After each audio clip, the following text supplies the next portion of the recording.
Happy Friday, you guys. Let me just tell y'all, I'm sitting here on this. Never mind. Let me introduce our panelists for tonight. We have Mistaken, Inaz, HD, the AP, and Marky Mark. My name is Shan Monet, and this is a Chic critique. You sitting on Bumble? Mm-mm. Bumble. Mm-mm. I don't know. What's one of them? Why you ask me about Bumble? I do have a Bumble account though. I have Bumble and Hinge. You got Bumble what?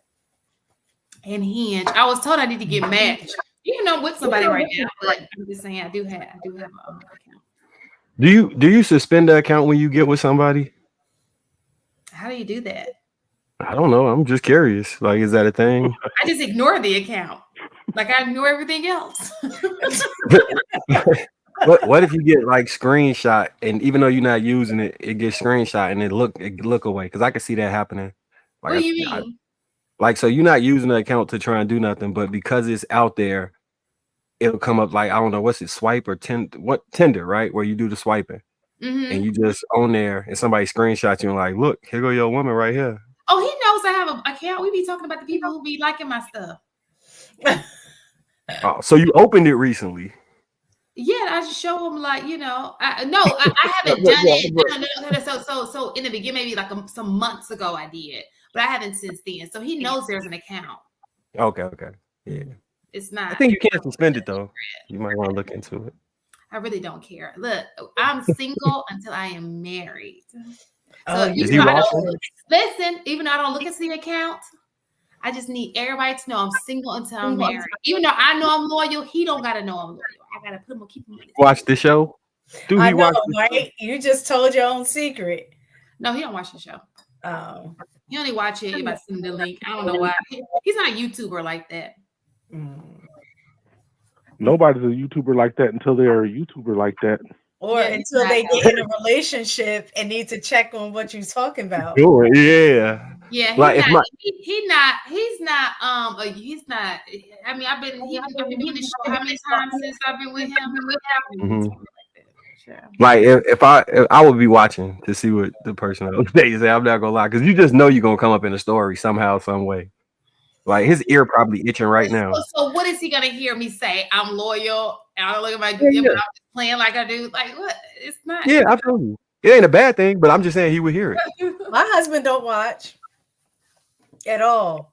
He like, I don't even want to know for that very reason that you said, because I know you probably bringing something up. You know how private I am, and I know you can't help yourself. So I'd rather not know because I don't want to cause no problems. We do have a conversation about the conversation. Like I'll bring something up. Like if I want his opinion on something we talk about, or if I have an opinion about something I'm about to bring on here, I'll get his opinion before the show. So, or if I would like, I want you to look at the show and I want you to see for yourself and give me your opinion, he'll do that. So that's about both y'all men. I know y'all be repping them hard. Huh? I remember one time he heard me say something, and I don't know. I think our gauge for sharing is different, and so I try to be mindful. Like I'm. He said part of my problem is that I overshare. You do. I'm too transparent, and I need to learn how to. And so where I think that I'm kind of pulling it in, I remember I was listening to something and I'm like, listening, I'm not thinking about him because I'm not trying to hide anything. It's not a big deal. And he heard something and he was just like, see, this is what I'm talking about. Yeah, I remember those moments. Yeah. And he had every right to feel that way. You did do a lot. I did. Sometimes stuff be taken out of context too. If you walk in on the end of a conversation, these conversations be sounding wild. You just hear a portion of it. I was wrong. I was most definitely wrong. I have to take accountability for that. Like I was. Y'all hear that? Oh, you hear that, guys? Y'all say this don't happen. It just happened right here. I told you I be seeing it on the regular. I just let's get to the point. Stop with the small talk. All right, so I know this is played out, but I gotta get y'all's opinion about the little stupid list. I figured it out though. I figured it out. Listen to this. Listen to this about the Cheesecake Factory. Okay. I kind of get where it's so look at the cheesecake. Nobody can say anything bad about a Cheesecake Factory, okay? Even the Cheesecake Factory was like, what? Wait, huh? Because remember, at one point, everybody was at the Cheesecake Factory. It was the popping place. But y'all know Black folks like trends, right? It's like going to Cheesecake Factory is like wearing a Fat Farm shirt. It's just a little played out. Something wrong with the Cheesecake Factory. You'll be like, I feel like eat some cheesecake. You're like, what's up, boo? Let's go get some cheesecake. It's like one of those things you have a taste for. But if you live somewhere, let's assume they're in Atlanta, because she kind of looks Atlanta-like. There's so many places that you can choose from with the same with the same price range, with a different ambiance that's different. It's kind of like going to Mexico and getting Taco Bell. It's like, why would you do that? Just go to you get the same thing. It was just not a lot of thought. But it's like Cheesecake Factory is like so commercial, put it that way. I don't think anything's wrong with Red Lobster. It's just so like my grandmother with the Red Lobster. Yeah, back in the day, Red Lobster was a spot. If your man took you to Red Lobster. You know how Black folks like trends? I think it's just played out. I know she was looking at it differently, but I'm talking about not that woman, but I'm talking about that list that people put out. I think when you live somewhere like Houston, you live somewhere like Atlanta, you live somewhere like in New York, it's so many creative places you can go. And you got the list? No, would you even pull it up though? It was like Red Lobster, Applebee's, Phillies. Yeah. So I would say if you are a man and you are dating, right? I would just go to a nice restaurant. Like if you're driving by and you see something that looks, odd, something new, especially in Atlanta, just go in there, sip you like the ambiance, and just stick with that same one, especially if you're dating often like different people. And that way the scene, everything. You don't have to think anything of it. But it's just like, it's like a missed opportunity. Like, because Cheesecake Factory is like no thought into it. It's like Cheesecake Factory, because it's always a line out there. So people love the Cheesecake Factory. It's not like it's super cheap, because it's not. So I don't think it has anything to do with that. I think it's just played out. Maybe that's where she's coming from. I wouldn't care, but I think that's what it is. Like I had said previously, I think it had everything to do with your flex. Like I think how I said previously is that I think now dating is really not about the purpose of dating, which is to get to know the person, things like that. I think now it's about like what you're saying, the ambiance, the idea, the pomp and circumstance of dating. So she could get to a fancy restaurant, take pictures of the food, do all of that kind of stuff, and not really know about the person. Because if your goal is to truly know about the person, then it really doesn't matter where you're at, especially if you're into them, because your focus is going to be on that person and trying to get to know them. You're not going to be worried about the food. Right. Because if I liked him, he take me to Cheesecake Factory, I might be like, you know what? I mean, I am at the Cheesecake Factory, but I'm gonna teach him a little something. He just don't know no better, but we're going to get through this together. All right, ladies. You were, the if list you like is the list. I just lost it. There we go. The list is Cheesecake Factory, Applebee's, Chili's, Chipotle, Olive Garden, the movies, Your House, any fast food chain, Buffalo Wild Wings, Wingstop, Red Lobster, a buffet, IHOP, Denny's, the gym, church, Starbucks, coffee dates, ice cream dates, family functions, movie night, Netflix, Hulu, etc. Somewhere that requires a long drive, bowling, nightclubs, hookah bar, bar for just drinks, Waffle House, and sporting events. Keep your ass at home then. The only one, like everything. The only one is Waffle House for me. Like, I think that's probably like when I first moved here from New York. So New York, well, we don't have a Waffle House, but it's IHOP for us, right? So when I came down here, I'm like, Waffle House? Like, we didn't eat there for years. I don't think my husband still, because the one time we tried to go, when we were walking up to the door, we saw a used condom. Like, and we was like, that's oh, one time. So we had never. So we was like, get it in, boy, before you eat them waffles. But you know who had me taste something from Waffle House was your son.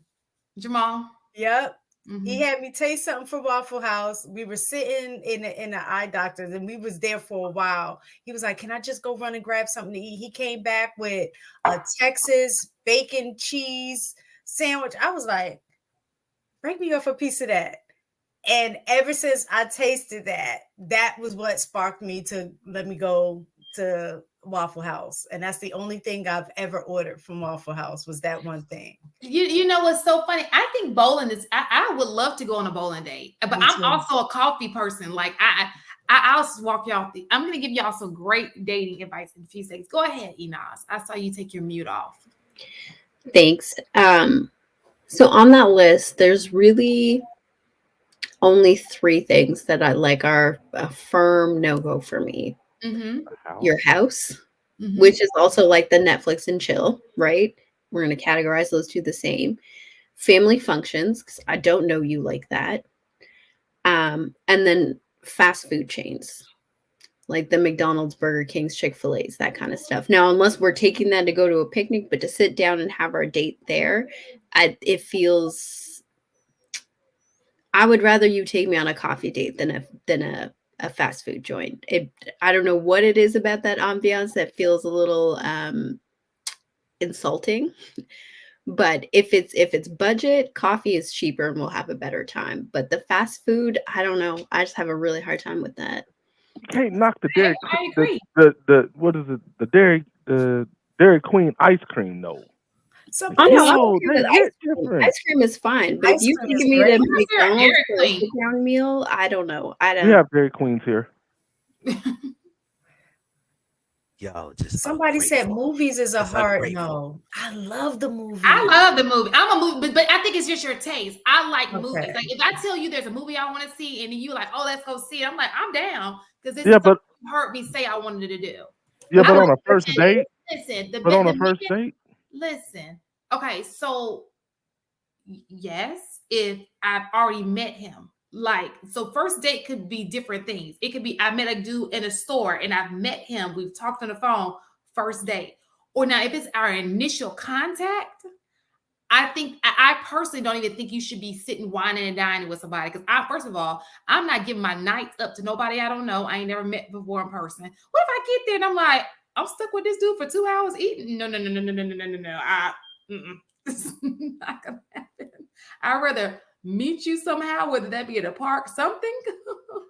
You ain't gotta spend no money. Let me just meet you. Make sure I'm not getting catfished. Make sure there's an track, and then we can make a dinner date. And you don't have to spend no money. How about that? It was free of charge. I think that's why coffee is the most logical thing, because you actually, so the movie, you can't talk to somebody because you sitting there silent for 2-3 hours. Well, it's just not the movies. Okay, so maybe I'm thinking it wrong. Maybe like a dinner and a movie.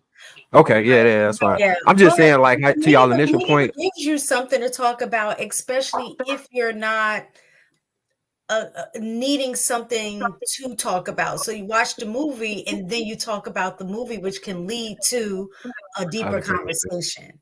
Do y'all want to know my best date? My first date, my best first date. You ain't get shot. Is this with the person who you're with now? No. Okay. He knows it. I told Tell him. it then. Okay, Don't- my bad. My bad. What's this happening now? This one, we didn't even go. It didn't even go any further. Like we were friends. It just wasn't. But it was a great first date. Mm. Listen, y'all. We were friends, mutual. We had mutual friends and everything. So we have a background there. And he listened to me speak. And one of the things I told him was I like massages, right? He had his and her massages set up. It was like a surprise. He's like, oh, let me show you something. I walked in and it was like they had the tables out. And I was like, he listened to what I had to say. First date. Did it end happily? What you mean? I was happy and relaxed. Did you mean I had sex with him on the first day? I've never had sex with anybody on the first date. Oh, I was asking about ending happy. That's it. No. I was pleasantly pleased. No.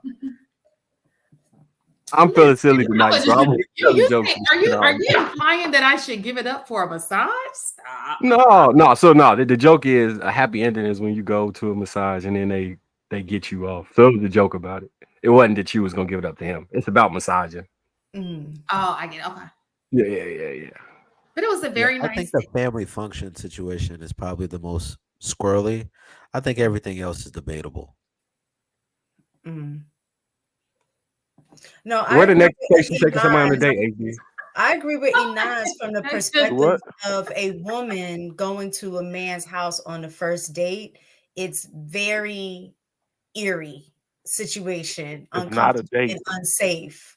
Like for me, that would make me nowadays it is very unsafe. unsafe. So yeah, Especially Still if you not a don't date. know this person. Yeah, If you yeah. have no like you, so if it's somebody you knew in college or somebody you knew, family friend, like y'all been around each other, it's kind of different.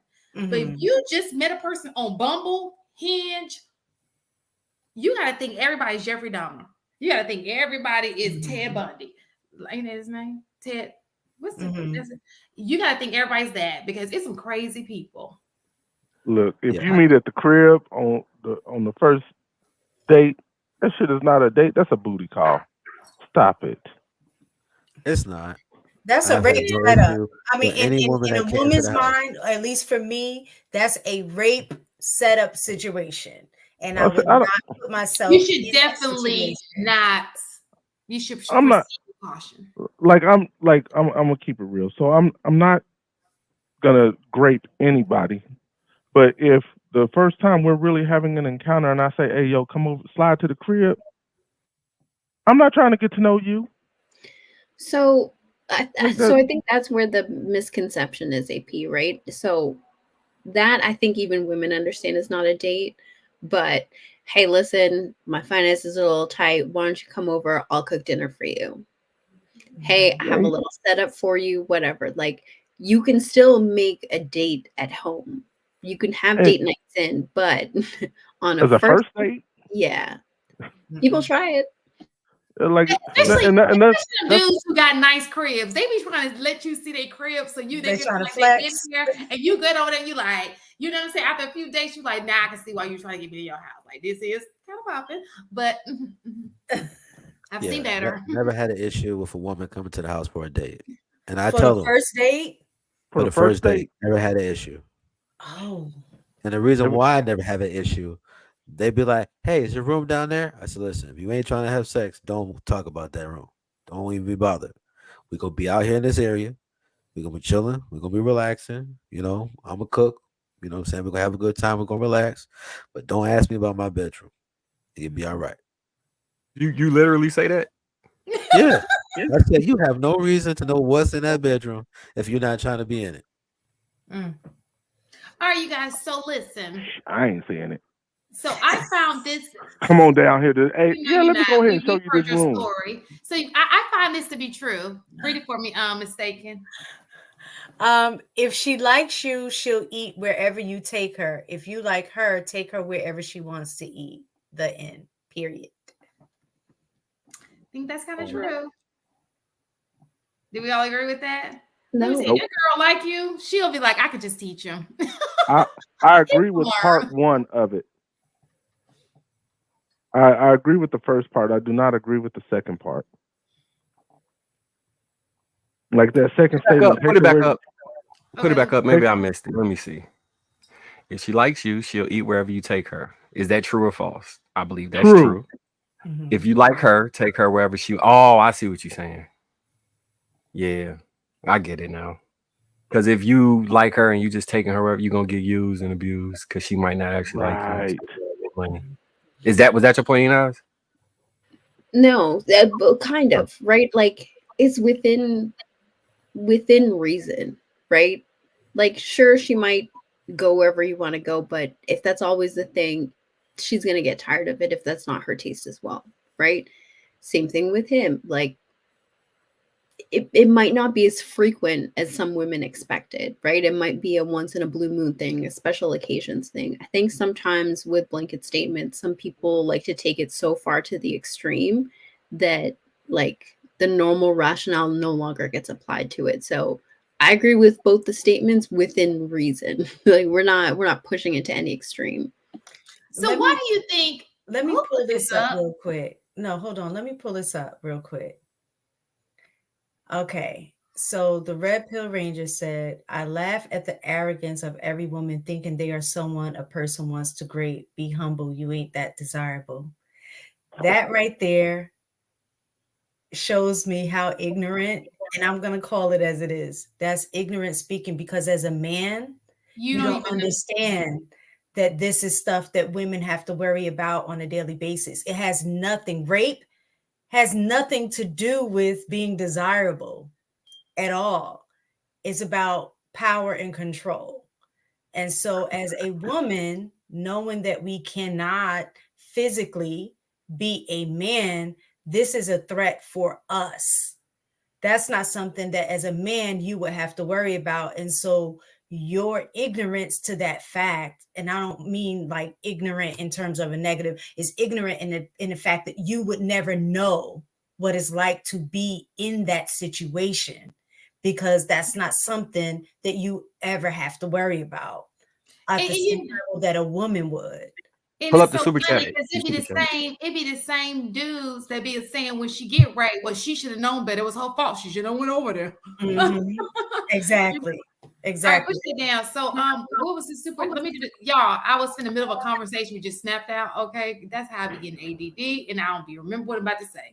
All right, where's the super chat? What's Okay. this? Is it super chat? Say something or something, Marcus? It was him responding. Up. All A right. Red Pill Ranger for $5. Women have no problem coming to the house for certain men. When they like us, all standards / rules go away. Rules are for undesirables. Y'all agree or disagree? Well, I think that people follow their it's so I think that some women chance things, and that's exactly what it is. It's a gamble. Okay. If a woman comes to your house, I mean, that's exactly what it is. It's just a gamble. She's like, you know what, la la la la, you know. But there's some people who are just cautious. They don't want to go because they know things could happen. They don't know you like that. They proceed with caution, and that's okay. And Okay. the framing of this statement is totally different than the first statement. In this statement, you said the woman have no problem coming to her house for certain men, and typically that's a man that she is attracted to and like, and may want to have sex with the guy, right? That's a whole different framing than the comment that we made and what we were referring to about trying to keep ourselves safe by not putting us in a situation that could potentially lead to that. So those are two different situations. If you're attracted to the guy, because that's what you're insinuating, women have no problem coming to the house for certain men. Those certain men are men that they're probably physically attracted to. That doesn't necessarily guarantee that she wants to have sex with him. But in that specific framing, more than likely, she would be open to it. But for most women who are trying to go on a first date to get to know a guy, going to their home is not a safe situation to put themselves in. Go ahead, Marky Mark. I was gonna say, I think you might agree. It kind of sounds like you kind of agree with his last point. Oh, Let's take it. I do. When they like, when they like, I think that's a whole different framing. But it has but to. if she doesn't know, let's just say she's not that kind of woman. She's not going to give in. She'd like to proceed with caution. And I would say, even if she does like you, again, you don't. People are crazy today. Okay. Like, you just do not know. You be that one chick, you know, and it doesn't happen very often. However, it does happen. So you want to proceed with caution. And even if, let's just say, you are taking that chance, phone a friend, let them know. I know people who take pictures of people's license plates so they can send a friend, like, look, girl, I'm with this dude. Boom, boom, boom, boom. You know, let a friend know where you are. So I just want to say this Find your to, body. I just want to get the red pill community that's listening raging real quick. Ladies, on them first 2 or 3 dates, don't go to his house. If you're not intending on having sex, don't go to his house. For sure. Period. That's the best way to make sure you keep yourself safe. Men, if you don't think that you're gonna clap them cheeks and you want to cook for her, plan a picnic. You can have real dialogue, real conversation, and a really good time, and she would appreciate it. That's my simping for the night. No, you're simping for the night. It's not tempting. Why don't you have a conversation with her and find out what it is that she likes that's inexpensive? Because sometimes it's just the creativity of just listening to her words. And if she says, "Oh, I like to walk the belt line," take her for a walk on the belt line. Y'all don't know what the belt line is. It's like a trail. Take her for that's free of charge. Find something. If you have conversation with people, you'll find out what they like, other than going out to eat, and then just do that. Yeah, I think one thing is valid about what he's saying is that oftentimes women put themselves in very dangerous situations with no care or concern. But all of a sudden, when you mention these kind of situations, now you're concerned about the potential damage or danger of the situation. Women always talking about you can't walk down the street without thinking somebody's going to attack you. But a lot of women be out to 2, 3, 4 o'clock in the morning, in different countries, different party situations. They be out in the middle of the night by themselves, just walking, living their best life. But yet, when you bring up some of these conversations, some of the women just be like, "Well, no, I gotta worry." Listen, you only worried about it when you worried about it. But the Well, times I you think probably that should be worried about it, you're not worried about it. I think that it depends on the person you ask. I don't think all women are the same. There are some people who proceed with caution, and there's people who just don't give them. It's people who have sex on the first night, people who don't. It's just who you ask. Some women don't care. There's his house right now. It just depends on who you ask. It just so happens this panel of women, we believe that, hey, I'm not going to your house on first because I don't know you like that. Yeah, but that's the difference between saying what you will personally do and what women are out here doing. That's two Right. different So arguments. we're gonna tell you what we think the smart thing to do. What we would do, this is the smart thing to do. Because when you do anything else, it's your risk, it's risky behavior. I agree. I'm just saying that Proceed with women put caution. themselves in I danger. would tell my daughter not to do it. What would you tell your daughter? Not to do it, I right? would tell her don't go to no man's house you're not trying to have sex with. And I would tell you, listen, just because you're comfortable don't mean that you're in danger. You know what I'm saying? Like Because you're I not would in danger. say if he crazy, even if he take you on 4 or 5 days, he's still crazy. He can do it on the sixth. I agree. I think people should spend more time getting to know a person before they even the first meetup. Take Absolutely. your time. Listen, if you gonna be with this person for a long time or a short time, listen, you need to be able to count the cost of dealing with a person. And that's the problem that I have is that, like I said before, many women put themselves in a lot of dangerous situations just because they're not thinking that they're in danger, but they be in danger all the time. They be in danger all the time, and it's like I save them. It's me. It's people who save women daily. Like just saving them, and they don't even realize they've been saved. They just, I, I, I, this goes to your comment, HD. Lady D in the chat put, "We can go where we want. That is the reason they build prisons." That means you're not proceeding with caution. That is the silliest thing I've ever heard. You got to be smart. You got to understand where you're at, where you're going, who you're with, who could potentially be there. You got to understand the risks because yeah, they build prisons, but at the same time they also build graveyards. So you have to understand like what you're doing and where you're going. Like that and is the risk don't that. proceed that way the way that suggests. Ladies, please don't proceed that way. So okay, so Enos going because this is what's in the topic. Here we are going. Go ahead and say your piece, and then we're gonna move on. Okay. Yeah, sounds good. So I think sometimes some men overestimate a woman's understanding of what a dangerous situation is. Unfortunately, because there are so many people who are being raised without their fathers, they don't really understand the dangerous situations, right? Even to what Shane was talking about, some people saving.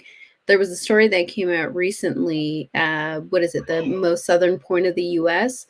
And it's videotaped. It's the feed is live 24/7. There was a 911 dispatcher that had just been watching it while he was working and witnessed an assault. He was from New York. He reported the assault. And come to find out after an investigation, that young lady was being assaulted somewhere else earlier in that evening. This guy came to rescue her, only to take her to what he thought was a secluded space to assault her himself. So sometimes when something feels safe, or you think that you're in a situation where you can manage it or manage what's going on, you find yourself in a situation where it's dangerous, or your radar for what's dangerous is off. Even in other countries, sometimes the rules there are so strict, are so crazy that most people won't even bother. And their statistics show most people won't bother. So it's safe to walk around at 2 a.m. in the morning. And if you know that you're going to do it, I think there's context to both sides. Yeah, I think it's oh, fair to say that, you know, you not understanding the potential danger, but also I know oftentimes people tell you and about dangers. They tell you, hey, don't do this. Hey, you might want to think about doing this. And many times men and women will completely forego all that wisdom, all that knowledge, and go find out themselves. You know, I'm not arguing that all women are like out here just being dumb and not being cautious. I'm just saying a lot of women argue, hey, they always looking around their shoulder like, hey, I just don't feel safe. You'll never have to think as a man about how unsafe the world is. Yet we're in one of the most civilized places in the world. And you go out when you want, you do what you want, you buy what you want. And it's just like, to me, it's just the argument is just a little short sighted. listen, you're saying one of the most civilized place areas, but we can't even have our kids outside playing without an adult. Stop playing without getting snatched. Don't do that. People out here taking kids. So to think that you're off limits, stop. We're not that safe. So I agree with both of y'all because I think this is probably the safest time in history, but it's still very dangerous. Like as men though, think about like in the inner cities or whatever, you gotta like learn neighborhoods. So you know which block is this gang, which block is that gang. You gotta know which parties you can't go to because they'll be shooting. But your general premise about this being safe is true because it's I seen the stat that said in like 1938, 10,000 people were dying an hour, right? Damn. We not in that space no more. So you right, like y'all It's both right. safer, but not necessarily safe. Safer and Right, safe right, right. are two different things. So, okay, so does anybody have anything else to say about this so that we can go back to the topic we were talking about? Okay, and do not do that ever again, mistaken. Thank you. Please ask first. Because it throws me off. I wasn't the one that started that part of the Who conversation. did that? I Who did don't it? know. I don't It think probably was me. I don't know. I'll take it. Marky Mark. I don't even know. I just, I got it. It was me. Let's move on. And I don't mind it. Just wait till we finish the conversation and go to super chat and then pull it up. All right. So listen, my whole point is saying that to piggyback on the original topic, which was the Cheesecake Factory. Why do you think, what has made women become of this? Like, what did this come from, do you think? Now it's hard to go back. Ungrateful. I know. wait. It's hard to go back now. No, your question isn't clear. You mean what So what, how did we get here? in terms of I women not wanting to go to places like Cheesecake Factory, to Red Lobster, to wherever it is. How did we get here? Because at the end of the day, I feel like if you're not paying for something, just shut up and just go. Let him, lead the way. Like, oh, okay. And then maybe tell him, oh, this is very nice, but next, I don't know. But what made us get here? Like, what do you think? we What has happened to turn women into this type of woman? I think comparison is a thief of joy. And we have a 24/7 newsreel of the highlight reels of the most rich and famous people around. So Mm. just in in contrast, we feel like we failing because we not achieving the things they achieving and living the life that they like living. Plus, you have women who are able to have transformational makeup, transformational hairstyles, transformational bodies.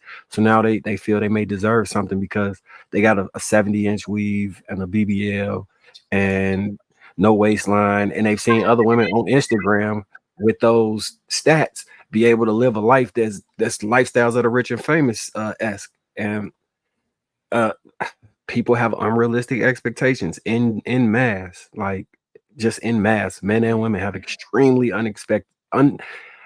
unrealistic expectations in this day and age. There are men who think they're gonna get the perfect woman who has zero flaws that they don't have to work with, and then there are women who think they're gonna get gonna only be monogamous and be 6'9". Like this, people don't take into account reality at all in this day and age. People are ungrateful. That's why. Do you think so? Somebody put in the chat. Most women are users and want to use as much as they can. Do you guys think that? I think it's human nature. That's especially now where we're at.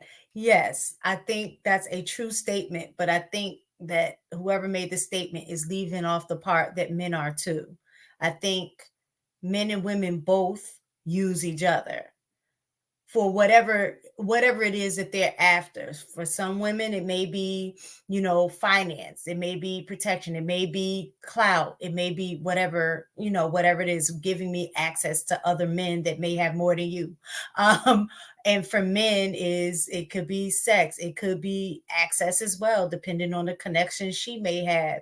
So I think the generation that we're in now, that it has become primary. I think that's always been there, because I think people pair up sometimes based on what it is they're looking for. But I think back in the day, it was more tangible things that were, needed for a relationship.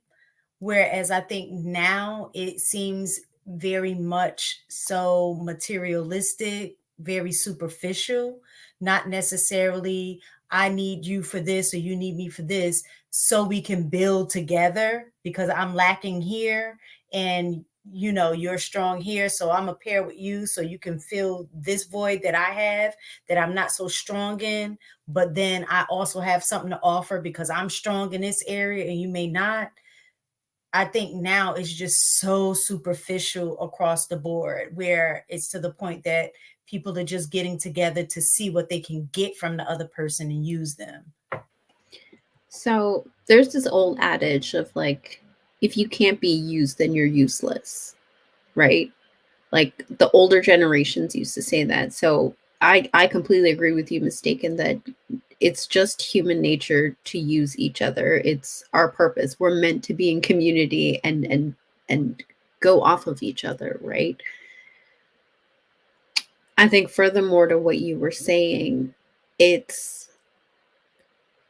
like the evolution of survival. In the older generation, they needed to be married in order to survive. They needed to be married in order to have a family. They needed to be in community in order to feel safe, right? That need was bigger than the individual. And I think because we've gotten to a place where theoretically, right, we obviously know what the results of it are, but in theory, we don't need each other to the same degree to survive or to thrive in life. That has allowed people more opportunity to be even more selfish and overuse people. Don't think there's anything wrong with using somebody. It gives us purpose, it gives us utility. But when you overexhaust what you're taking from somebody and you're not replenishing, it becomes really destructive. So when I first read the statement, I thought, is that a man complaining about being a provider? Because if we're supposed to be the providers, we need somebody to use what we have to provide.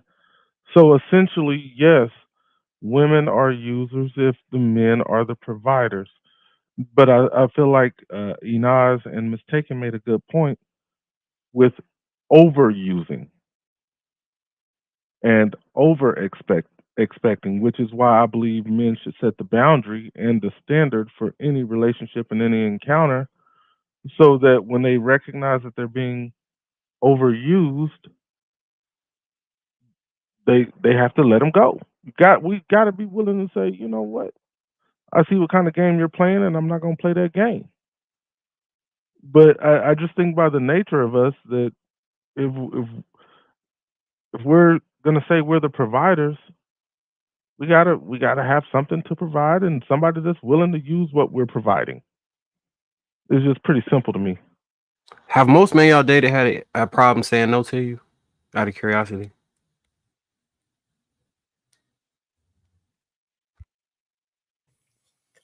I would say, because I've only had like what I would say three real relationships, and I would say the one who told me no is the one Married. who ended up married. Figured. Boundaries and standards. Yeah, the Look, one I've who had boundaries. Not to say that I didn't appreciate the other two, because I think I love the fact that they would do anything for me. My husband would too, though. But I think the difference is, one, a lack of maturity of not being able to understand the fact that that was a good thing back then, right? But now as an adult, I understand is a need for balance.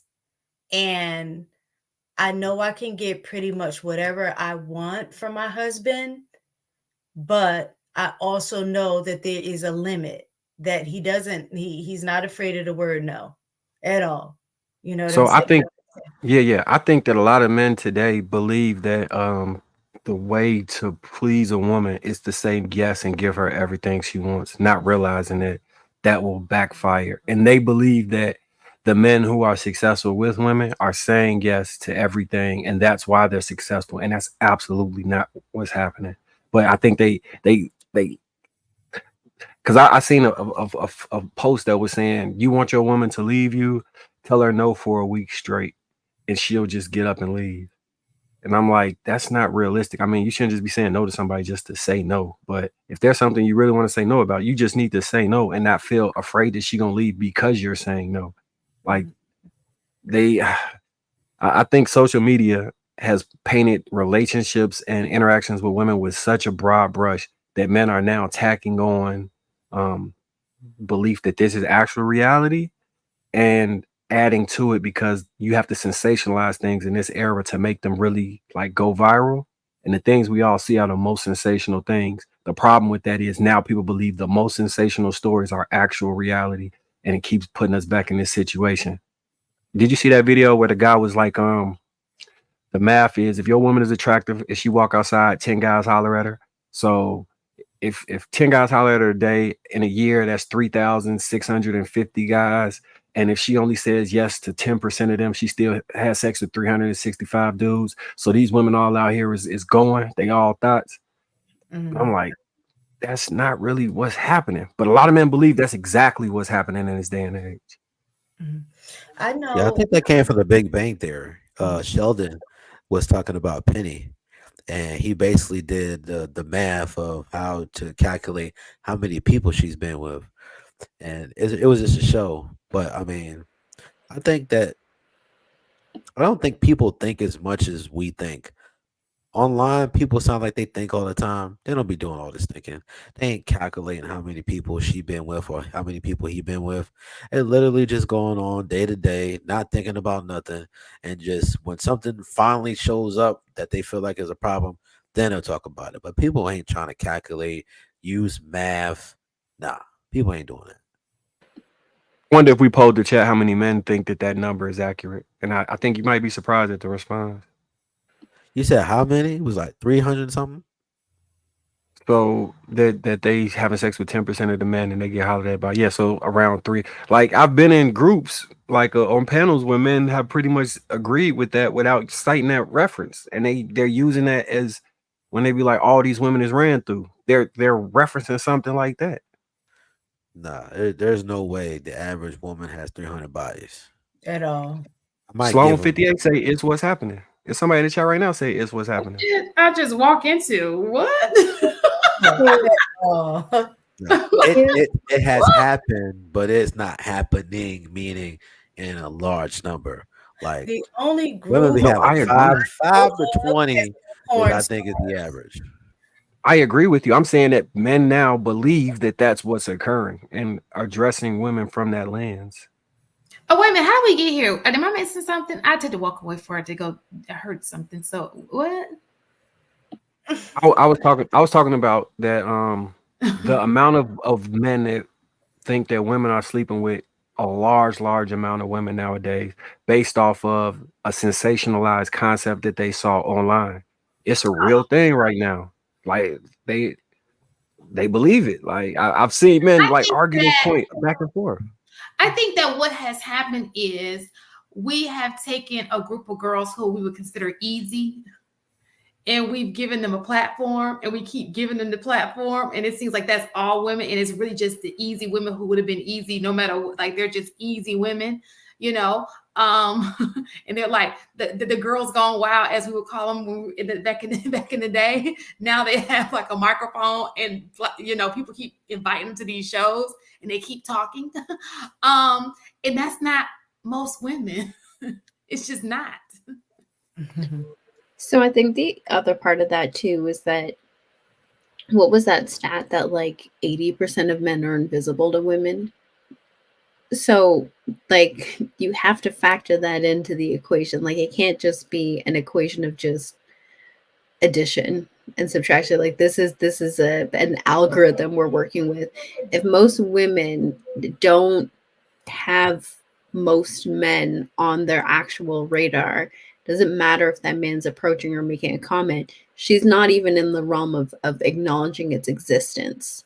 So then you have to subtract, like remove that portion of people out of that and then take a look at it. No, I mean, I would agree with you, but I think they view it from the lens, like you're saying, they not factoring that in. Because like in the way the way we look at sex is when opportunity presents itself, we would do it most of the time, especially if you're single, right? So we then project that onto women sometimes and believe that they will operate the same way for the men that they want. That's why. And then you got a woman online who had sex with like 900 dudes in one day, right? So those stories make the news, and whatever your perception of reality is, it begins to shape your reality. So you look for confirmation bias or things to point out and highlight things within society that show you, hey, yeah, I was right about this thought. And it's detrimental to the mental health of a lot of men, but it's happening. I look at it this way. It was so funny because I saw a podcast, and I wish I had that clip. And in a podcast, it was a whole lot of women. And the question was, when you go to, what's your purpose in going out to the club? I think the question was. And this one girl, she was the first person to speak. She was like, oh, to get the D. And then all the other girls was like, what? And she was like one girl who was like to get the D. And she was so stern. She's like, she thought that every woman went to the club to get the D because she decided to go to the club to get the D. And the other girls were like, no, that's not why we go to the club. And then I think to guys, and the guys are really quick to believe that. What if that was the only girl on the show, right? And there were no other girls. So we would have to just take her word for it. So now she's speaking on behalf of all the other girls, right? But then I think to myself, if that's true, if every girl goes to the club to get the D, wouldn't that mean you would be getting the, every time you go to the club, you would be getting the D a lot? I mean, getting vagina a lot? Like, you're not thinking of, like, when you sit here and say, oh, women be going on these dates and they having sex. So that means that when you go on dates, you're having sex?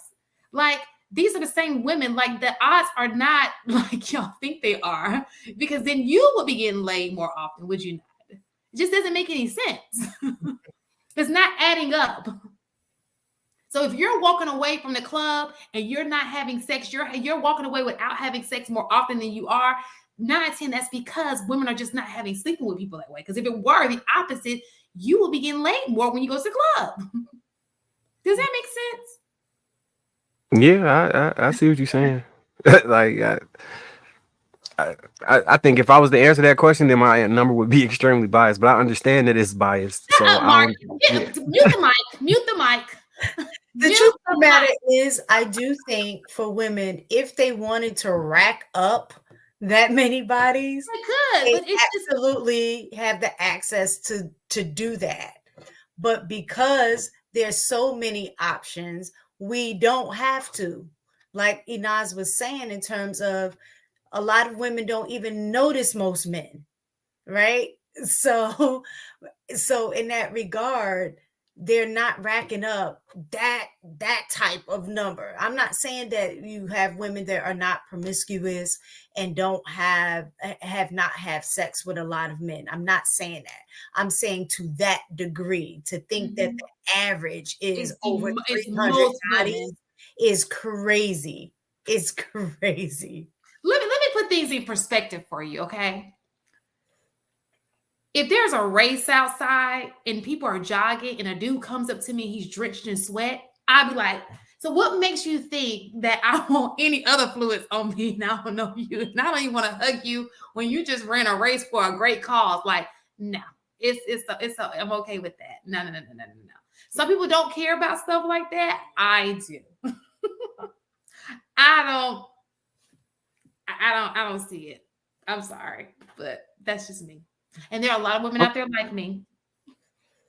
And I think It's Marcus, that goes to kind of what we were talking about yesterday about this image. I know in general is Western like culture, but since we're specifically talking about Black women, I think that that is part of the issue of what we were talking about yesterday in regards to the media, social media, TV, all of these things that are putting women, Black women, at the forefront of saying how promiscuous we are and how It's we a setup, y'all. It is a setup. sexualized and we'll sleep with anybody for anything, for money, for food stamps, for whatever, and then on the flip side, the men are being over sexualized as well, as like and sometimes is reinforced by our own behaviors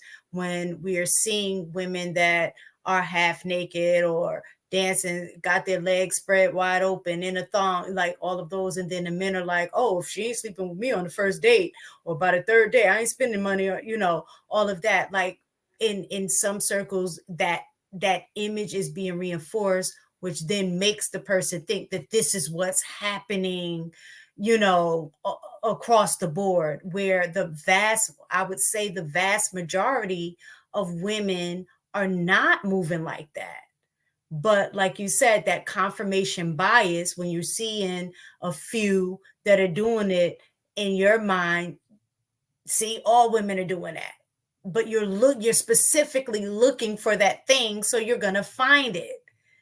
And so I just think that it's just crazy to sit here and say that this many women, on average, women are sleeping with over 300 men.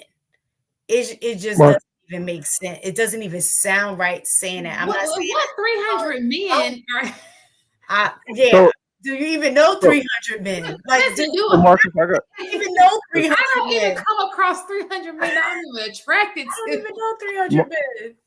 I want to ask Marcus a quick question because I'm gonna kind of flip the question or the conversation towards the guys a little bit. In your experience, in both HD and Marcus, in you guys' experience, when you went out to the club, what percentage of guys were actually actively even willing to chat with the women versus the percentage of men that were holding up the damn wall? So, like, Enos broke down that 80% of guys are invisible. But shit, from my experience, 90% of the men are holding up the walls. Did you guys see the same thing when you went to clubs, or am I off? Well, I'm not a very good judge of what is seen in the club because I can probably count on both my fingers the amount of time I've been in the club. I don't deal with the clubs like that. I've been to a few bars here and there, but never been a club person. I don't deal with women in the club like that either. So yeah, I'm not a good judge. But when I was in the club, uh, there aren't a lot of men that approach a lot of women. Might be a few that might do that. Some guys might dance with a few girls and they might dance with them multiple girls. Sometimes they'll just dance with just one girl the whole time. But yeah, a lot of guys ain't out here trying to, well, not that they ain't trying, but a lot of guys aren't really putting in the effort in the club to approach a number of women. So so you know how I was talking about confirmation bias. I think like I learned when I came to the space that this wasn't the experience. I literally thought that all men was going because we was going out like 3 to 4 times a week. I went out a lot when I was young, so I thought that every man was like doing the same thing. And then when I heard about the like 30% not having sex, I was like, that's impossible. So I came to the space to find out about a lot of this stuff, and I found out that it really was just a bubble of that I was in where that was I thought everybody was having the same experience. So I agree with you, AP. It's probably just like the bottle section and maybe a couple of dudes sprinkled throughout the club who actually living like that. But the majority of men, I don't listening to the space. I don't think that that's actually what's happening. I ain't gonna lie. Listen to the space because they can't sound like this if that was the experience. Thank you. That's the only point I wanted to make.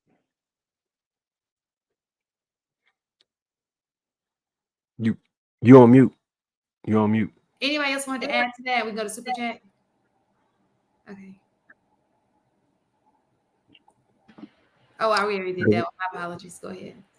Mark. The red pill ranger for the fanball. It's sad to see men think women don't like sex just as much, if not more than men. The single mother race and abortion numbers beg to differ. Okay, so let's talk about this, okay? Women have sex with men that they like, right? We can assume that most women are with somebody. Not a whole lot of bodies, but somebody. And if you continuously have sex with a person and it's unprotected, the chances of her getting pregnant are pretty, it's up there. Okay. So to assume that people are getting pregnant because they're just out here sleeping with everybody, that's not true. Some people get pregnant because they're in a consistent relationship and they're just not married, or which is most of the time. As a matter of fact, I saw a stat that said most women who had kids out of wedlock actually lived with a person. They were living with their mate when they conceived. It's just they were not married. So that's just a I don't know where you guys are getting like you. It's an assumption again. Like, oh, she out here just like, no, she's out here having sex with no protection. But it doesn't have to be with everybody. It could be with one person. Anybody else? Man, have you fixed that smoke detector yet? That's not a smoke detector. It's carbon monoxide detector that takes a $26 battery. I bought a whole pack of it, which was like almost $60. And I changed the battery out several times and it just will not. I pushed the reset button and so I just hid the stupid thing in the closet. Did you bring your friend over there to take? Wait, you just hid it in the closet? That was the solution. I thought you were taking it to the fire department. What you hear right now is in the closet. So I put a blanket on top of it, and you can still hear it. You need to call the firefighters. I'm gonna call them. I'm gonna bring some cookies over there. I'm like, hi. Wait, won't you tell the guy that you was talking about earlier to come do it? I could tell him to. I just be forgetting. Like when I be with him, I'm just in la la land. He was on here the other day. You be hearing that damn. We were trying to tell you to bring you this thing up here so we can help you fix it. Well, listen, you hear it because I'm in the part of the house where it is the closet is in. But when my house is pretty big, so when he comes in, we're not in this part of the house. So, but you know how sometimes you can hear something over and over again, but then after a while you can't even hear it anymore. Because I didn't hear that. Like your children. I want y'all to know. Like It's y'all, like- sometimes I don't even be hearing y'all. Sometimes you be hearing mommy, mommy, mommy, and after a while, you just don't even hear it anymore. So you're right. Yeah, I can't hear And I could have said something, and I just be forgetting. I just don't hear it. I mean, it just doesn't, you know. But go ahead. Thank you for reminding me. I'll tell them. But go ahead. Ina, you have a question? Oh no, I was going to use a different example than mistaken. I was going to say how men seem to stop hearing the seatbelt trigger, the alarm. So I don't know if you noticed, most men will not buckle up their seatbelts, and that alarm just does not sound for them. But we hear it. I think that's how they feel about the detectors. It's because my speakers was loud. I couldn't hear it because of the speakers. I like that music. Oh, I hear that. Loud music. I'm gonna tell y'all something. Something's wrong with some of the folks in our chat. This person said, "Okay, ladies, how about y'all just stop sleeping with unmarried men?" Like, how come? He said what now? He said what? Married men ain't trying to have like kids outside of their marriage. So the point was, hey, quit start sleeping with with married men. I mean, you still get pregnant. Some married men are sloppy too. Let's not think that married men are not out here raw dogging other women sometimes. Like he'll cheat on you. Eventually he gonna start raw dogging you too. It's not working. That's gonna be more people at the abortion clinic. Nah. At least the married men are not out here raw dogging random women. I'm not gonna let you get that one off. It's not happening. Oh man. Marcus, go ahead and finish reading. The Red Pill Ranger, $5. Her logic is flawed. Women can have a lot of sex without dudes having the same amount because select men slam multiple women. So I think what he was saying is the women are still having that same amount of sex. It's just 100 women sleeping with 10 guys. So they still running it up. They might have 10 partners, but all of them had 10 different partners. So so if it's 300 popping guys for 1,000 women, they might have slept with those 300 popping guys. But it doesn't mean each one of them slept. You understand what I'm saying? The math still ain't mathing. So okay, I get what I'm just making the argument. All right. So if you're saying you haven't met 300 attractive guys, if 300 attractive guys exist and there are 1,000 women, those 300 guys have a good chance of getting those 1,000 women. So each one of those 1,000 women could have had sex with those 300 guys. Is the way he's figuring out, I believe. Okay. Assuming that they're all in the same vicinity, assuming that they all seen that those same 300 guys, exactly. Assuming that these men don't have jobs and other things they have to tend to, like, so are these guys just having sex every day of the week? Like, I'm just confused. So many variables. No, you tried. It just ain't working. And even if a woman having a lot of sex, it sounds like too, what he's trying to do is compare women having a lot of sex and men having multiple women. I would say the difference is I think men are having more sex with multiple women, but women are having a lot of sex, but it's typically with the same man. And even if they did have multiple, I don't think their multiple would equate to the same amount of multiple that the men are having. You understand what I'm saying? Does that make sense? How are they having a lot of sex if they're having sex with the same person? The reason why they're counting the bodies is because it's not with the same person. But they can be in relationship. The relationship. This is the way that I've seen most women move. Now, most women, not all. Most women move. Most is that they're typically hopping from relationship to relationship, not necessarily random to random. I think what happens is they're in they think that they're in a relationship, is going somewhere, so they're having sex with this particular person. Then that doesn't work. Then they get into another relationship and is with that person, and then that doesn't necessarily work. So if you're having sex under the basis of being in a relationship, then that's totally different than just sleeping with random dudes. The numbers are going to be totally different. And we want to make sure you know that we're talking about the majority. We're not overlooking the people who literally just sleep with a whole lot we've seen sluts. We're not talking about those people. They are not the majority. Okay? We know they exist, but they are by no means the majority. I agree with you that, random sex versus relationship sex is different. I agree with that. But if you account for the amount of relationships women are getting in or situationships that women are getting in, they're still running up their body count because they think that the prerequisite to be in a relation to have sex with a guy is to be in a relationship. So That's even a good woman, if she got into 2 relationships every year and a half, right? And that's right, cool. Maybe she might have took a couple of years off here and there. We're still going to significantly increase women's body count because they're just giving it to men because they're in a relationship, not because this guy is necessarily like committed to them. So it's a dicey situation when you look at it from that perspective, because I agree, women are still very selective.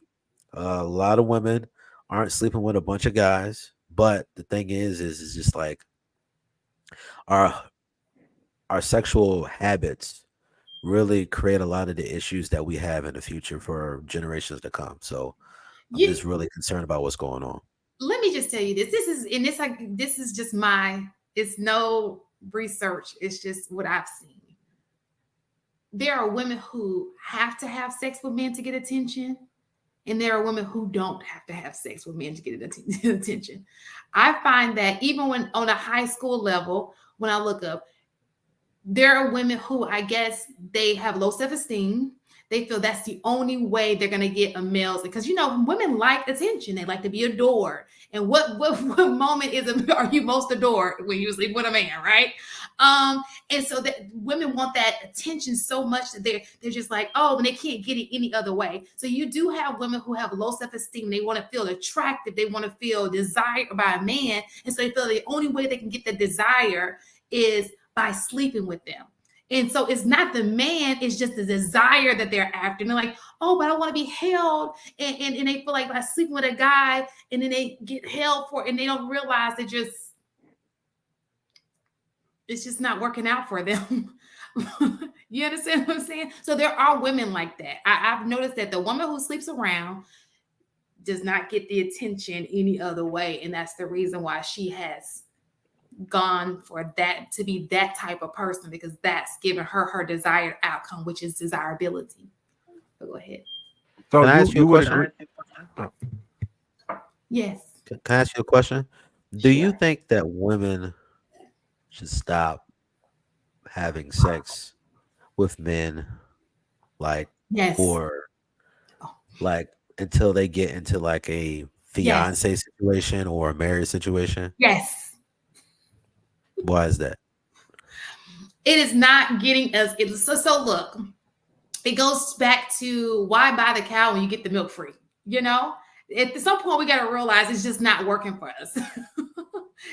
Why would he commit to you? Why would he settle down with you if you're giving him everything that he wants and he doesn't have to do anything?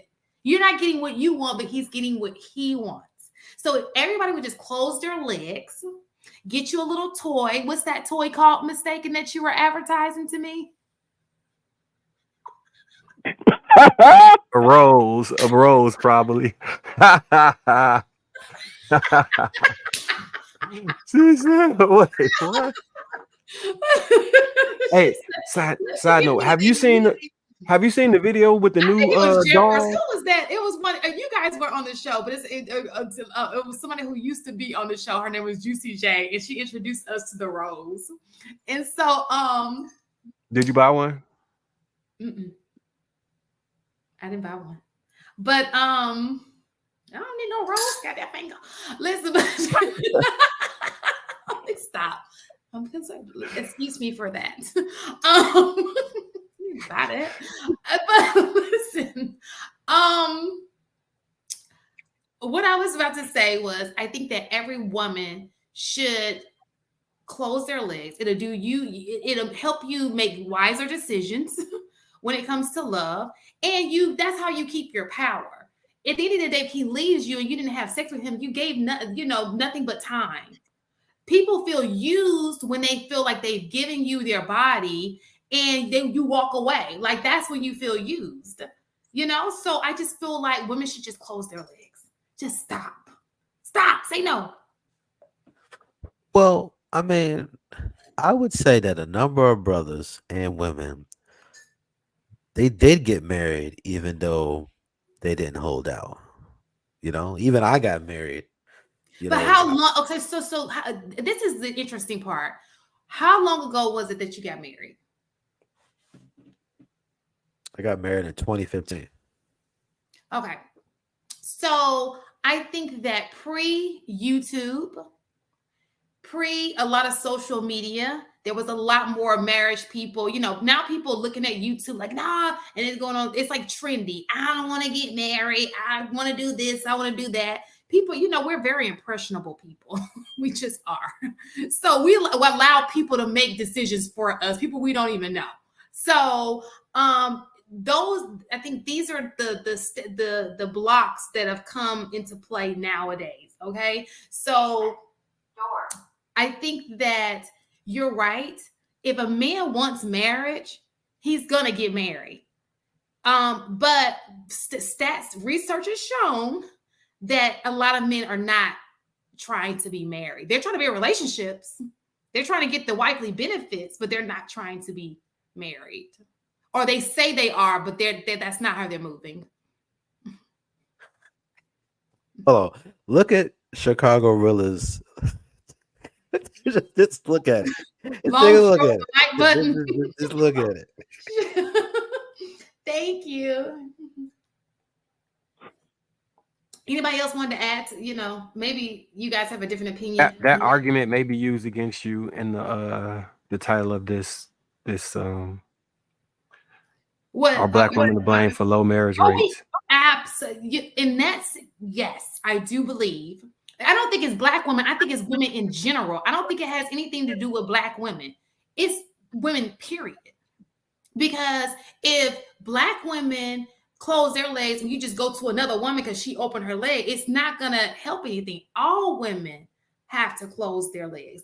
The only thing that is the problem with black women is we have a loyalty to black men, right? And not a problem, by the way. Which is not a problem. And so for us, it's most important because white women can have sex over and over again, and white men don't necessarily hold that against them. They have marriage on their minds. It's just a part of their culture. They like to get married over and over and over again. Whereas for us, we're like, you almost have to influence a man to marry in our culture.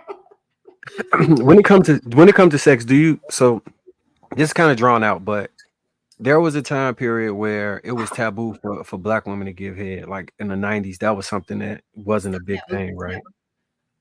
What? Where's JR with what are you talking about, soundbite? I wish I had my own little You're gonna have to get one because that was wild. But so you were an adult. Now, let me get back to the point. A real adult. But so back then that was something that we kind of as a community hadn't embraced yet, right? But other communities had, and they also was more inclined to have recreational sex. Do you think it's possible moving forward, because we've just now adopted the oral sex as part of sex, and we're adopting the recreational sex, I guess, as a culture, that we might also adopt the get married, get divorced culture as well? Because it kind of seemed like we're on a delay when it comes to like sexual revolution. It's just a question. I'm not sure either way, but I just want y'all thoughts on that. Let me tell you what's going to happen. I have, go ahead, mistake it, and then I'm going to tell you what the problem is. Historically, we were on the back end of the sexual revolution because of the religious belief system, right? Like Black people love them some Jesus, right? Like Still so do. so I think back in the day that was occurring because there was a tie to the church, and the culture itself was more along the lines of more being more conservative when it came to those things. So you didn't have as many Black women indulging, whereas now religion is kind of out the window. The culture itself has shifted in general. When you add social media, television, all of just access to sex, everything is sexualized. So I think it's more of the influence that has impacted the generation. And I don't, and to be honest, when I was looking at the stats, I don't think, from what I recall, it said that Black like girls are not having sex at a higher rate than any other group. So the difference is that I think that we're just, again, that the propaganda of making it appear that we are having sex all willy-nilly, and we're so ignorant to believe in that ourselves, because we're being fed that same information everybody else is. You know, it's so funny. Even when I look at these panels, when it comes to YouTube, and if you put all these panels together, just the ones that come across to me, I don't normally see Black women on these panels. I just see, like, it may be one Black woman, maybe two, and the rest of them are women of other races doing, like, you know, even when I look at Fresh and Fit, it may be two or three, but it's mostly other races of women. But for whatever reason, we get the name like those two women. It could be 10 white women and two Blacks, and it's like the Black women. Like, but it was like 8 white women on the podcast. I don't understand like how that became Black. Like, I guess because she has a little tint in her skin, like a little tan, and made her Black. I don't understand, because this is not majority of Black women on panels going, "Oh, I'm about to get it." Like, I don't see that. I mean, you guys may see something different than I see, but I don't see us doing it. I see other races doing it, but not necessarily us. Not You in know large why you amounts. don't? Oh, we doing it. I said not in large amount. I mostly see. So tell me the channel where you see a panel of Black women on the sofa or somewhere, and they're sitting here saying slutting out is what we need to do. I did just see it where this lady was talking about her dream was to get her peen in her mouth and one in her body at the same time. Right, that's one person. I'm talking Yeah. about panel. When I And see panels but of to your point, the women on there was looking at her like she was crazy. It was like that's just on you. We don't think that in mass. I did see them do that. Was she saying that that was her fantasy, or something that she's a goal to actually have happen? She Because I think she fantasy. started it with every woman's fantasy. She said that's every woman's fantasy, and then they all looked at her like, "Nah, you on your own on that one." I think something that is very interesting that was mentioned. I think I saw it on YouTube or something. Um, a lot of brothers seem like the statement was a lot of brothers don't really know how to differentiate women, good women, from the other women because the mindsets are the same or what they consume is the same. Some of the best women I know, they love Beyonce, right? But the stuff that Beyonce be talking about be contrary to some of the stuff that she be doing. And like some of the imagery, some of the stuff that we when we see Beyonce, we just like a lot of us guys, we be like, why do y'all like this woman so much? We understand, what she's done for the culture and how much revenue and the image and how she promotes business and all this other stuff. But like when brothers look at even good women and we see the kind of stuff that you consume and the kind of stuff that you say and the stuff that you don't necessarily come against, but you don't like, it's like there's a lot of things that women say and they say publicly that when guys hear it, we just be like, that doesn't sound like something that should be said out loud. If you would have kept that to yourself, you'd probably been in a lot better space. But women are now saying things in their minds out loud, and brothers don't really know how to deal with it. And we're putting even good women in the bad category because of the things that they're saying or that they're listening to in what's going on in this world. You know what, Inaz? I'm starting to believe, just like you said, there are a group of men who women find to be invisible, right? I feel the same way about men to women. Because I think that you guys focus so much on those Instagram women or women you guys deem attractive that you overlooking all the thousands of women that you may not find to be attractive, and you like just like them. I'm talking about these group of women. You know what I'm saying? Like, because you cannot tell me it's the majority. It's not. It's just I not. And said like that months ago. Beyonce, huh? I said that months ago. I completely agree. Keep cooking. Go ahead. You know, to like Beyonce, that's me. People can like, you know, Sexy Ray is a different story. But I don't think people who go to Beyonce concert are bad people. These are wives, women who carry themselves in a, it's just music. Now, if how you act outside of the music, yes, that'll be different. But most of these people are not like just walking around doing things because Beyonce said so, even though they'll attack you if you say anything about Beyonce. I get that. But so let me tread lightly. But as it relates to women, I think you guys focus so much in on chicks that y'all like, the woman who's slutty looking, the woman who's on Instagram, boom, boom, boom, boom, that you're overlooking the millions of women who ain't like that. And you just think all women are like these group of women because you are attracted to these groups of women, you know? Because it goes back to that bonnet in the airport. You just passed 2,000 in Atlanta airport, 2,000 black women who didn't have a bonnet on, but you saw two with a bonnet, and now all black women wear bonnets. Like, what are we doing here? I agree we can have selection bias, but I don't agree that men aren't paying attention to more than just the bad women. Men, it don't matter if she walking by at the grocery store, it don't matter if she at the factory, it don't matter. Men notice women whether they want to sleep with them or not, they want to talk to them or not. We are looking at every type of woman. Like we're looking. So when you go However, to the grocery store or when you go somewhere, you're saying the majority of women are not on their act right.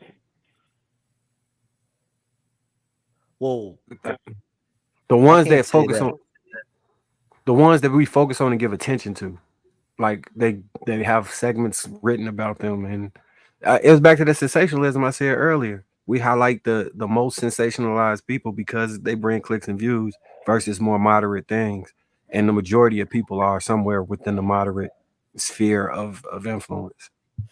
And I also think too, I guess kind of to what you just said, is also about where you are. So in terms of proximity. So if the majority of women that you're seeing is wearing bonnets, and I think Chicago really said he went to Miami and they were wearing bonnets and furry slippers with short shorts. Like, what area of Miami were you in? You understand what I'm saying? So a lot of times it's like when men are talking about like Black women as if they represent the majority of Black women, it's based on location, it's based on where they're at. Because you can go from one neighborhood to another neighborhood and you will see two totally different types of environment. Like, you can drive down the street and literally tell when you've driven over the tracks, so to speak, because you can just tell by the way that the houses look that this is a low socioeconomic area versus one that is in a, maybe a middle class area. And when you look at, not to say that both don't can't exist in the same area. You can have people who are dressed appropriately in a low socioeconomic area, just like you can have somebody that's dressed with the furry slippers and a bonnet in a middle class area. But what we're talking about is looking at the vast majority in a particular area that you're in. And what happens is that I think a lot of men are in places where those women or even women are in those places where those type of men and women are, which then confirms to them that all women are like this, because every time I turn around, these are the men and women that I see. So you need to remove yourself from the environment that you're in and go somewhere else. Even if you go to different, like, even if you go to different like states, you can go to a different state in one area that's the in I'm just going to say hood as an example, because I've experienced that, living like me living in the hood growing up. I left a New York hood, went down south to North Carolina and went to their hood. Although their hood looked different, I didn't know that it was a hood because it looked like they had houses versus us having projects. But I was like, oh, I like this hood. But anyway, the mannerisms, all of those things are still the same, because so certain socioeconomic status, you have the same type of behaviors for the most part. So it doesn't matter if I leave from here or go to Miami or go somewhere in Texas, you're going to see some of the same things. So when you're saying, oh, I travel and I see it's the same across the board for all Black women or Black men, it's because you're still going to those same areas where you're meeting those same kind of people. And it doesn't represent the majority. It represents the majority of the people that you're around. Let me ask you a question. Do any of y'all like Beyonce? Listen to her music? I think she's fine. I don't go to concerts. The older I've gotten, the less I do. But when it first came out, I definitely did. The reason why I bring this up is that it don't matter. It don't matter. I align with Mistaken. Okay. Well, it doesn't matter what a woman does as far as like her career, her education level, where she's at. If you ask most women will listen to Beyonce and have zero to no issue with it. They don't have any issue with what's being said. They don't have any issue with what's being done, because a lot of women separate the message from the artist and what's being presented. So what I was trying to bring to light of what I was hearing on this one thing on YouTube is that it's hard for men to really separate the good women, because I just said that no matter what a woman does, she could be the smartest woman, she can have the most money, she could never go to a club, she can go to galas, it don't matter what she do. She could be at the lowest of the low of the community, she could be at the highest of the high. The baseline is that most women will listen to Beyonce and not find any issue with anything that she's presenting, right? And so what this particular man was saying was, it's hard for brothers to distinguish even the good women from the women that aren't as good, because the things that women are saying, they might not be doing it, but the things that women are saying and the things that the women are consuming are similar. And so now you subconsciously put even the good woman in the same category as a not so good woman, because you are either saying the same thing, co-signing the same behavior, or listening to the same thing or promoting the same thing that the other women are doing that we consider are bad. You know what? I think that Black people, let's just turn the internet off. Please turn the internet off. Let's just stop. Maybe this is just outside of what we can handle. Okay. Maybe we cannot handle the internet. Maybe we cannot handle music. Maybe we cannot. We just need to step away from it.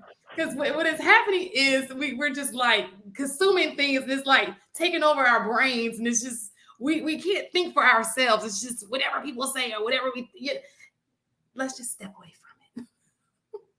Do you think people are angry? Shit like that before in my life. What? Do you think people are angrier in this day and age, or they're in better spirits? Like, it seemed to me, if you like observe the general population, like maybe now there's a thing is relieving stress. Maybe people come online to relieve stress, but the general personality that seeks to just exist in negativity, say negative things, and be in that space, I think that would translate to your real life too. And I think social media has a lot to do with that. Back to the comparison Yeah. thing. Yeah. You gotta step Yeah. away from this. It will consume your life. It will lead you to a path of this is crazy to me. Go ahead, Enos. So I will say that I think what Harrison is saying is a valid thing, right? I think that a lot of men in general do struggle to tell the difference between a woman who's genuinely good and a woman who's faking the funk, right? And if we're fair, women have the same issue when it comes to men, right? A lot of women struggle to tell the difference between a good man and a man who's faking being good. So I think that the question is valid. My thing is, why is Beyonce the marker, right? And before you answer, I want to state that on the men's side, there's a whole lot of the some of the athletes, y'all, who are your favorites, that have gotten into quite a few scandals. Some of the music y'all listen to propagates a whole lot of stuff that doesn't align with your belief systems, and yet y'all still know the lyrics to every track. There are so many other things. So why is it that when you're exhibiting the same behavior that you're criticizing women for, I understand there's differences in gender and that men and women are different. I do get that. But my question is, when it comes to music and the consumption of music and using that to equate your output, why are we using Beyonce as the marker to determine the difference between a good woman and a woman who's faking being good? I think I personally use Beyonce as a marker. I can't speak. I can speak, but I won't probably be accurate to say for most men. But the reason why I target Beyonce is because I look at what a lot of her fans do and I see the reactions. Like, you can't speak against them or speak against Beyonce. You can't say anything about her. You can't criticize anything, say anything. I look at the material. I see how the material has changed over the years. Now, granted, everybody's material is going to change because people change over time, right? But I look at the material. I look at the image. I look at, people's analysis sometimes, but not so much. But I tend to look at who has the most influence, and I tend to see what's the effect of this influence. Is everything about Beyonce bad? Absolutely not. She promotes an image that, hey, listen, you can be a pillar of your community, you can help people, you can have your own style, and you can like kind of change the game in a lot of ways as far as how your people are treated, how your people are paid, and you can also affect the economy in a very good way.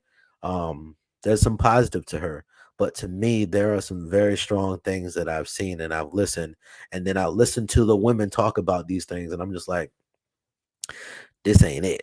So for me, that's why Beyonce is the marker. But to address the other thing that you said, I agree with you that a lot of us men, we listen to people and we listen to music and consume content that isn't very beneficial to our mindset. Like, we love gangster stuff, like some gangster rap. Throw some gangster rap. I don't even smoke, and I used to listen to songs about smoking. And Like, me y'all be personally, defending Future for dear life. oh, we don't defend Future. We just say he's very entertaining. He's sensational. Oh no, it But be some defending on Future. Y'all be going in on Future. I mean, y'all be when it came to Sierra. Oh my gosh. well, we go in on Future and Sierra because Sierra messed with Future, and he already got a slew of kids. You know what I'm saying? We're just like, it just didn't No, make I'm sense. not talking about Sierra. What I'm saying to you is when it came to Russell having taken over that kid, when he became the stepdad to that kid, y'all was going in on him doing what he was doing something good, went in on him and was taking Future's side, like, nah, that's Future kid. That's da da da da da da da. But We Future won't not take taking Future's care of side. the That's kid. facts. That was Future's kid. Yeah, but he's Did- not did- taking care of the kid. we don't I know that. mean, And on top of that, did you see that picture where they was all naked and he was holding the kids? That was completely out of line. That I should didn't. have resulted in something. Like, all right, so it's a picture where they all knew Russell Wilson, Sierra, and I guess the two babies, and he holding all of them. This man got another man child naked on the cover of an album. That is a problem, bro. I didn't I don't know see how it. Future let that slide. I ain't know what to see. That shit would have ended result. Because that's Mm. Russell's kid now. You That's say that's what? that's Russell's kid now. That's Mhm. But that's it's how just I it's mean just that's how weird. he Like, presented. And I'm gonna be honest because I've seen situations like this. The only way another man can move like that is if the father is not present the way that he needs to be. Now I have no idea if Sierra's trying to keep the baby from their kid from him or not. I have no idea, but I know that he's in a position that if he wanted to be involved, he has the money and means to make that happen. In terms of, like, I know a lot of men give the excuse about going to court, it costs too much. That's not his situation.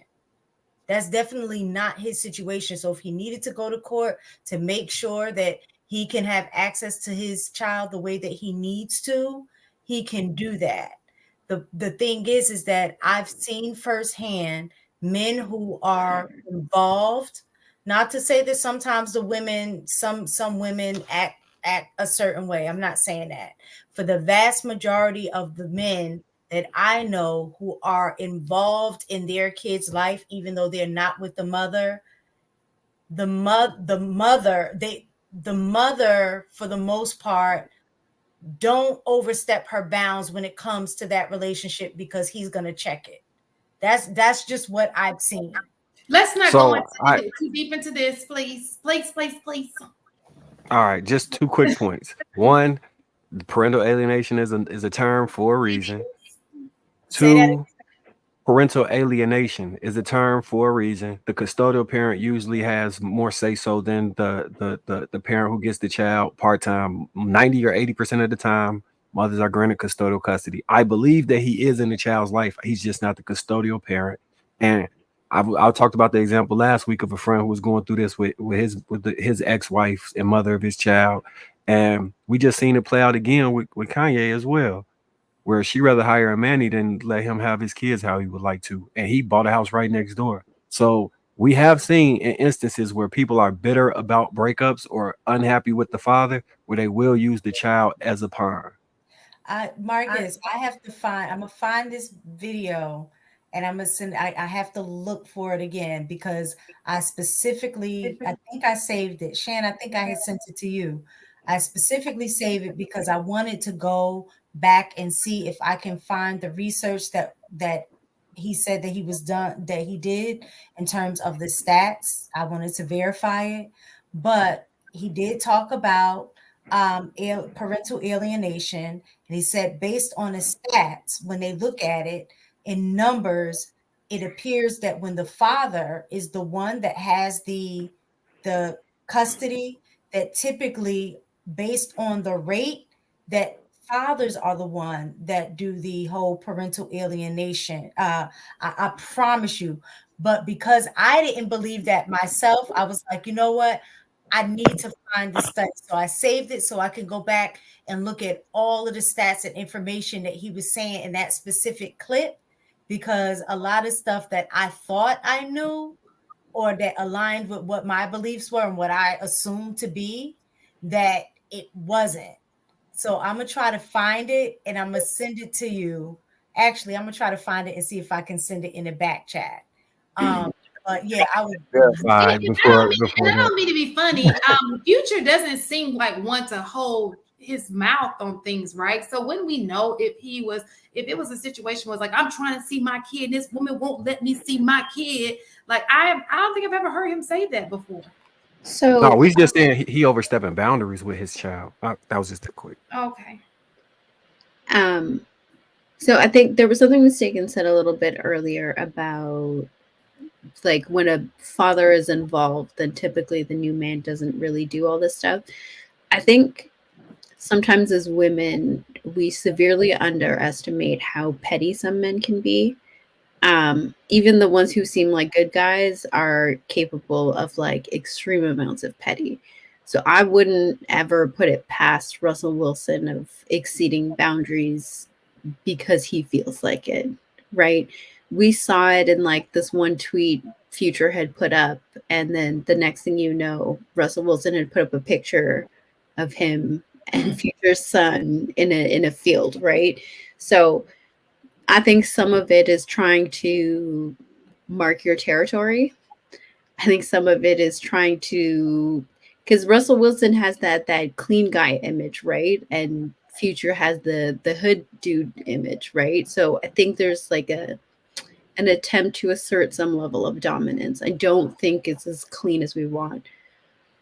Also, I think that Future's lawyers are probably telling him to keep his mouth shut about his feelings in an effort to make moves behind the scenes if need be, right? So the one thing celebrities do every time without failures when they start to open their mouths and they're already problematic is get themselves into situations they don't want to be in, right? I would not be shocked at all if his team looked at him and said, I don't care how you feel. You say that to us. You don't say that to the public. Oh, for sure. But only time will tell, right? Because in that case, that means if he's making moves to see his kid, it's been years now, it's to be some moves made. If that is the situation, because that's an assumption. So only time will tell. I just want to clear up a fact real quick. Men don't defend Future. Men roast Future. Men don't defend Nick Cannon. Men like you. Men, right.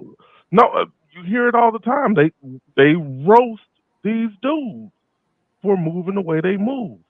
So like we don't do the Beehive, and of course her record isn't like theirs. I'm not suggesting that, but we don't go into full defense mode on a dude that's grimy. Men don't move that way, and we've seen it time and time again where it's, man, F that dude.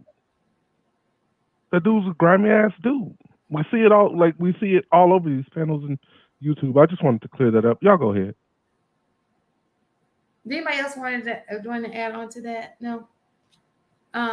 Let's do the super chat and then we can go on to the next one. Red pill ranges for $5.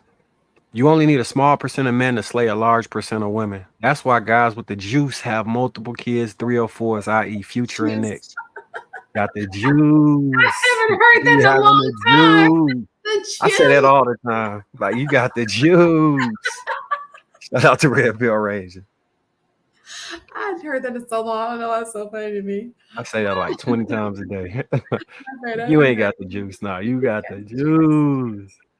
All right. What men would tell you for $10? Exactly. I can go 2 weeks sleeping with a different woman every night. By the time I'm done with the roster, the first girl ain't seen me in 2 weeks.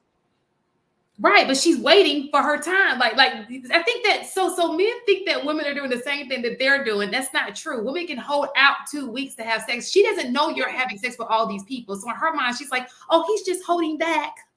And she's waiting for her, His point was that the top men tie women, like, so the top 10% of men have all the women. So that goes to the I can agree with that. Probably so. I don't know. Yeah. Possibly. Got one more?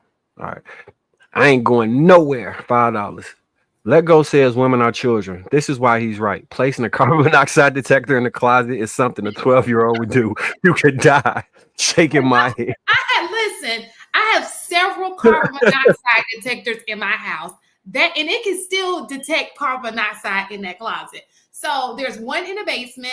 There's 2 on this floor, one of which is in the closet. There's still another one by the staircase, and then there's another one upstairs. I promise the message will get out if there is carbon monoxide in my house. Okay? So we're good over here. It would beep, right? No, it'll go off. It'll sound, the alarm will sound like a fire detector, the same thing. I'm just messing with you. Y'all get on my nerves. Mm-hmm. Oh my. I'm joking. Thank you for your concern though. We got it handled. All right, so trying to figure out where I want to go with these. Any last minute comments while I'm trying to figure this out? Because we're gonna have to cut this down because we didn't talk off the subject a lot. You didn't put nothing at the bottom, so I thought it was freestyle. I thought this was That's why we kept interesting. asking questions. So check this out. I thought this video was interesting. That's why I wanted to share it. Did you know that in South Carolina, if a male over the age of 16 seduces a woman under the promise of marriage, he must actually marry her. If he does not, he's guilty of a misdemeanor and must be fined or imprisoned for not more than 1 year at the discretion of the court. How crazy is that? Listen, who gonna look up Georgia law? What is it here? They need to have a law that say if a woman goes on 10 dates with a man and he spends over $1,000 with the expectation of getting sex, then she could be in prison for 1 year if she'll give him Only sex to if make she that learns, make sense. only if she promises him sex. The key here is the promise of it. So I can agree. If she says, then I can agree with that. So if she ain't promised to bone by the 10th date, then that's on you. As long as she ain't give her word. So what do y'all think about that? I kind of like that law. So here's the issue with that law, right? It's like it's one of those really obscure laws that were probably written over 100 years ago, yada yada yada, right? The problem is now that it's come to light, some people are going to move some mountains and move some things around and pull some political sway to make that law disappear. That's the problem with that. Isn't it the same state All that these women that are living in Atlanta, y'all better go ahead and move. Listen, they make South Carolina and Georgia right next to each other. Maybe the same law here. We got somebody got to look it up. Look, check this out. Isn't this the same state? It's either South Carolina or North Carolina when you date a married man, the side chick can be sued. North Carolina. Okay, I knew it was one of the Carolinas. Dang. I thought that was so freaking funny. Hey, I just want to add that in the thing you dropped, he didn't actually list the studies. He just said that there are studies. Like I could say, there are studies that say I'm the tallest man alive. There are some studies that say y'all are the most beautiful women alive. Who are the most beautiful women? What I said, that's why I saved it, because I wanted to go and look for the studies myself to see. That's exactly why I saved it, because I didn't. But I was like, I'm going to go do the research and see if I can find what he was referring to. He didn't even list no place to go look. He just said a number. But now you see why. Let me tell you about some of the studies I saw though. So there's a study that says 85% of black men are the best men that have ever lived within the completion of the world. 85, and then 15% of those men are the best. So the 85% are the best men, and then 15 are the best that have ever existed in history. I'm gonna try to look for that study. If I find it, I'll let you know. 30% of black men's beards are so perfect that the world is thinking of getting beard weaves so that everybody can emulate the beard game. And that the genetic muscle fiber that exists within the melanated human is a fiber that is more precious than platinum because of its density and propensity to have tensile strength equivalent to steel. Look it up. Resources say. And if I find it, I'll let you know, because I think it was a similar study from the same person that said that black women are the cream of the crop of all races because they actually can trace from the mitochondria DNA to the first woman, which was African American. And so our DNA is actually better than black men's. Like, I think that was the same person. I saw that study, and it said that that was true only because they had black male DNA inside of them. So essentially, they were similar, but not better. That's what the study said. No, because that DNA is very rare. That mitochondria DNA can be found that has also been given through a man, but those are rare occasions. That's not the norm. And in that same study, it said that they've been able to trace the lineage of God to the sperm that resides within black men. 85%. 80 to 85%. 85%. You got it. But I do agree with that. I actually like that law. I actually like the law as well. The reason I like that law is because it basically makes you accountable for what you say. Hey, baby, me and you gonna get married. Let me get that box real quick. Yeah. Now you're held to that standard. if she really wanted to push it. Just saying. Did it say a And it's 16-year-old hearsay. can say that to a Hearsay. child? Like you, Say that to how another do you person? how do you lose a hearsay argument in court? So now you have to, the ladies, you have to get in there like, okay, right, I want you to say that with the video playing, like if camera, they videotape everything else, say it, and men say anything for some, But as a woman, why would you want to be married to a man that really don't want to be married to you?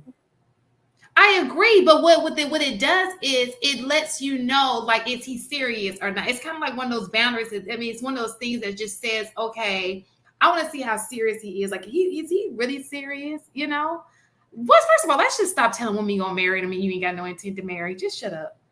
I don't think men do that. Can we need to take a look at the language of the law, because like off the top of my head I can think of at least 3 loopholes, right? If he says he's looking for marriage, that doesn't mean he wants to marry you. Correct. If he says he's thinking about marrying you, that doesn't actually express intention. It's just still a rough idea, right? If he says, I want to get to know you for the purpose of marriage, that still doesn't actually, but those are all things that women hear he wants to marry me, right? So like, I don't know. There's a lot of gray area in terms of enforcing that law. Well, did he say No, kid the 16 key years to old? it is, I actually have the law right here, is the seduction under promise of marriage. So basically, this was done to prevent men from getting the box under the pretense of marriage. I'm looking for when the year this was added, because I think that will add additional context. But even at that, AP, like, define promise. How do you define a promise? Does it have to be explicit? Can it be implied? Does it have to have certain context? Like, was he saying it during the act? Does that count as real intention? Like, there's a whole lot of nuance to that. Do jokes matter? Shut up. Okay. There must not be a conviction under this section on the uncorroborated testimony of the woman upon whom the seduction is charged, and no conviction if at trial, if it is proved that the woman was at the time of the alleged offense lewd and unchaste. Oh, so if she was already if she wasn't a virgin, basically, then it don't even apply. And you have a witness. Ladies, You have to have a witness. Well, the phone is witness now. Back in the day, they probably didn't have the witness could be just. But it don't matter, because if you're not a virgin, it won't apply to you anyway. That is correct. That's true. I mean, for us, but people who are young and they're growing, it's maybe some virgins out there, For those people. But did you say maybe it's some virgins? But like I said, there are loopholes here. Prove you were not a virgin first. Well, I actually just saw that they have what's called hymenectomies or something like that, where they can literally, what is it? Hymen, I don't know how to say the correct term, but they basically redo your hymen. So for the purposes of making it appear. But even that is documented, and that can be brought up in the court of law. Anything that's surgically done to you is still documentation, and so they're going to find out if you have a great attorney. Well, isn't that private? But the hymen is not an accurate depiction of whether or not a woman is still a virgin or not. Like if you're an equestrian, if you ride bicycles, if you've used tampons, like there are so many other. Some women are born without one. Some women, it just naturally deteriorates over time if you haven't engaged in sex after a certain age. Like there's so many factors. Like you would have to run through that woman's history and find that she hasn't actually slept with anybody, because it just isn't. The hymen's not an accurate depiction of a woman's chasteness. Some women how bad? Honestly, that is still, even to this day, sometimes some cultures still use that as a proof. And that was what I was reading when it was saying about the hymenectomy, or however you pronounce it, that is purposely sometimes why women get it done, is because of cultural and religious reasons, where in some cultures and religions you have to prove that you're a virgin once you have sex, to prove that there's like blood, on it, and sheets and stuff like that, which is kind of crazy. Do you But think that's grounds for divorce? If someone what? got a hymenectomy thing and tricked you, like, because you would that be like theft by deception? They stole a marriage. I Yeah. guess in that culture, if that was the rules and the conditions under being married, yeah, I would think so. I think that anything, if you're gonna pull that card, then anything that's deceptive on all levels should be a crime. How about that? Not just I see that. where you're going. I see where you're going. So I if see you where want to you. pull that card, then I it see where all you're should be a going. crime. I see where you're going. All right, y'all. New video. What are your thoughts? And that's why it's always a big difference when a black man dates interracially than when a black woman dates interracially. Because black men are the ones that are choosing. They're the ones that are picking. If a black woman is waiting to be picked because that's our role, we are not chasing men. Men are going after us. If you're waiting to be picked and black men are not picking you, you are going to go to a community that is picking you. Let's say that we already know that the number for marriageable black men is small. And then the number that you do see are overlooking you because you're dark skinned. I would date white guys. Are you kidding me? Because I want to get married. And we already know that white men do want to get married. A lot of marriageable black men don't even want to get married. So the dynamic is very much different. Picking and being picked, two different things. I hate it, but I can't be mad. So what are your guys' thoughts on that? I think the war has been won. I think that it's successfully, the 5-year plan has been completed. First, the Little What's the Mermaid, 5-year plan, then Marcus? Bridgerton. Elaborate. Like, when you put something out in media, sports, and entertainment as culturally acceptable, it take about 5 years for it to be adopted as the general standard of operations. At one point, they would say black women were the most race loyal according to statistics. And I've seen it. That's, in my personal opinion, this is just my opinion. I believe this gender war was manufactured for this specific reason, for that to become acceptable, for that to be the way we move forward. I truly believe that in my heart of And the hearts. commercials are also backing it up. You say the what? The commercials in Lifetime. Yeah, commercials, Lifetime movies. I've seen. Dang, who calling you this time of night?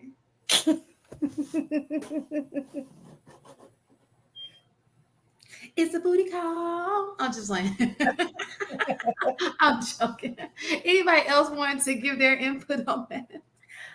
I actually can agree with her statement, but not just to white men. I think just being open to, if your goal is to be married, putting yourself in spaces where marriage-minded men are, whether they end up being black or white or Hispanic or what have you.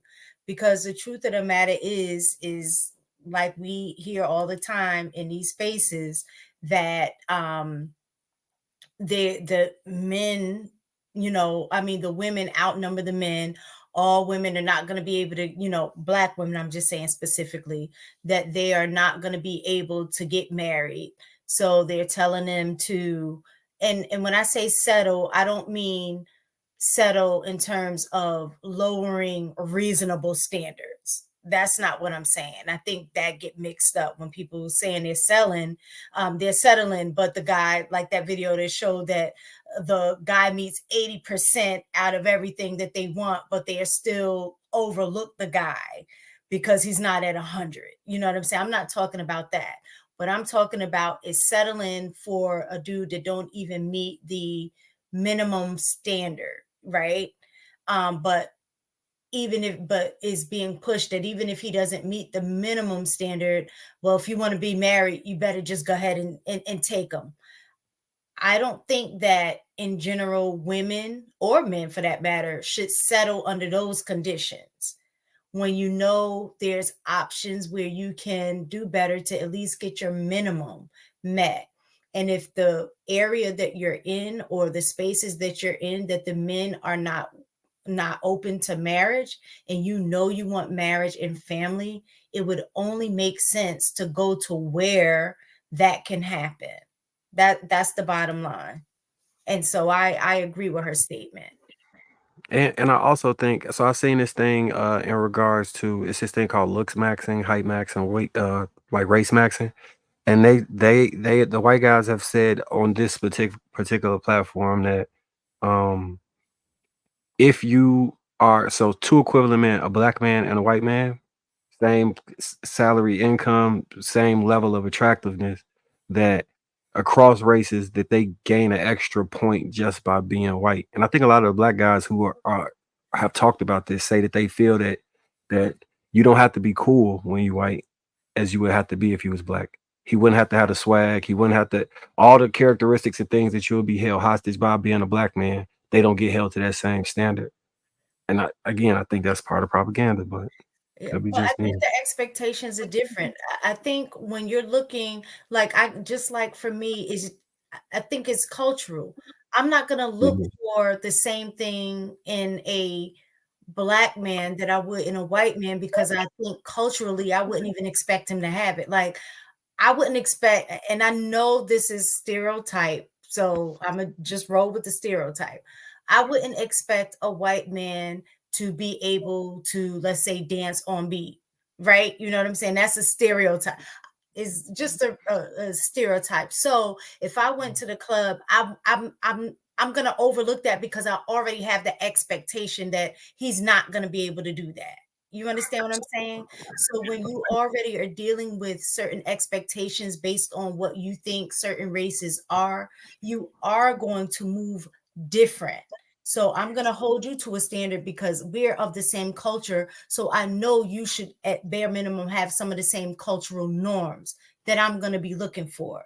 But if I go outside of my culture, I'm not going to expect that that person is going to have the same cultural norms. So you are technically being judged by a different metric.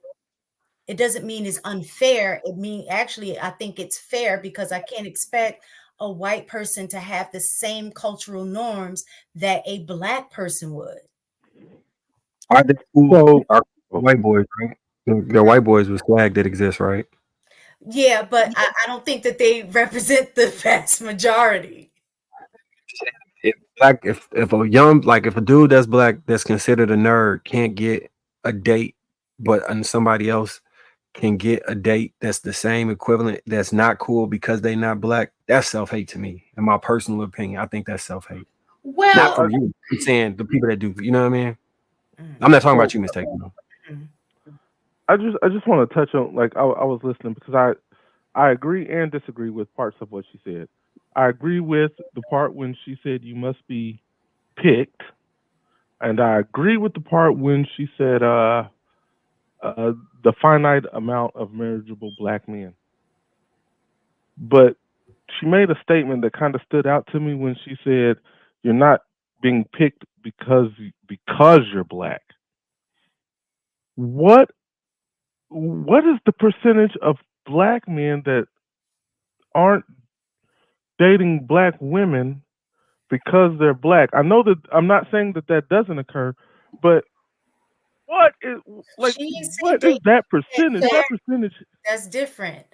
or She well, we you got know you'll date us. married. well date We're well talking about you marrying it's us. just when I Married. talk about date, I'm talking about dating with purpose. Dating with purpose means there's an intent to hopefully at some point get to the marriage stage. So how many? Like, what is that? That percentage has got to be less than 7% that So say I'm not going to marry you because you're black. no, so she didn't say it was just being black, right? She Yeah, said she that, did say that though. but she was specifically speaking for herself and her own experience as a dark-skinned black woman. And I think that caveat is really important because we can't ignore the fact that colorism exists in our community, right? My experience as a black woman is very different than the experience of a dark-skinned black woman, right?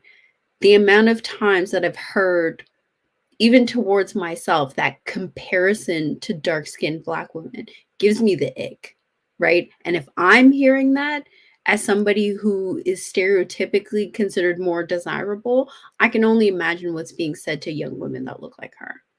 Then that Right? goes back to Marcus's point about the self-hate piece. Absolutely. So, Like that's insane to me. but Look, to you know, that, go ahead. no, I was just gonna add one piece. So no, it is insane, and I purposely make sure if I see like a woman wearing her natural hair, I go out my way to try and compliment her, and like dark skinned women that, because I be trying to make up for the bullshit that's occurred. You know what I'm saying? Like, let me give you some extra motivation and positivity just because I know you got extra negativity and discrimination coming your way in regards to your self image, and that's really important with women. I definitely be trying to do that a lot. Like I'm making my business. If you wear your natural hair, even if I'm not particularly a fan, I'm a fan of the idea of it. So I'm just gonna support you on that, just on that. Yeah, and I personally have never heard it the way it was just expressed, right? With the skin tone, the melanin difference, like that. I've never like that. That's insane to me. I can't. I won't marry a dark dark woman. Like that's So wow. it doesn't necessarily come out like that. It'll often, and I'm sure you've probably heard it this way, of like wanting the babies to look a certain way, right? Wanting the babies, hoping that the babies look more like the mother than the father, of, praying that they don't wind up with dark-skinned babies. Like, it doesn't necessarily go directly towards the woman herself, but if you're dark-skinned and she's dark-skinned, the likelihood of you having mixed race looking children is like almost non-existent, right? Statistically speaking. So it comes out in like these self-hating microaggressions all the time through everyday conversation. It's in music lyrics all the time. We were referencing Beyonce. She doesn't do, but people like Chris Brown and others do it.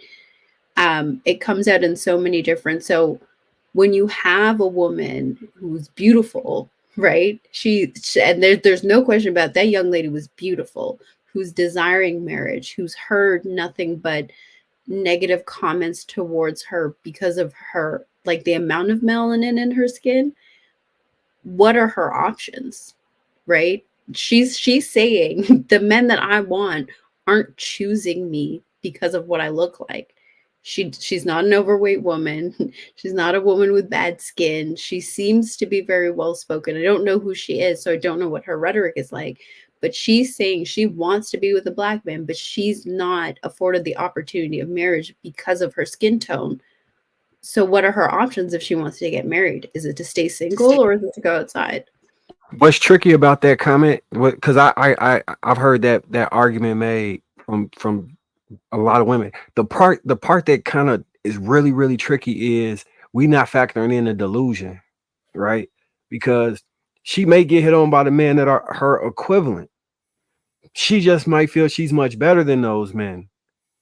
And then when we was making the example of the equal exchange for exchange, man to man, race to race, then to then say, I'm just gonna go, it's back to the self-hate for me. But I agree with what you're saying. I just want to add that part in there. I also real fast. Mhm. I understand what you're saying. I think that this woman has dates. I don't think that this woman is a beautiful woman.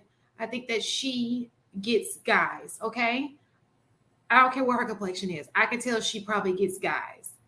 However, the key word here is marriage. Can we start focusing on her keyword is men who are marriage minded? Because to get a guy is one thing. To get a guy to marry you is a very different thing. A guy will have you in a relationship forever and not marry you. Okay, so I think what she's saying is to get a marriage minded guy who wants to marry her, she feels that she has to do this. But go ahead, Ms. Aiken. Well, that was what I was gonna say, that the caveat to what you were saying wasn't about her not being picked or even her being chosen by, like what you were saying in terms of delusional. She may be being picked by men, but she's not necessarily interested in those men who may be interested in her. My thing is, I guess for her, even the type of Black men that she's interested in, if they're not interested in her, her point is, I'm looking to be married. So if I have to have my other interests or whatever my standards are, that the Black men that I want that have those standards don't want me, then I'm okay with going elsewhere, with dating outside of my race, with men that have that meet the same standards that I want, but it just so happens that they're not Black. Because if my goal is to get married, and in this group of Black men, based on the standards that I want, don't want me, then I'm going to go somewhere else for those same group of men that have those standards, who are looking to be married. And I think the biggest thing is the marriage part. We see it in these spaces, even statistically. The marriage rates have gone down across the board, no matter what race you look at.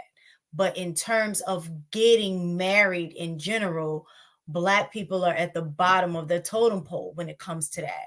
So she's absolutely right in terms of her even having access to marriage-minded Black men. So so that already puts her at a deficit. And then when you add on, I have certain standards that I need my Black man to meet. And I'm not talking about the superficial standards. Let's just assume that it's just, I'm going to just say basic characteristic standards that you would need to have a good marriage.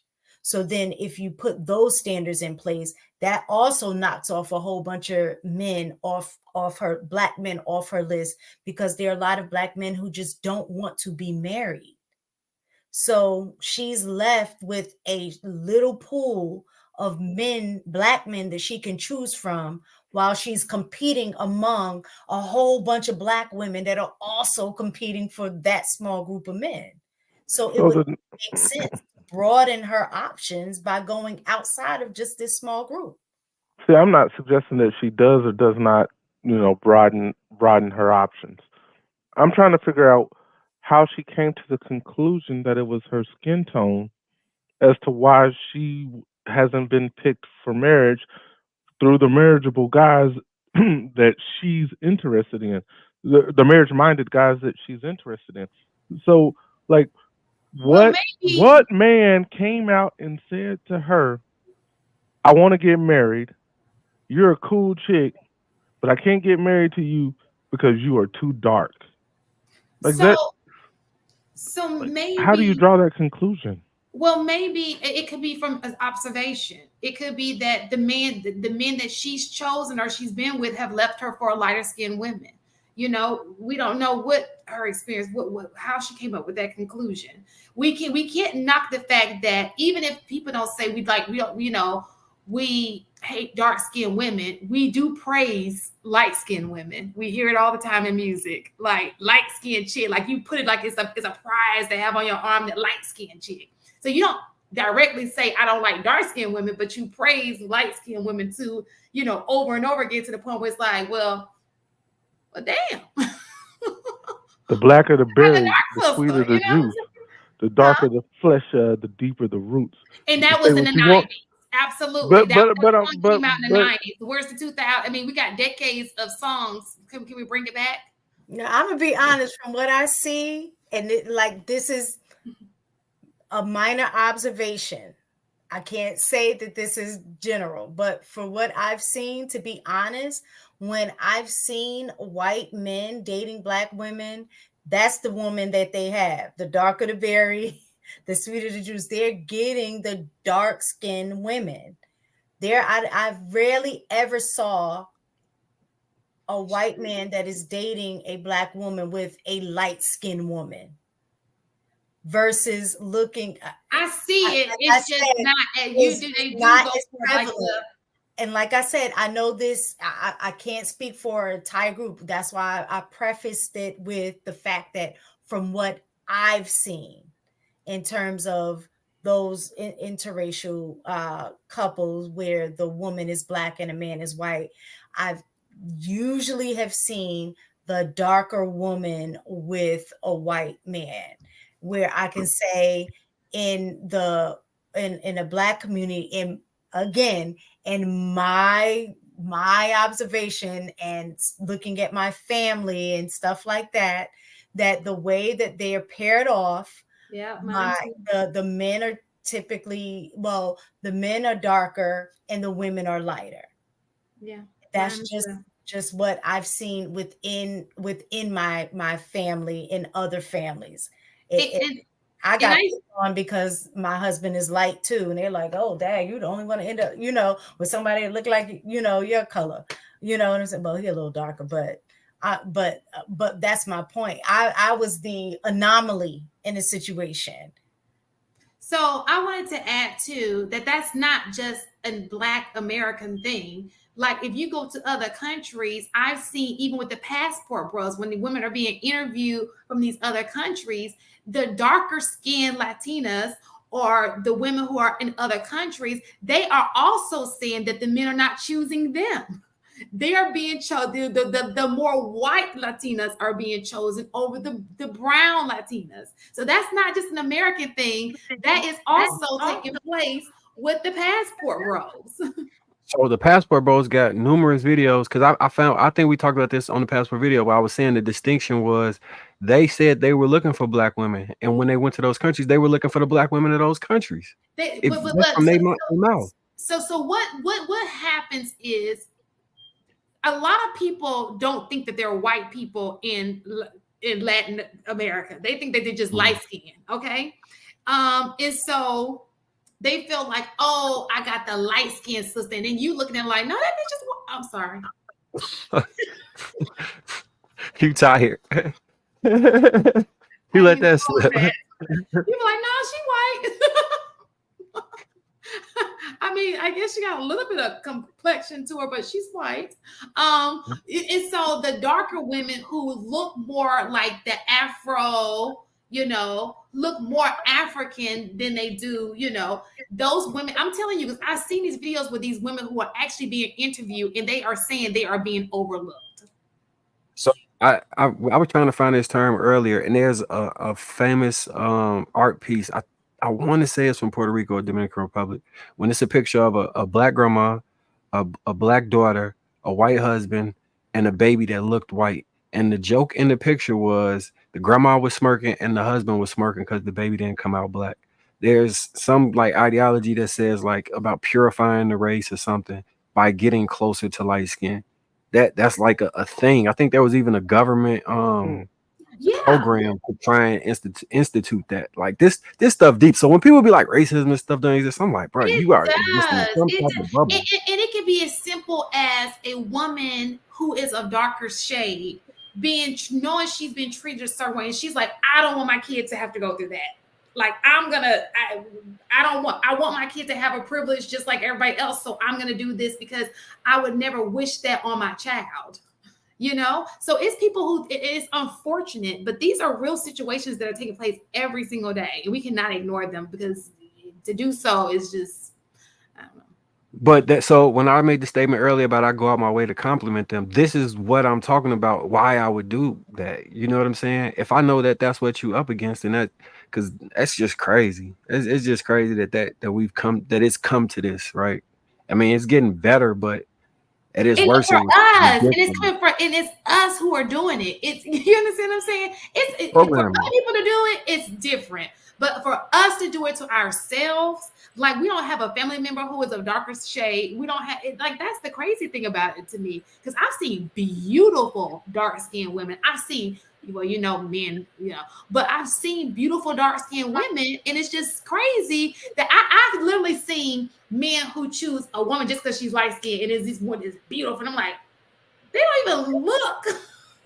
So, but I think, like what you were saying earlier, the example of a woman not wanting her child to go through that, that's how it starts. And if we're honest, most people don't know how to process feelings, so it turns into anger. Mm-hmm. Like you're gonna have a tough time in this world, so I'm gonna be tough on you so you grow thick skin, right? But then that child doesn't know how to internalize. So then they hate themselves, and then it just replicates generation after generation. And who taught us that? It's, you know what I mean? Like, it didn't come internally. It's something that was internalized, that was given to us.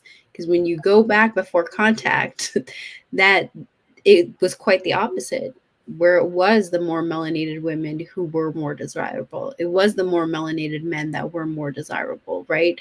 We were taught these things, and out of survival, we had to adopt them. And it just never went away, because it got passed down from generation to generation, because you had parents who weren't able to communicate what they needed to properly, because they were still in survival mode themselves.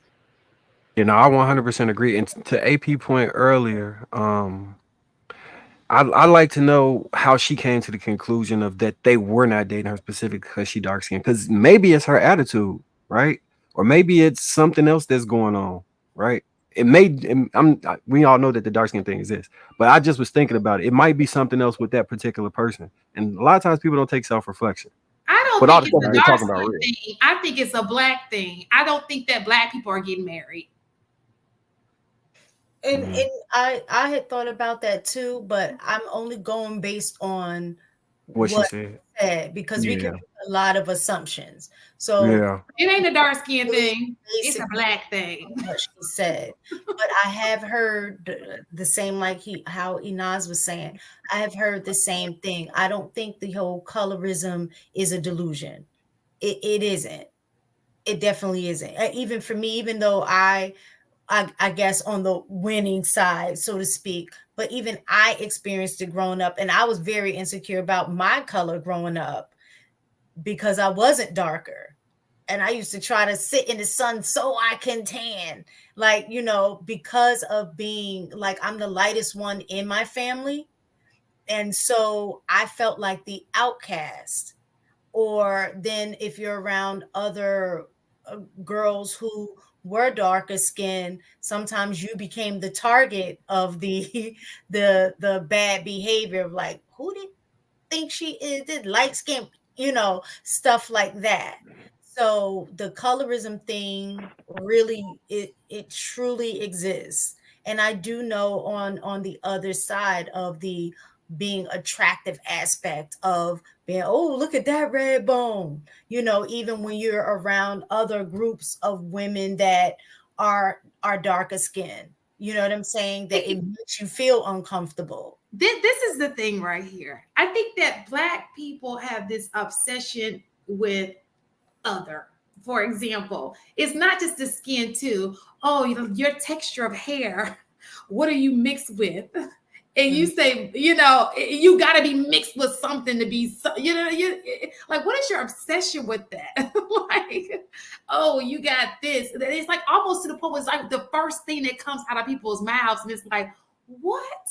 Because I guess black people don't have long hair. I don't know what the rationale behind that is. It's just like the hair, skin complexion. It's crazy.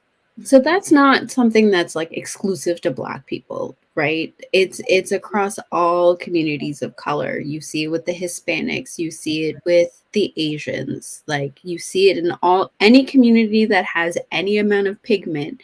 You see colorism exist. You see texture, like issues around texture exist. It's not exclusive to us, I think, because we see it amongst ourselves so much. And then it's like, it's publicized, right? We don't see too many people in other cultures have videos go viral over these types of comments, but it does exist in those communities. I remember seeing a video. It was in about Mexico, and there's a whole group of, I guess what they call like Mexican, like Afro Mexicans, and they like was doing like a documentary on how they were being treated in Mexico because they look African. They look straight black, where they don't have the same access to housing. So they're all like condensed in this one area. They don't have the same access to healthcare. Basically, the same issues that Black people face here in America. And I was like, oh wow, and again, the more lighter skinned Mexicans, the ones that looked mostly white, how they're typically represented in commercials and on the soap operas and things like that. So they were talking like, if you didn't know that they were in Mexico, you would think that they were here in the United States, having the same exact talking points that we have. So it definitely isn't just an American thing. But I So, will say, this will be real quick. I'll say that we're taught it. I was just sitting thinking when you were talking about soap operas and stuff. At that time, I was literally thinking, I was like, every time I see in movies a successful Black woman, she's typically lighter skinned. Anytime I see the angry Black woman, she's typically darker skinned. Now they say it all the time. And if she is darker skin and she still has European feet, you know what I'm saying? So there are dark skinned women who do well, but they still have like their bone structure may look a little bit more European than, So I don't know if y'all remember the fact that they cast Zoe Saldana in the Nina Simone biopic instead of giving it to Viola Davis. Mm-hmm. And Zoe Saldana was like infamous on the internet for saying she wasn't Black because she's a Black Hispanic. Mm-hmm. She had to claim her Blackness in order to justify her taking that role away from somebody who looked more like Nina Simone. Mm-hmm. Right. But kind of going back to like the texture thing, like one thing that happens a lot in like Dominican salons, if you're not careful, is they slip in relaxers and other chemical treatments into women's hair to give them that more desirable texture. It's common in that community. Maybe that's even though it breaking off. It might be or like keratin treatments. What's that? You think people put relaxers in people's hair without them knowing? Absolutely. It's a known phenomenon that if you're not making sure, if you have a coarser texture, they will, like, if it's not a relaxer, it's a keratin treatment. It's something to give you that more desirable texture. I know they charge more. They might, right? And so that hair and it's not blown, like if it's not, you know how you could just blow it out straight. I used to get charged. Yeah. So, but that's the thing, right? Is like when they do things like that, it perpetuates the stereotype that, Hispanic women have good hair. A lot of them have treatments and don't know it or are encouraged to get the treatments in order to have desired texture, right? Like it really isn't just us. What do y'all think is more dangerous? Propaganda or one man, like nationwide propaganda, or one man with a gun on a shooting spree? Nationwide propaganda. Without question. Okay, just curious. I think a lot of times when you understand that, then you can look at the world from a lens where you can see, like I try and focus on like, all right, is there manipulation occurring 9 times out of 10 it is. What is the direction of the manipulation? To whose advantage, to whose disadvantage? Why are they doing this? And then I try and make informed decisions based off understanding that. If you kind of look at the world through that lens, a lot of stuff will start to be like that. You'll be angry too, because you'll be like, damn, I really see what's going on now.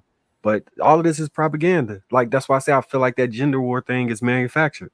You take in the social media age, back to my original point about what's sensationalized is the hottest thing, and negativity spreads faster. It's prime for the course. It was prime for the course for us to be in this position where we spent hours yelling at each other and calling each other names and saying we're gonna go get the other, and then you slide right in with a movie, a commercial, or a TV show where being with the other is the most safe, the most fun, the most luxurious, This is a propaganda machine. I don't think it.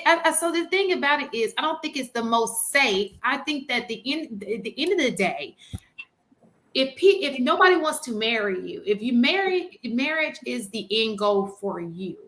and you can't find you're only finding men who want to be in long-term relationships with you, and they are not seeking marriage, or you're only finding men who just want to sleep with you or whatever.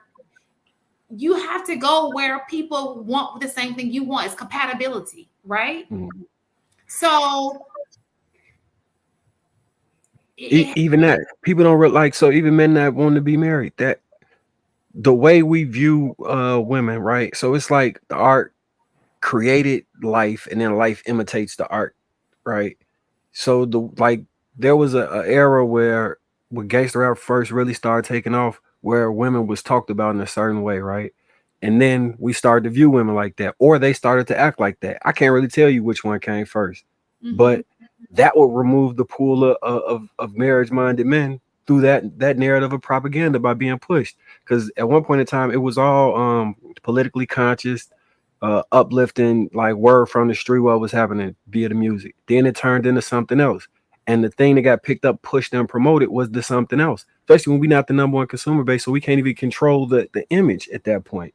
Like all of that stuff is propaganda. I beg to differ. You can control the image. The thing is that it's money over the mission, right? So Yeah. so you have every right to control the messaging, but because the money is more important, you sell your soul in order to make the money.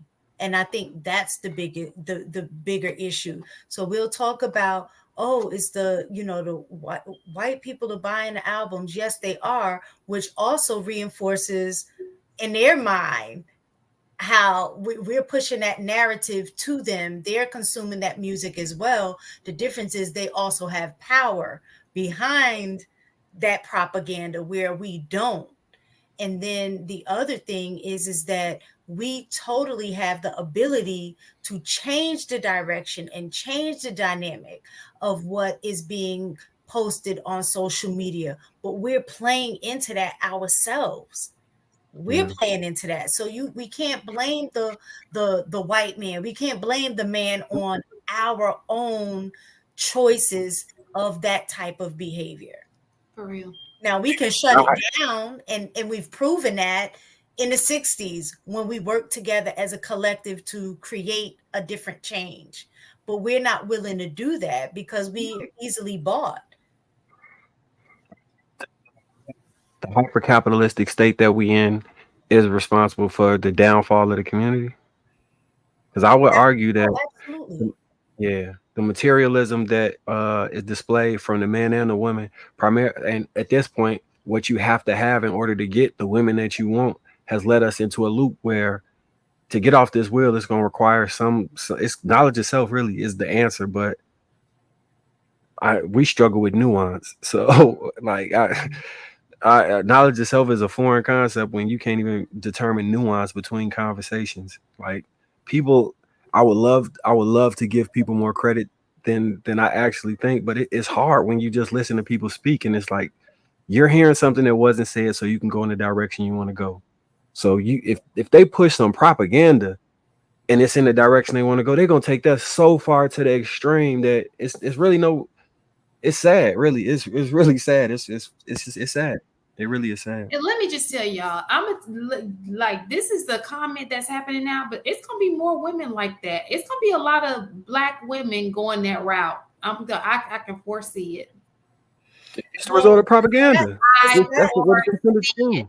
The stats are already showing that, not like that the increase in interracial dating, not just Black women, but I mean across the board, that there's been an increase in interracial dating. There was a time when I can say I rarely even saw it. It would just be like, one person out of, I have had in my social circle, I've had 3 friends in the last 3 years. Crazy. 3 and 3. All right, so with the metrics I used earlier, if you look at who benefits from the manipulation, what the end result is, and to whose detriment is it, if you calculate those things, then you could see exactly what I'm looking at, and you probably be like, yeah, that is kind of, because what's the end result? It depends on which lens you're looking through. You know what I'm saying? Because if you're looking at it at individual basis, especially looking at that young lady and her situation, for her, the end result is exactly what she was looking for. So if she ended up getting married and having kids and a family, which is what she was looking for, then there is no propaganda in her mind. You know what I'm saying? Because Yeah. she got the result she wanted. I can't hear you, Mark. Your mic is. Oh, I'm tapping. saying Oh, Okay. I'm saying let's say her kids end up doing the exact same thing. Then what happens? That's not a black person no more after that. So what you're asking, so you're asking people, and this is for black men and black women alike. You're asking them to choose the community over themselves. Okay, you're saying, okay, because your kids your blackness may run out because of the choice that you're making, that you should go back and just be lonely and single and just keep taking the hits that you've taken and not get married. You know, it's not gonna, people are just not gonna do it. I'm not asking them to do anything. I'm just simply saying what is the result and what's the sum of that result. I'm not telling nobody to do nothing. People free to live their own life. Not gonna do it though. They're not gonna look at it like Let that. me ask you this question. Do you think it's any different or worse or you yes. I know what you're asking. The answer is yes. I already answered. Okay, let me What am I going to say? No, and I'm not switching it out. You don't got to go down that road. I'm already saying yes. So we can move on. I was going to say, is it any different for men doing that with? No, that wasn't the direction I was going. Oh, okay. What I was going is, do you think that situation is worse or any different than what we're going through now in terms of the education system indoctrinating us into a whole different, what we'll say, white capitalist mindset, where we've lost our culture? You know what I'm saying? So do you think if her marrying a white man and having mixed kids versus her mindset still being indoctrinated into the Western American system, because she can pass that on to black kids? So how does that make any difference when the end result, I guess, to me, I don't know which one would be worse. Can't hear you. Hit the microphone again. I say it's up to that person. I'm not telling anybody to do anything. I'm just saying to think sometimes. Like just think about what you do in life. Just think. Just please. So let's look at that. Let's look at the options. Okay. Oh, go ahead, Enos. I'm sorry. No, I just wanted to answer Ms. Jenkins' question. So the issue is, and this has been studied for generations, right? With mixed race children, is they typically have an identity crisis. Mm-hmm. And they will typically align themselves with the identity that is most predominant around them.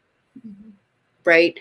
So what does that, and I'm not saying people shouldn't do it, like do what you want, but what does that result in? Does that result in the next generation being more connected and finding their roots, or does it result in a generation of people who continue to fall into the propaganda, whether they're conscious of it or not? And that's really the problem, is it typically just continues to steer farther away from the goal that Black people are trying to attain of becoming more connected in community, becoming more grounded in shared identity, becoming stronger and being built together, right? If we're going to propose a solution, I can't believe Marcus missed this twice. But really, like, would legalizing polygamy become a viable solution? If women really do outnumber men to that degree, would it not make sense to allow men who are able to take on more than one woman? Well, they're especially if they, even though it's not legal, even though it's not legal, but that doesn't account for those women who don't want to be in a polygamous relationship. So that would benefit those women who don't mind and the men who can afford to do that. But that still leaves out a whole group of women who don't want to be in that situation. So what are those women? Mute your mics. I hear somebody breathing real hard. So what are Sorry, scratching my head. So what are those women left to do other than either be in a forced polygamous relationship if they want to remain loyal to their race, or lower their standards for a man just so they can again be loyal to their race, or maybe they can do still marry somebody Black, but it may not necessarily have to be if they're American, do the same thing that the passport bros are doing, go overseas somewhere else and look for a Black person. That You don't have an issue with that solution mm-hmm. that you just proposed, the last one. Mm-hmm. Yeah, I don't, because I see us all as one anyway. So interesting, Tam. Did we even get to your main topic? Wait, let's read this. Did we do this one? Yeah, we read that one. Mm-hmm. Okay. Wait. What did he say? Let Go says women are children. That's why you're right. Placing a carbon monoxide detector in the closet is something a 12-year-old would do. You could die. Shaking my head. So give me. You already explained it. Give me 5 seconds of my time, because I'm just give me 5 seconds. It's gonna be boring to you, but y'all, because I ain't gonna be talking about me. Okay, let me okay. Look, I love your vaulted ceilings. Look, Those are very nice.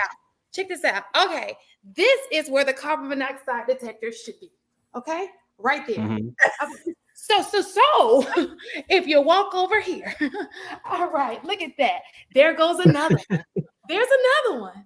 Okay, if you look up there, I'm trying to see if I can get my camera, because I'm not going up there. If you go up there, there's another one up there with the fire detector. It's okay. It's going to be detected. If it's in my house, I'm going to hear it. One of these motherfuckers going to pick it up.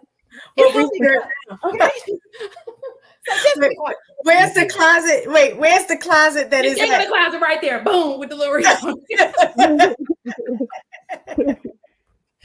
Y'all gonna leave me alone. And it's one in the basement. Okay, thank you.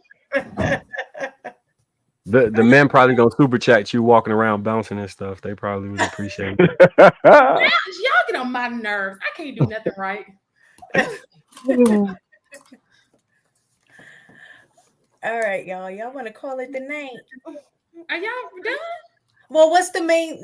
Did we hit the main? Well, we were just talking about they're all of the things are, come up to that one topic. It's not like a certain chat. Come up under what? Like the the question was, are Black women to blame for low marriage rates? I think we play a part in it though too. Oh, we do, because we talked about sex. We give out sex without commitment. That's our part. What was our other part? The other part is we do need work in terms of how we interact with our men. That's true. I have to, like, I know a lot of times women, like, well, when we're in these spaces, is like we're going back and forth with the men, but there's definitely some validity to what they're saying. I don't necessarily agree with everything they're saying, and to the extreme and degree with some of the stuff that they are saying, but I can definitely agree that there is work that we need to do on the way that we do interact with our men. And in addition to that, I also think in the way for that to improve too is also along the lines of men being open to giving us that time to make those adjustments and being consistent on their end with supporting us while we while we go through that. I forget it, AP. You just threw me off.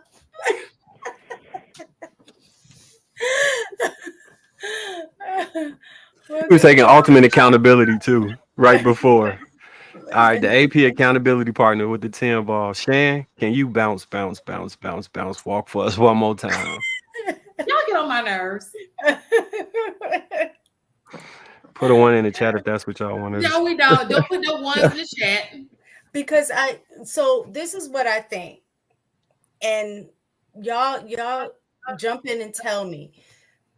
So I think what's happening is that men are getting frustrated, Don't do right? that. Because they want Black women to be a certain way in relation to them, right? 3. But on the flip side, I also think women are becoming frustrated as well. Mm-hmm. And so what happens is we are focused on the frustrations of what one is or is not doing, that we are totally not looking at where is the common baseline that we need in order for us to just come together on a common ground. Like, we don't even have the idea of what the common ground is. And I think if we don't have that, that nothing can happen, because you have men that are expecting, like, we're having it up to here. Black women need to get there and change their attitudes. They need to do X, Y, and Z. If not, we're out. That's why we're gonna go, passport bros, or go outside of our race. And Black women are kind of feeling the same way. Like, if Black men don't get it together and they don't make this amount of money, or if they don't have this level of education, then if they don't get it together, then we're just going to go somewhere else. But at the end of the day, I think just like men want to feel respected, women want to feel loved. And I don't think either one of us are meeting that need. And to me, I think that's the baseline. And we don't have that. That's where it needs to start. And we don't have the patience, or not just the patience, but also the grace to give each other time to actively work towards getting better. So, Yeah. go ahead. Could you put your hair in a ponytail? I think it's interfering with the mic. Oh, Matter of fact, take your hair and do this. Yeah, put it Yeah. put it in a ponytail. y'all motherfuckers on my nerves. I'm just that's I should them. have never got my ass up.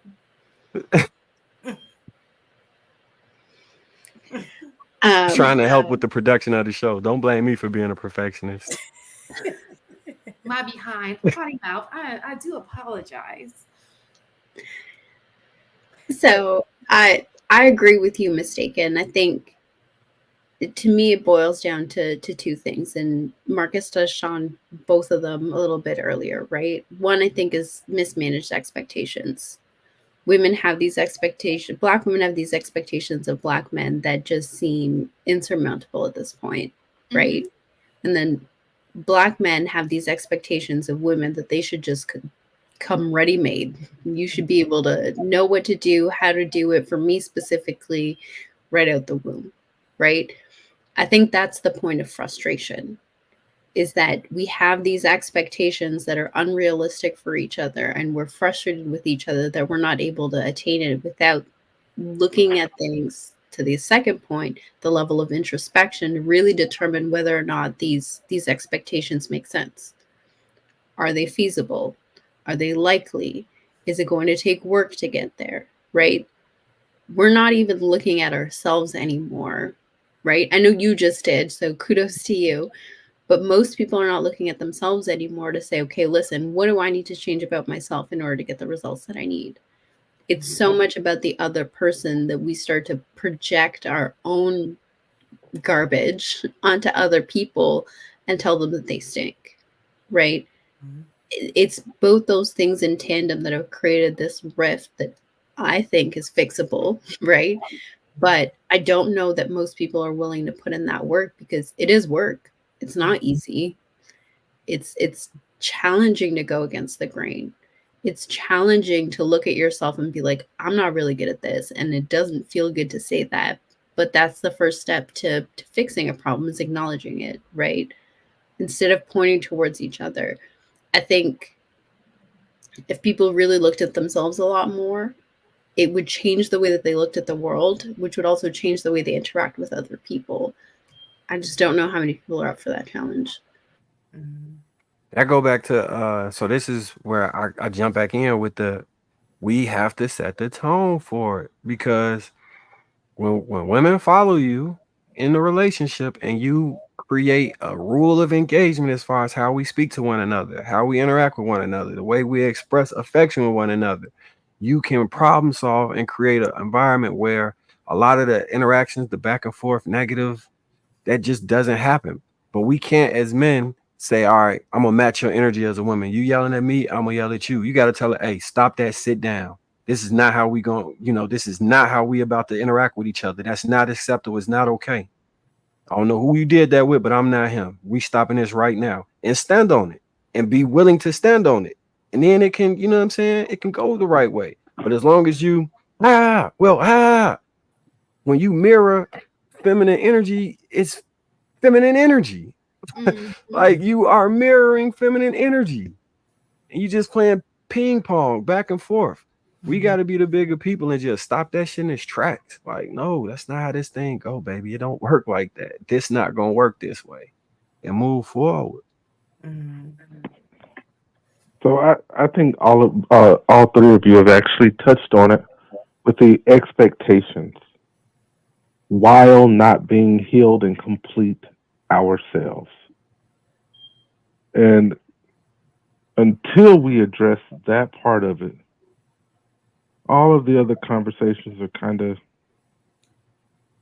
moot. We have to be able to acknowledge that we ourselves are not complete. We ourselves are not quite ready. So how can I expect you as a mate to be ready, to be complete? Because what will happen is one of us will begin to disregard the other one. If I'm complete and you're not, we're not on the same level. We're gonna have tons of compatibility issues. But if we both are able to recognize that we weren't taught, we're not ready, but we're willing to be patient with each other and learn as we go on this journey. Somebody said in the chat, fly the plane while it, build the plane while it's in the air. If you're willing to actually take that journey, you'd be surprised what can come of it. But we all want it now. We've all been taught instant gratification, and it's unfortunate. It's going to continue to be where we are in this community. It really, for me, it actually hurts my heart. But what can we do? And I'm glad that you brought this up because it goes. Do you guys have time for one more video? Because it kind of goes into a video that I had prepared, but we didn't get to it. This conversation. What did you want to say, Ms. Aiken? I was just gonna say, like, we started earlier with the list, right? Of places not to go, whatever. We are in a solving mode, right? What if we were to create a list of what they say rules of engagement? If we were to create a list like that for Black women and men in terms of being able to interact with each other, what would be, I say, the top 3 to 5 things that you would say we would need to have, like women would need to come with and men would need to come with, in order for us to truly at least start bridging the gap to some degree where we can at least come to the table? Because like right now, I think there is a long table and one is all the way at this end and one is all the way at that end. So if we were to get a shorter table where we can come closer, what would we add? What would we put on that list to say, if Black men and Black women did these things, at least these, because remember I was saying about the baseline. What is the baseline? I'm just talking about basics. What would be the top 3 to 5 things that we would need to come to the table with to at least bridge the gap somewhat? I'm just offhand snowballing and freestyling, but so I think I'll go one for one. So for men, I think no particular order, but be able to temper your conversation so it can be effectively communicated to the person you're speaking to. For women, be able to listen to what he's saying and not feel like it's a personal attack. For men, be able to exist in a space where where you understand that your look to and your words mean more. So you really never say things that are hurtful or that can be damaging to the person. For women, understand that he's not perfect. He's gonna make mistakes, and you've got to be able to work with him while he grows. Uh, for men, we we need to redefine the way we view our masculinity, so we don't isolate ourselves to unfeeling wallets, and we can be a more all-encompassing human. For women, don't put unrealistic material expectations on that man that will have him feeling like all he is a wallet and a non-human emotionally. Um, and we all need to clean our room before we go outside and look at anybody else's room or house. So point the finger inward and figure out what you could fix within yourself so that you can attract the spirit, the energy of the person that reflects what you're trying to be. Um, for women, creating a list of tangible things and who you would like to be, and find those things within a man that are non-monetary. And I'm not saying money isn't important. I'm just saying specifically for trying how we interact. Create a list that's non-monetary as far as actual tangible traits that you would like to see passed on into your children. And five, for men, look at our kids as our future and understand that we need to pour into them fully in all ways, shapes, and metrics, and be the example of the men we would like to have been raised by. Like, be the example of the man you wanted to be raised by. And for women, be the example of a mother you wish you had. What would you say, AP? So I'm not as wordy as Marcus, and I actually believe he was pretty eloquent, to be perfectly frank. Both sides need to exercise a level of patience, which is one on both sides. Two would be a level of understanding and open communication while tempering emotions. So basically, listen to understand and comprehend, not just to reply. And I would say that to both sides. Oftentimes, I feel like we get into a space to where we're listening to reply and argue instead of just comprehend and understand.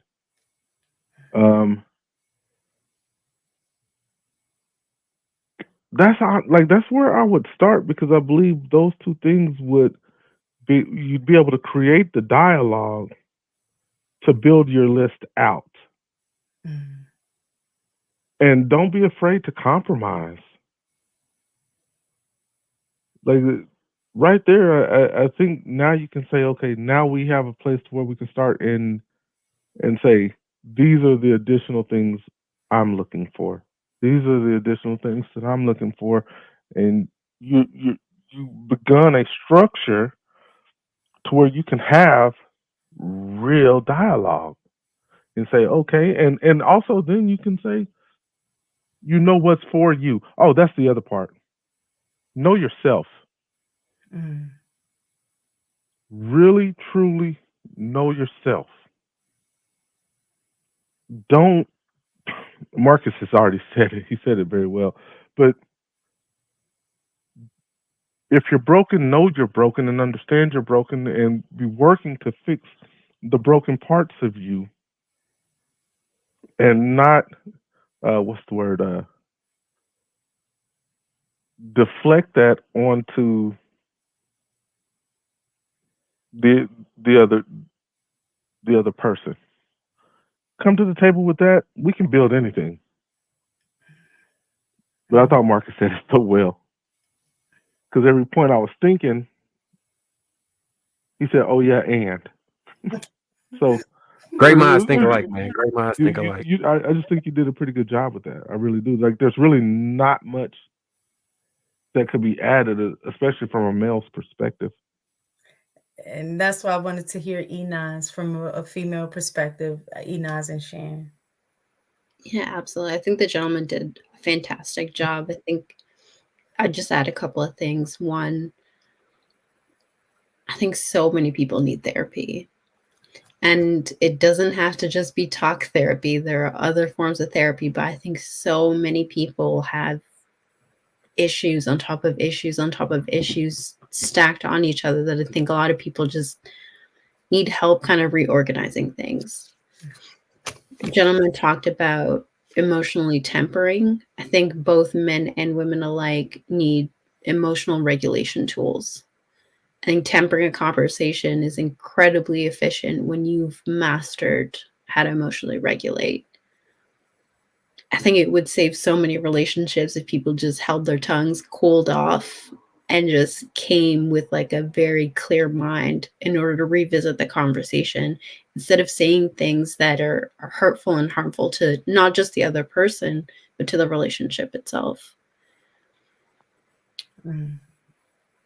And then there's like the self-exploration part. They talked about knowing yourself, but it takes stripping all of the things that everybody's ever told you you are in order to figure out who you are for yourself and walk in the world looking like that. I think people need to stop allowing others to label them and choose what they want, and not on like a rainbow alphabet community type of thing, but on just like being told what your place in this world is, right?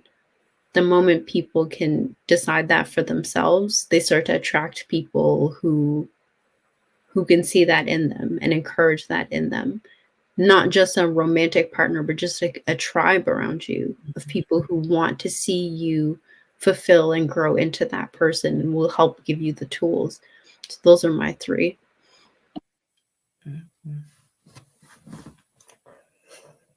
Shan, Well said.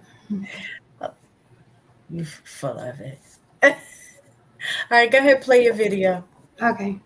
Man, get your list. I would say, I think the first thing I would say is understanding.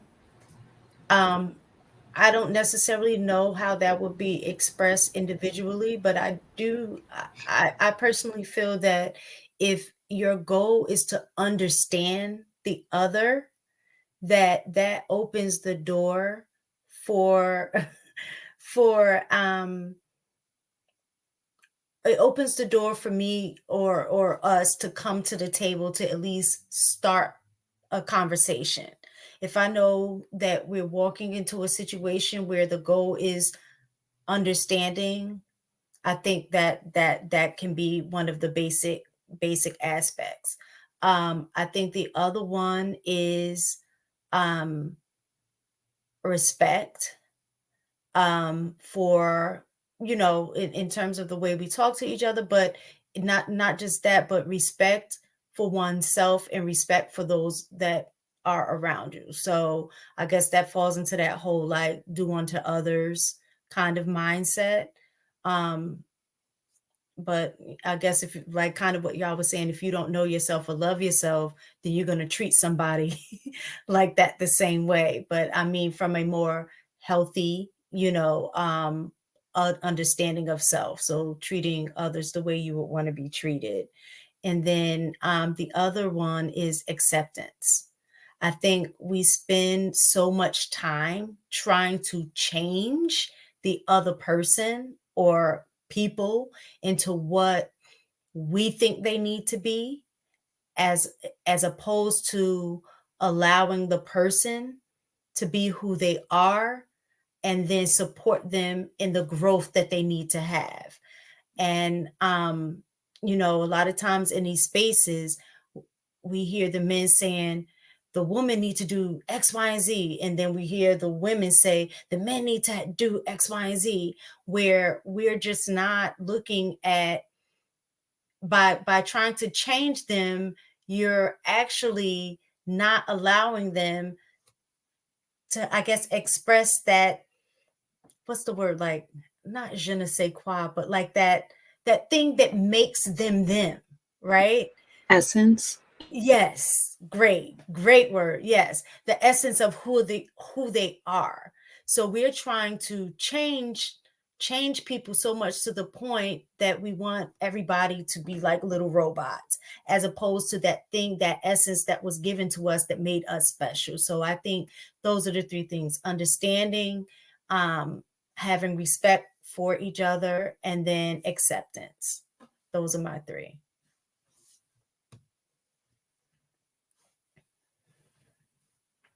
Do you think a lot of these issues that we're having, because I can't find the video, I don't think JR uploaded it, but do you think a lot of these issues that we're having are all centered around dating? All the issues. No, I think it's relationship, not necessarily dating, but relationship, because we see these same issues among Black women interacting with each other. We don't know how to interact with each other, have respect for each other, have a level of understanding for each other. We can be very judgmental towards each other without even knowing each other. You know what I'm saying? So I think it's a relational thing that we have a problem with. I don't agree with that. I think it starts with relationships. Like, we learn these behaviors in the home. We learn relationships, not romantic relationships, relationships. Right, but follow the thought process, right? Like, if there's a broken relationship that's leading the example for the household, that's where everything starts. Where those children now don't understand how to have a functional relationship. That parent is probably a single parent, or there's like a parent who's physically there who isn't active, right? How much do you think it's being instilled in those children to cooperate with one another, to cooperate with the children in the neighborhood? And then you take the relationship between the mother and father, right? And how that's trickled down. And then you add that to the houses around. I think it really does start with a relationship, because when that relationship fosters a healthy marriage, it fosters healthy children. And when that's replicated from home to home, it fosters a healthy community. I think relationships, and why we harp on it so much, it's the very root of all of the other issues that come from it. Communication and conflict resolution. Right. I just think we suck at that in general. Like, you'll see the smallest things turn into a full-fledged blow up, and then people would cheer it on because we love to watch a car crash. Well, I Like, would say effective communication, because we yeah, communicate. We communicate. yeah. Like, it's really not that hard. It bothers me when somebody can say it's more realistic to have a relationship where you fight all the time as opposed to a relationship where you don't ever fight. There's something wrong with that. Like, at its core, that is a crazy thought. Because that's what's been modeled, I think. I think that's the experience that a lot of people in our community have. So for them, that is the norm. That's the more realistic, because that's what they see most of the time. So when they don't see it, that's unrealistic. Like, okay, yeah, that one person, that's just that one example of that. So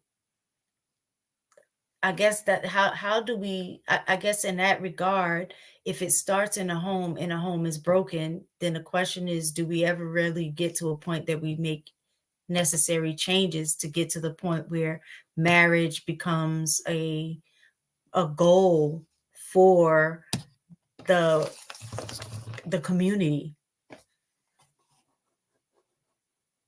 Personal accountability.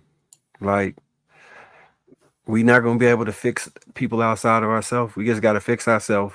And then if everybody fix themselves, this whole thing will be done. It doesn't require you to go out and do anything to anybody else or for anybody else. Everybody just need to really fix themselves, or get in a communion or community where you guys can help fix each other. But unfortunately, I don't know what it is about negativity and anger, but it seems to be the most transactional. Like, it seems to be the one thing that we all can agree on how to engage in. it's really sad when you think about it. Like this, like your life could literally be blissful, and people think I'll be high all the time because I'll be floating.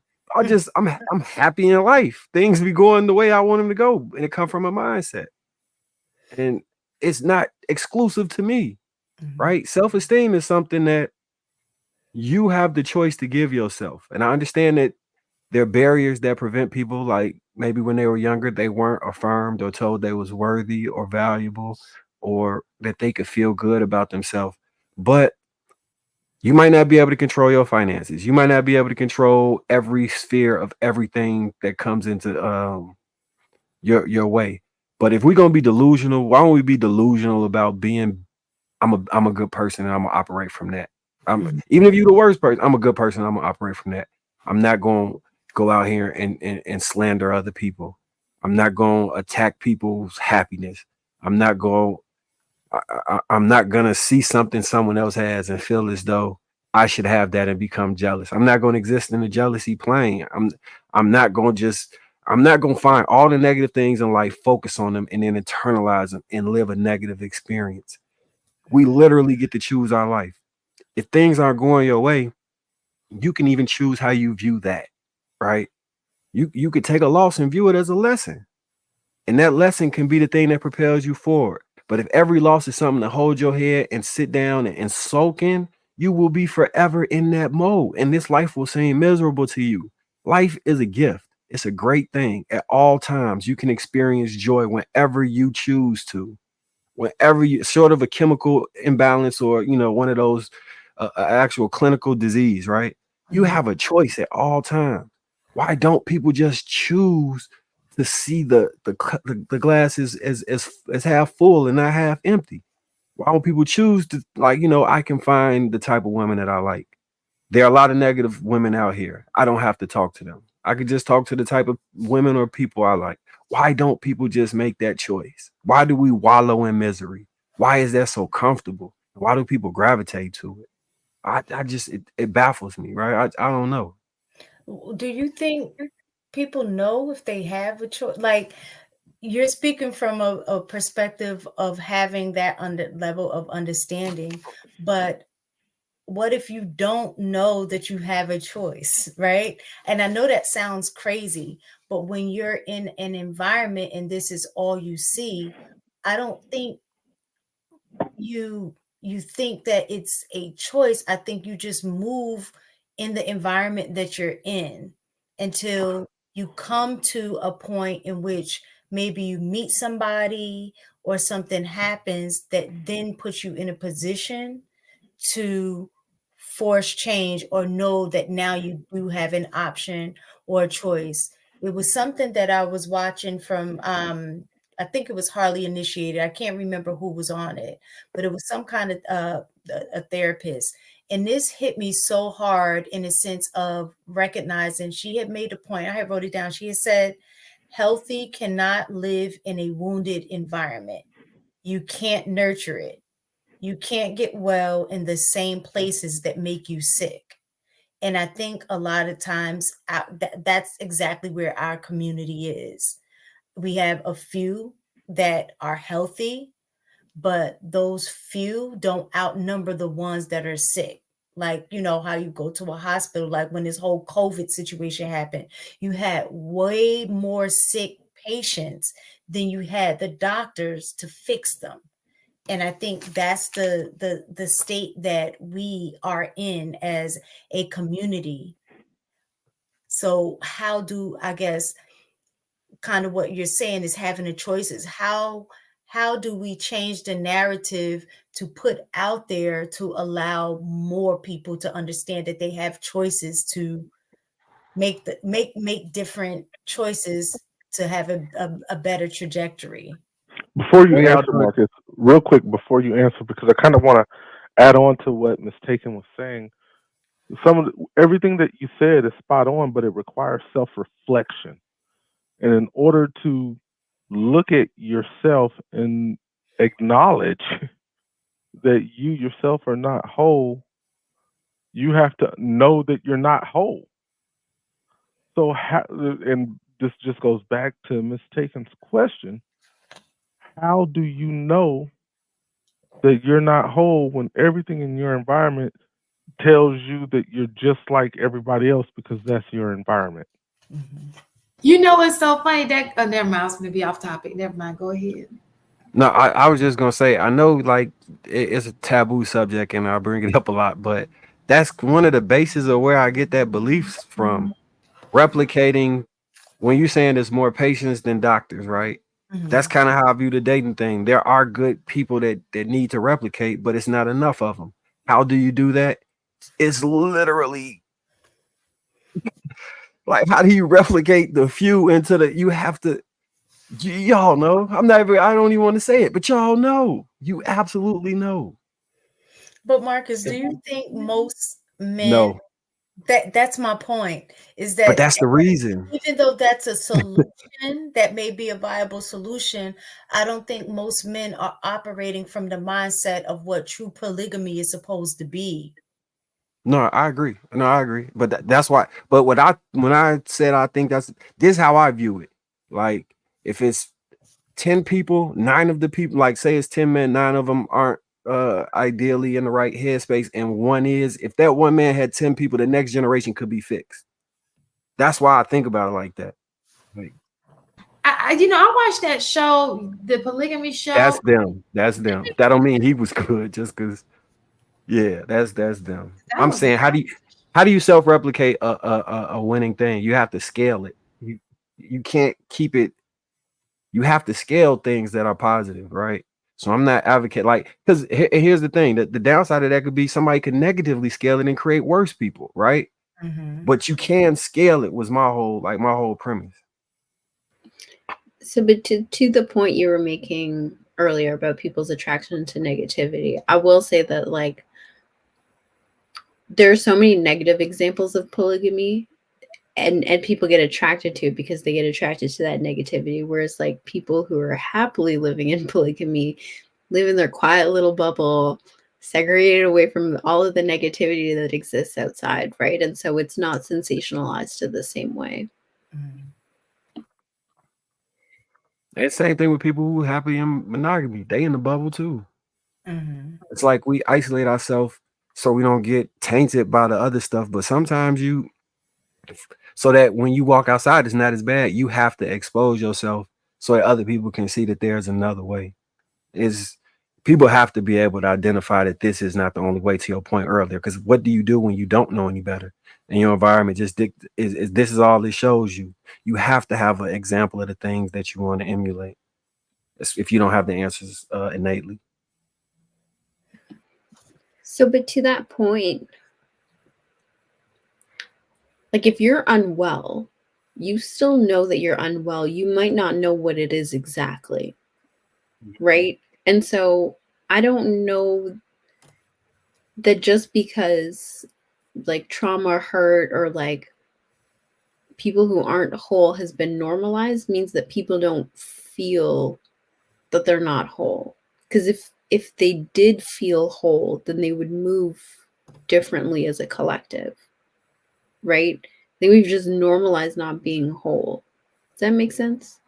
Yeah, but I think you have to have the opposing experience. So the way that you know peace is through chaos, right? You can't understand peace until you see what it isn't, right? And so I think part of that is that if I'm hurt, but this is a normalized feeling because I've been walking around with this all the time, then in my mind, that's normal. I wouldn't know it to be any different until I experience something different. So what do you do when chaos is fun? It's too desirable to let go. Well, that's the dysfunction That's the that we're talking problem. about. Yeah, that's the dysfunction that we're talking about. Like I remember, I just saw something not too long ago where, um, actually it was on it was a different couple. Their show is really good in terms of just kind of looking at perspective. Where it was one woman who was saying, "I loved to fight. Like that was my thing. I like to fight." And with that, it hit me like, dang, like how messed up you have to be when you look at violence and you're looking for the violence because you enjoy it. So you know that I mean, it has to be so, because most people avoid violence, right? They don't want to get hurt. But when you're seeking that out, you know that is an area that something internally is going on, that you would seek something out that could potentially hurt you.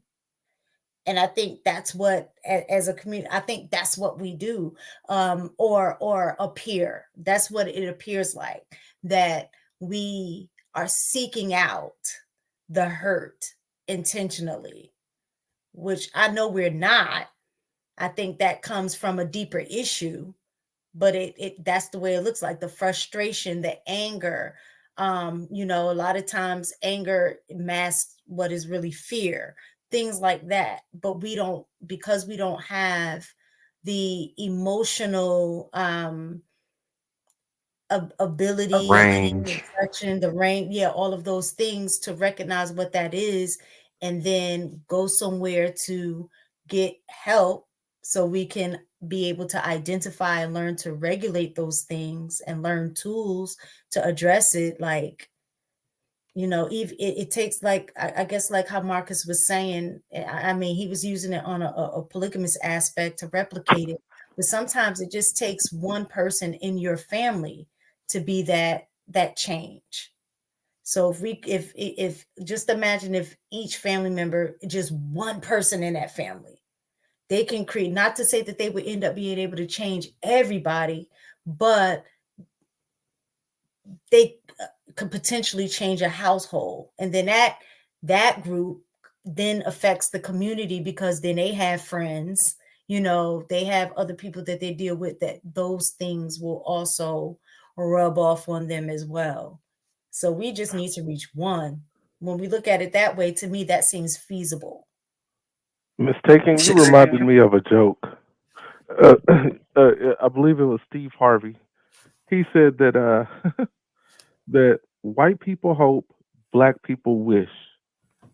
And I'm going to use the example of violence. White people say things like, I hope no one bothers me. I hope this goes well. While black folks say, I wish a nigga would. But but but I mean, it goes all back into the mindset that you were just talking about. Like that's how many of us view it. I wish you would. I wish they would say that to me. I wish he would come at me that way. I wish she would. Like it's insane, and it's just one word change. I hope it works out. The only reason I hate that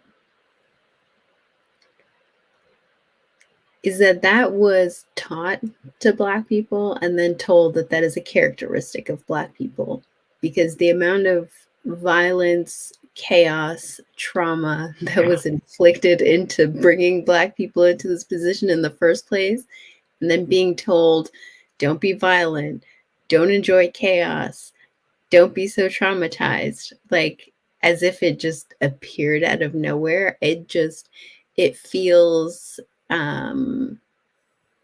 disingenuous, right?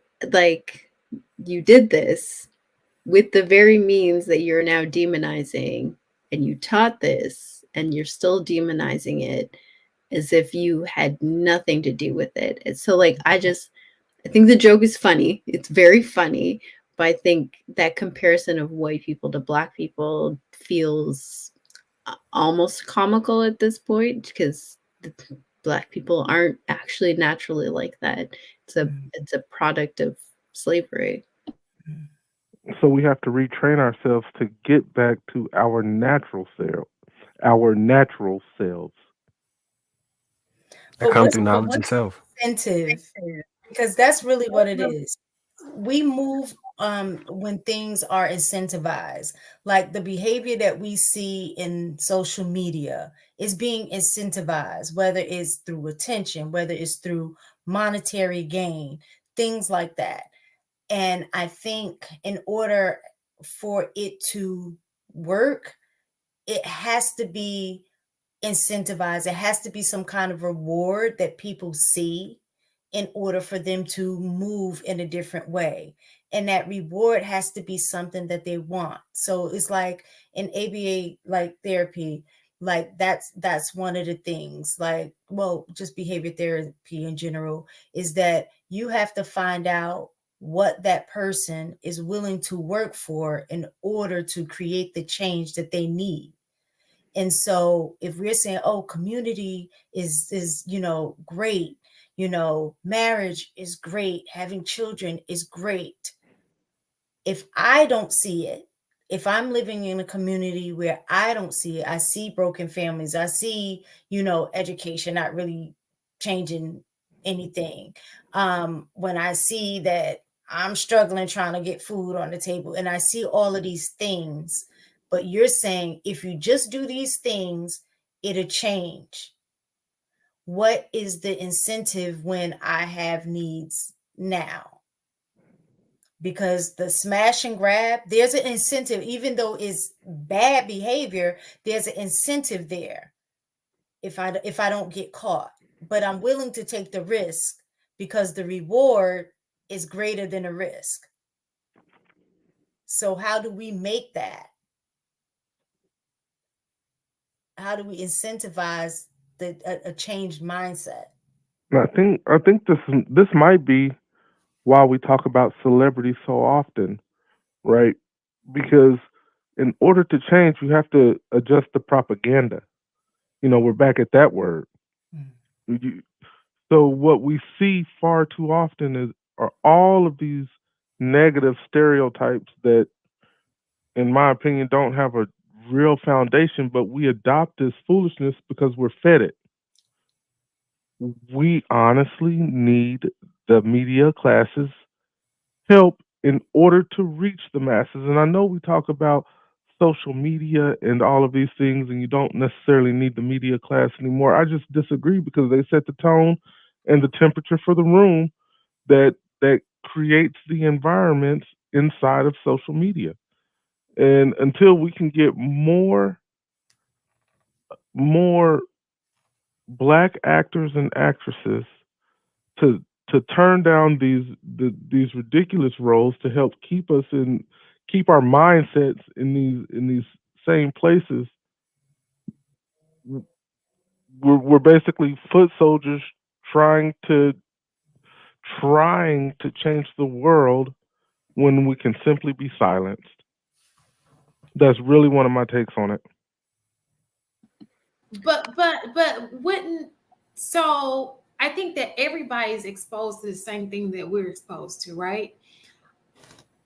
Wouldn't the best thing to do be start at home, like having a better family foundation, so even if you're exposed to something, that foundation is still, so rock solid.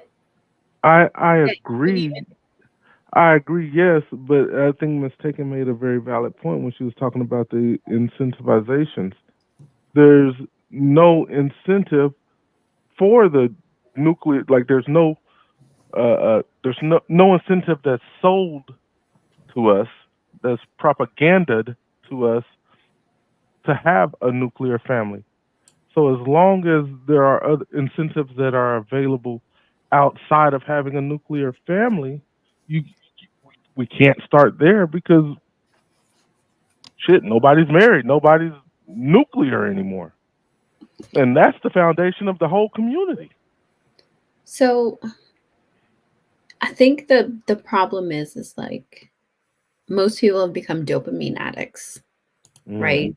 So if the incentive isn't instantaneous, then we don't care. People lose interest, right? That's valid. Because to your point of what you were saying about celebrities doing things, I don't know if y'all have seen the movie The Great Debaters. I love that movie. That's great. I don't know if you know the story behind it, but that movie was not going to go into production. And Denzel said he would take the role in order to make sure it was produced because it was an important storyline. Most people don't know that, right? I didn't. There are a lot of these instances where people are doing things to help better the community, but because we don't care about that, we're so attracted to the negativity that it's, you know, it's up for 3 seconds, we lose interest because somebody's fighting in a KFC, right? Like that really is the problem. There are plenty of celebrities, Black celebrities, who've been married for a long time, who have successful families. We don't focus on them because it's not negative media attention. We focus on the Will and Jadas, right? Morris Chestnut has been married for over 2 decades, happy as can be. Nobody's talking about him, right? Because we're so incentivized by negativity and instant gratification, nobody's willing to wait out the positive results. Nobody's willing to put in the kind of work that creates longevity. It's either now or nothing. Everybody's on to the next thing by the time they've already decided that they don't want it anymore. They haven't even fully invested in the decision that they don't want something anymore, and they're already out the door. That's very valid. Very valid.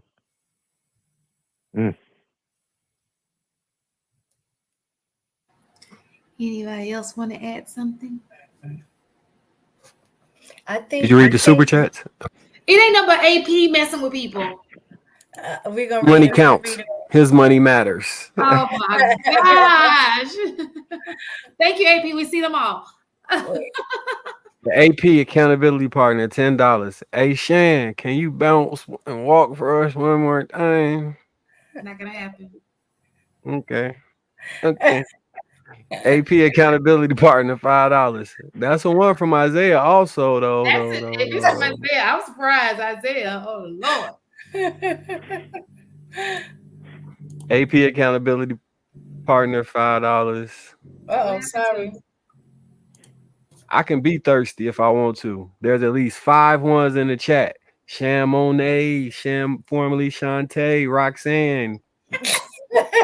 Bounce for your man. Roxanne. Roxanne. The AP accountability partner is $5. We love you, Shan. We love you, Shan.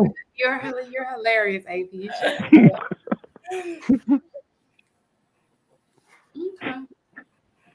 Did anybody have any last words of encouragement for our community? Anything? I don't think, y'all, I'm going to be honest. I hate to be the bearer of bad news. I don't think this is going to stop anytime soon.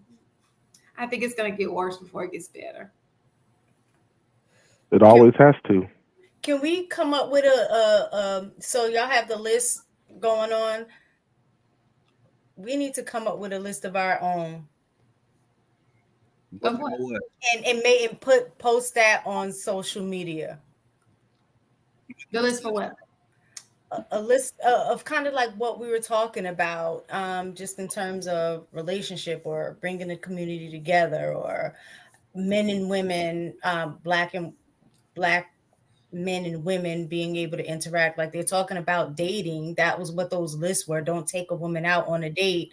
So what about taking a woman out on a date? Or these are the things you need to do when you're doing a date, or the other one that the men had. Like, I don't know, but I think what part of it is the being able to incentivize, since social media has been a big area in which we receive a lot of our information. Most of that information is negative. When you want to see the positive, you have to go look for it. I think maybe if we can start a trend of flooding social media with more positive, where you don't have to go look for it, that is just there, that could potentially help. And I don't think that costs. I mean, that really doesn't cost anything. I think that's a great idea. We could do it in a group chat. Create I don't normally agree with mistaken, but something was on her tonight. Yeah, I would agree. She could start that list. That's because Chamonix boobs kind of. This is not okay. See, I can't help if my boobs are big. So now your mind is open to receive. Like, man, all of that other stuff Mistaken was saying, I actually agree now that my mind is clear. You know, you got to read the list jumping up and down. Like, one, you need to, you got to do that. That'll go super viral. You know, let me just tell you one way. She got one way that men can be helpful when it comes to dating. If you know that this is a woman that you don't have interest in and you just want to smash her, don't do companionship. Make it known that that's exactly what you do. Who has me echoed? It's always Marcus.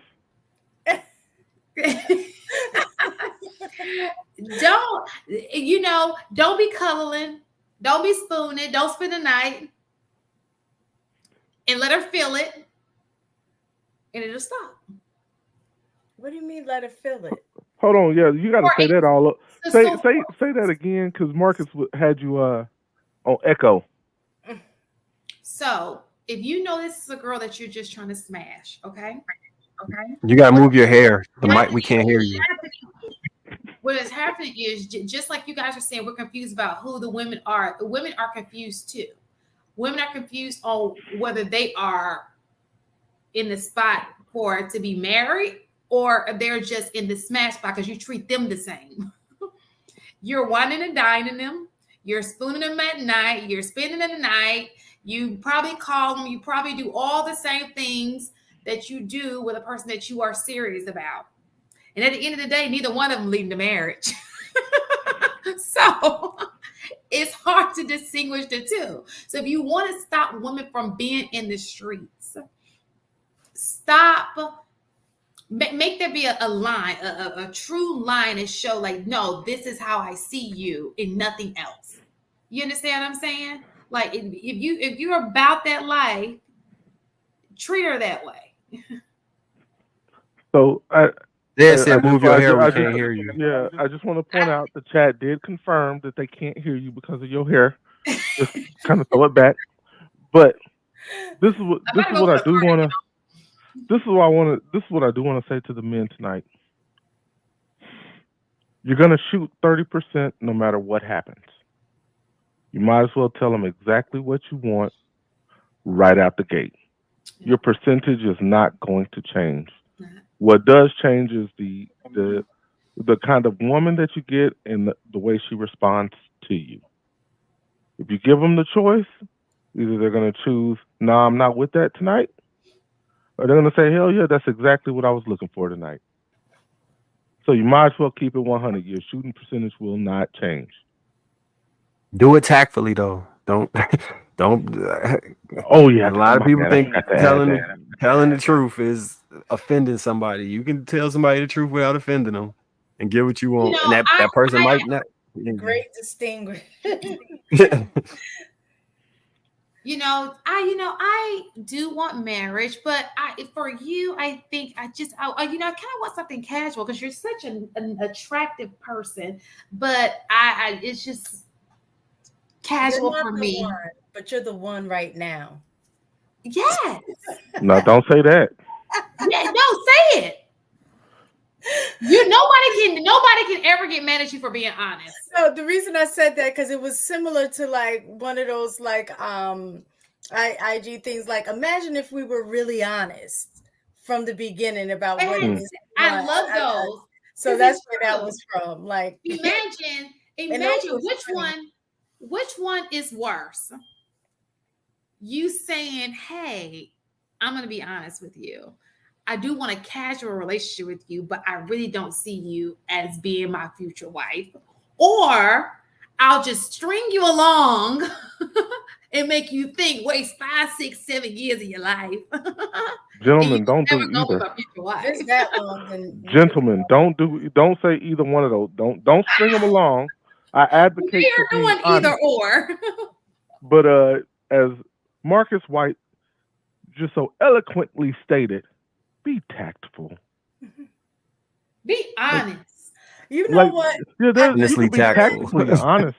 I keep hearing like the men say if men were honest, like women if men was honest, y'all wouldn't like us. Most men just want to smash. I think most people don't like honesty. I think it's on both sides. I think men can take honesty from other men, but I don't think men handle honesty very well from women. And I also think, like women, it's about delivery. If we don't deliver the honesty in the right way, men can't handle it. Why do y'all struggle taking honesty from other women too? I think it's just women's egos. But Oh. I did want to address the same comment. So the one thing I hear a lot in these spaces is men talking about women always leaving. If you're honest, she knows exactly what she's getting herself into. And if she chooses to engage, she's not leaving because she's fully aware of what she's getting herself into. But if you start with deception and you create that inconsistency, I struggle to believe that women are leaving just because for no reason. I think that honesty would really save you, because if she says no out the gate, then it was never going to last in the first place, whether you lie to her or not. And as the part for like men always wanting to smash, I don't think women are ignorant to that. They just want a man who wants to smash and continue to love her. Like, I don't think any woman is oblivious to the fact that a man wants to sleep with her. She's just looking for the man who wants to sleep with her forever. Just to make that clear. Correct. Look Well at said. you, Nas. Look at Yeah. you. But I assure you, gentlemen, your shooting percentage remains exactly the same. That's what like that's the message I want to preach.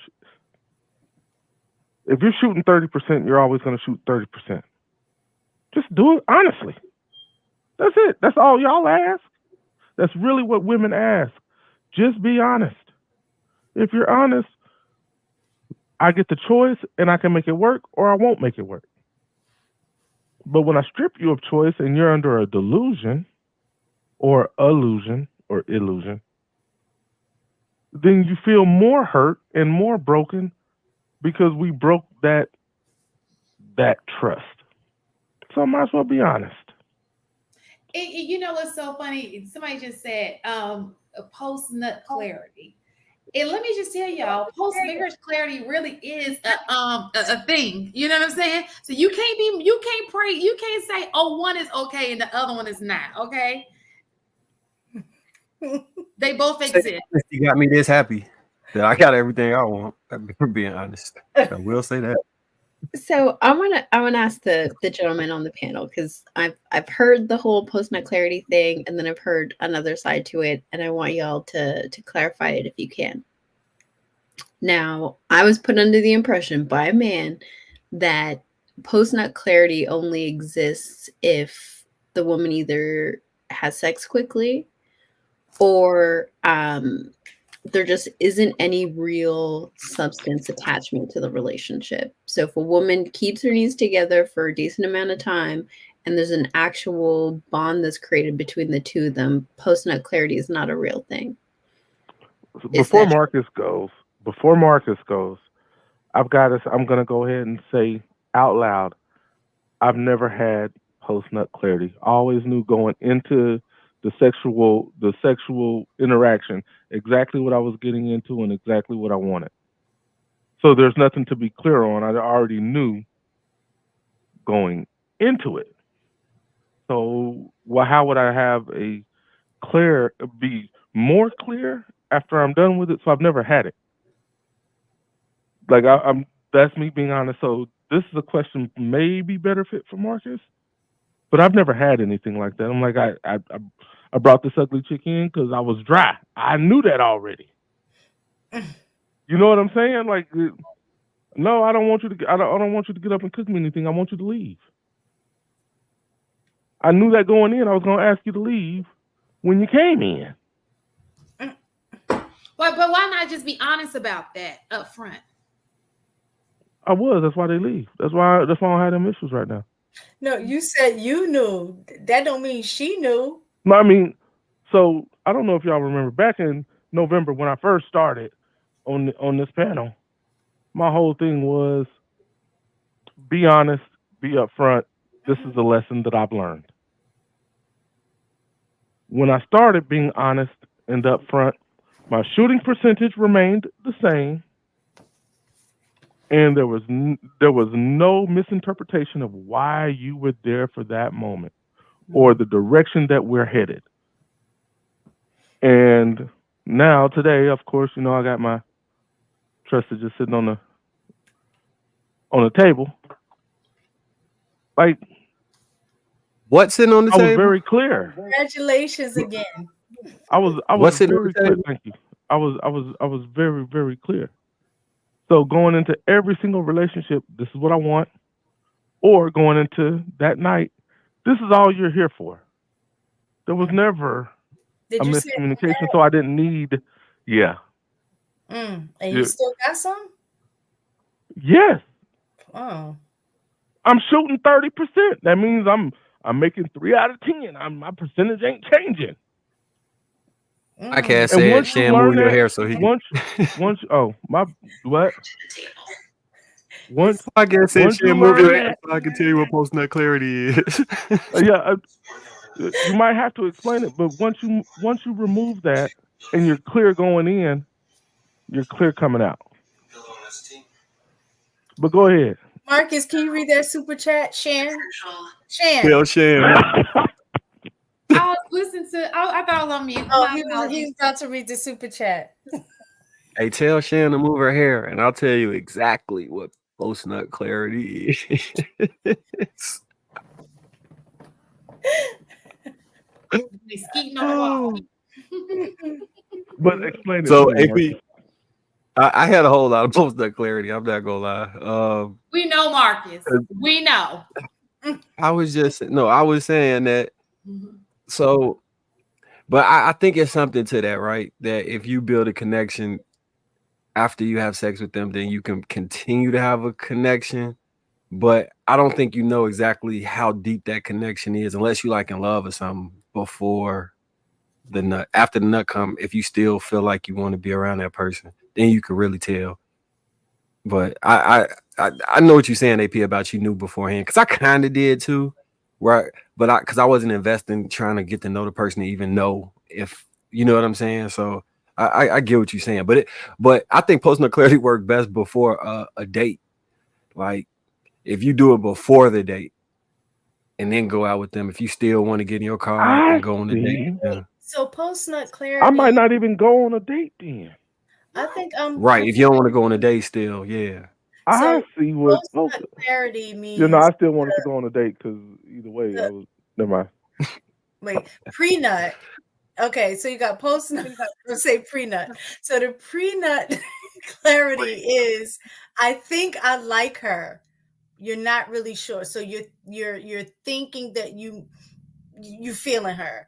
Then you have sex, and then you have post-nut clarity where you realize, nah, I really wasn't feeling her. Is that what it is? You will. So, all right, it's men to deal with a lot of stuff, right? But that stuff becomes aggressively more annoying after you nut. That stuff, like you might not want to be around the person, like the stuff that you was willing to deal with before the nut, you're not willing to deal with that's after pre-nut. until it builds back up. Yeah. Okay. So prior to, you're saying you put up with stuff because you're, I guess at that point, infatuated with the person, really like the person. But then after you Quit using woman words.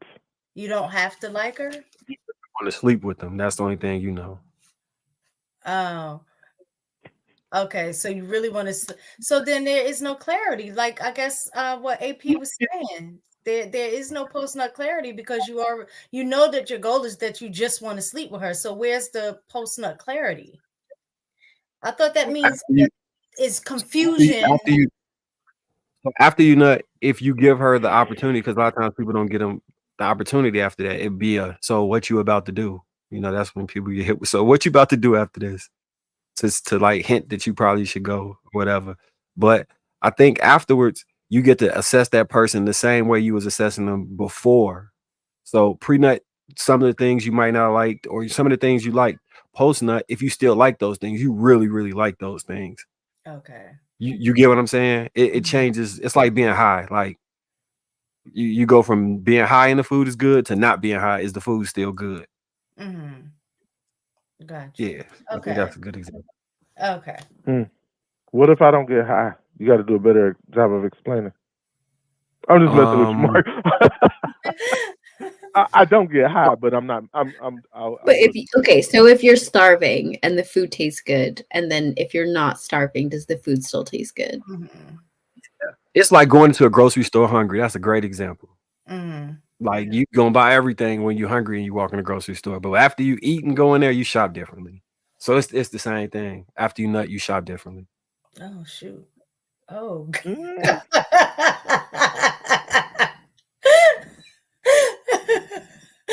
Dang. Okay. You get that one hit home for you. Now you understand. Yeah. Over in Publix, I guess. No, like I used to have food delivered, so I'm trying to picture it. You stupid. So that's a prostitute. So I guess the delivery. Jesus Christ. Postmates. It must be getting late. Did you say Postmates? Yeah. Postmates. Hello Fresh. Y'all so silly. Hey, have we ever had a real argument on this show? I can't ever remember getting into it with y'all. Shan interjects. I did one time with Oh yeah, nope, never mind. Never mind. Hold on, who'd you have an argument with? Never mind. Nobody. I was it gonna say chaotic, but that was the time when we were. Oh, okay. That was a long time ago. But now that you brought that up, without bringing it up, yes. Nope. Wait. I can say it. No, it's back chat conversation. Yeah. I'll remind you. I'm gonna just type it real quick in a back chat. Good night, everybody. Glad you came. No, but I love it. I love it when things get heated with Inaz. I've only ever seen it with one other person, but she is the coolest cucumber of the bunch. Mm-hmm. Like, I understand what you're saying, but you're absolutely incorrect. Now let's take a look at history. That was funny. Like, here we go. This is about to get good. That nigga don't know what he's talking about. That nigga had no clue. Listen, I don't. That's not a fight. I can debate with people. I don't fight. No, because they know better. Because what happens after that? Because you never break your femininity is the one thing that's really, really, really, really impressive. You never break it, no matter what. Mm-hmm. And for a man, it's very difficult to argue with a female who never breaks her femininity. So if you and I were going back and forth and you were just like, AP, I understand, but unfortunately, and then you start going and I want to go in on you and I'm like, then I'm going to sound like a damn bully. Well, no, you're wrong. Have you always... I can be wrong and that's okay, and that's how you handle it. And it makes it very difficult to just like, I noticed that early on. Have you always been like that, or that was a skill that you developed? I don't know, because I think in like my really young years, I was always kind of quieter, even-tempered, and then kind of late teens, early 20s, like that like rah kind of came out, and I realized like it doesn't work. You don't get hurt. You don't get treated respectfully, you don't. And so I just had to shed it. It had to go. Mhm. Self-reflection. I have a That's dope. question. Mhm. So since we know that there's PNC, post-nut clarity, is that so now we know there's post-nut clarity, there are low marriage rates. Is it really what am I trying to say? Is it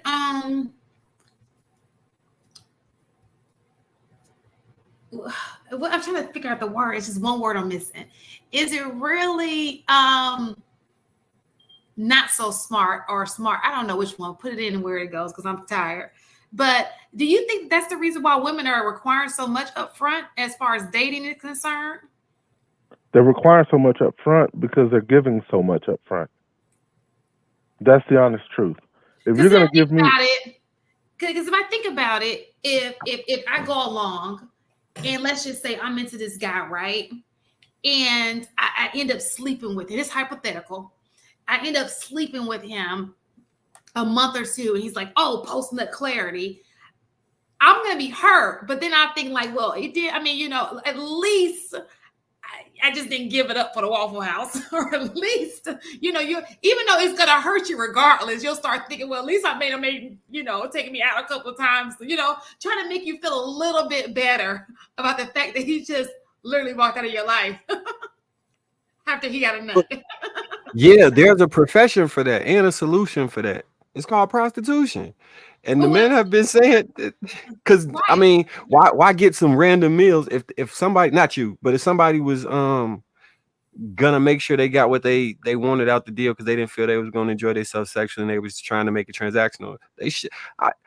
Honestly, the way this world is going, I think they should just legalize it. I think that might solve a, because from a grander scale, looking at the anger that men be having about just not having access to sex and stuff, maybe they should just legalize it or give people who are like involuntarily like dolls or something, because that anger is real, and in men it'll become something eventually. It's not just gonna forever stay dormant where they just mad amongst each other like that. That's a potential. The FBI monitoring it because it's such a potential problem.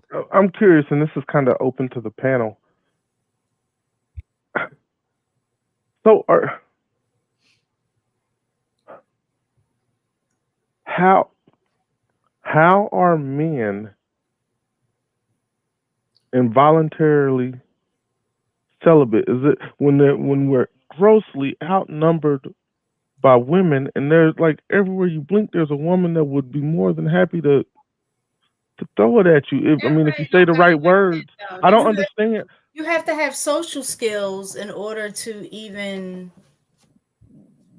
have access. You know what I'm saying? So if you don't have social skills, I think that can be a part of it. Lower your standard then. Where there's a fear of women.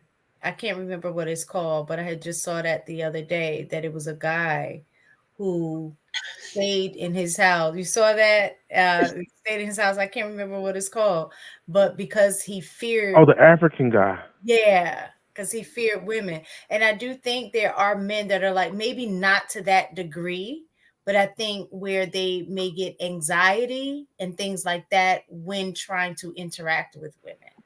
But is that involuntarily? Is that involuntarily celibate, or is that more like a voluntary kind of deal? So, if they have an actual fear outside of just like the feeling of fear, it's still involuntary. But that's not what we're talking about when we're talking about incels.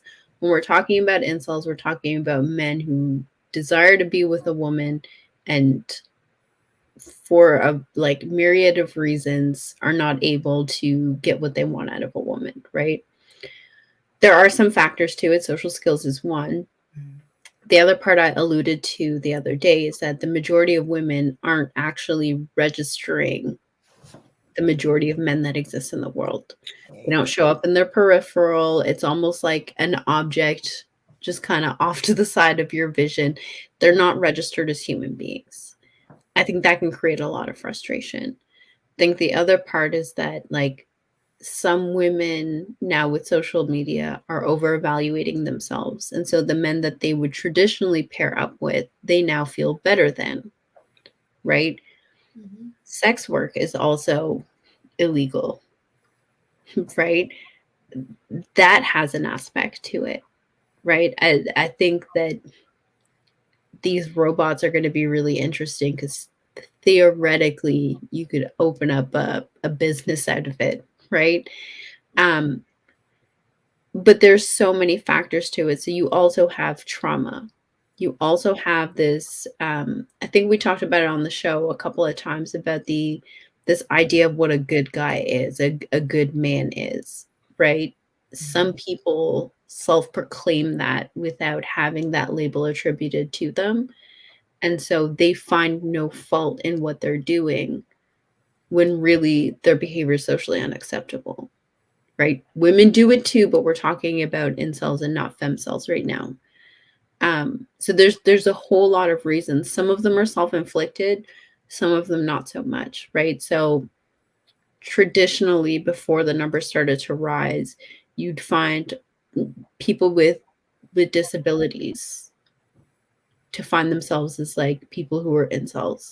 They still have a drive, they still have an attraction, but they are, because of their appearance, aren't able to attract a woman, right? But now that with kind of this gender war going on, it's increased those numbers. And so now you have more and more men who are frustrated, which just puts women in an unfortunate predicament as well. Okay, never and heard to of the chat, by the sex. way, like I was in intently listening because I it's hard for me to grasp the concept because I'm not the I'm kind of socially awkward, but I've never had an issue. So when I hear this, it's just hard for me to wrap my mind around it, which is why I ask, and that's just letting the chat know when they went off a little bit. I'm curious. So one of the so I like watched a video, a documentary on the incels. It's this dude, We Waffles. I went to his channel and watched all of these videos about it. I found out about all of these terms. And what I noticed is like a lot of men see, and I've been having this issue like throughout the week, right? When I watch men explain things, it seems as though to me they like for a large majority of men, they need things to be in extremely black and white. Like if something exists in a gray area, then it's a problem. And it seems like they also struggle with nuance when they need things to be like that. And Oh, because of that, women live. We in live the in gray, it is great exactly where they nuance. live. Right. And because for whatever reason they're not able to understand the nuance and not view it, it comes off as lying to them. So now they can't navigate it correctly because they're offended because they feel like they're being lied to when it's just more information needed to really understand it. Things are situational. It's all type of things that rotate between it. I was trying to look up if there's an actual condition for not being able to understand nuance because like that it just keeps going back to that for me, like the nuance of understanding a social interaction seems missed. So sometimes people don't understand how they may come off they don't understand how they're coming off in interactions, so it may seem all women are just mean or all women are XYZ because they don't have the tools or the skill set or the experience to be able to navigate that effectively. And if you I think it's called The Rise of the Incels, the documentary on YouTube. It's scary how that unchecked can devolve into a whole lot of other stuff. It could turn into some things. It definitely could turn into some things. Uh, I, Oh, oh, go ahead. no, go ahead if you wanted something to say to Marcus, because I No, wanted to pull up this comment. I oh no, have go ahead. well, not the not understanding nuance, but I recently saw something about something called alexithymia, and it was saying that a lot majority, not not most men, but most people who have this condition are men. And it's the inability to understand emotion. And I was kind of watching videos about that. It was pretty like, oh, okay. Like I can see some of that like in these spaces, which I don't think that a lot of the men in these spaces actually have that as a like what I would say is a diagnosis, but it just reminded me, like the symptoms of that reminded me of being in these spaces when you were talking about not really being able to see the nuances or understand the grays or whatever. And women, we live in that area because we are dealing in emotion, and a lot of times to men that doesn't really seem rational. And so that's what made me think about that. Yeah. A lot of times they think that it they view it as if everything is directly opposite to what you want, right? So for instance, when women say they don't want to control a man, men will interpret that and think, oh, she just wants somebody she can walk all over and everything has to be her way. When in reality, what she's saying most of the time is, I don't want a man that's harmfully controlling. And there's a nuance and a balance to the scale to understand, like, hey, when I'm acting like this, I'm okay. I actually am turned on by you being dominant and saying no, or setting boundaries that I'd be like, oh, okay, well, I can't try that with him. But because it's a black and white thing, when they say I don't want a man that's controlling, okay, I won't be controlling. Now that I'm not controlling, she says I'm too soft. Now that I'm too soft, she says, and that middle area is where all the answers lie. But because the way they are interpreting the information, they'll hear that and say, this woman is a liar. She doesn't know what she wants.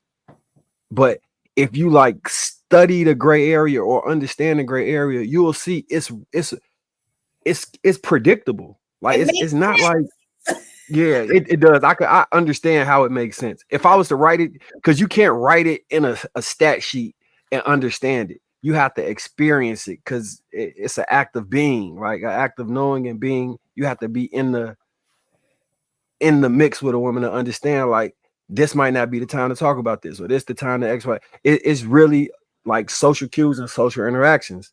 And it's only getting worse because we staring at each other through computer screens, and 90% of communication is nonverbal, right? Reading body language is something that people struggle with now because they're not having the face-to-face interactions with one another. If you don't, when I lost my contact, when I had pink eye and I couldn't put my contacts in, I was lost because I couldn't see what was going on, and I didn't realize how much I hear through my eyes. I really couldn't, like, I think somebody was mad at me when they wasn't. I think they were saying something they wasn't, because I can't see your reaction to stuff. And I tried to like empathetically apply that to men who can't understand nuance, and I could see how they could be so frustrated, because if you don't have the ability to see through your eyes and understand what's going on, you really out here just swinging in the dark, and you're mad because you're like, hey, I did exactly what you said. Why am I getting this result?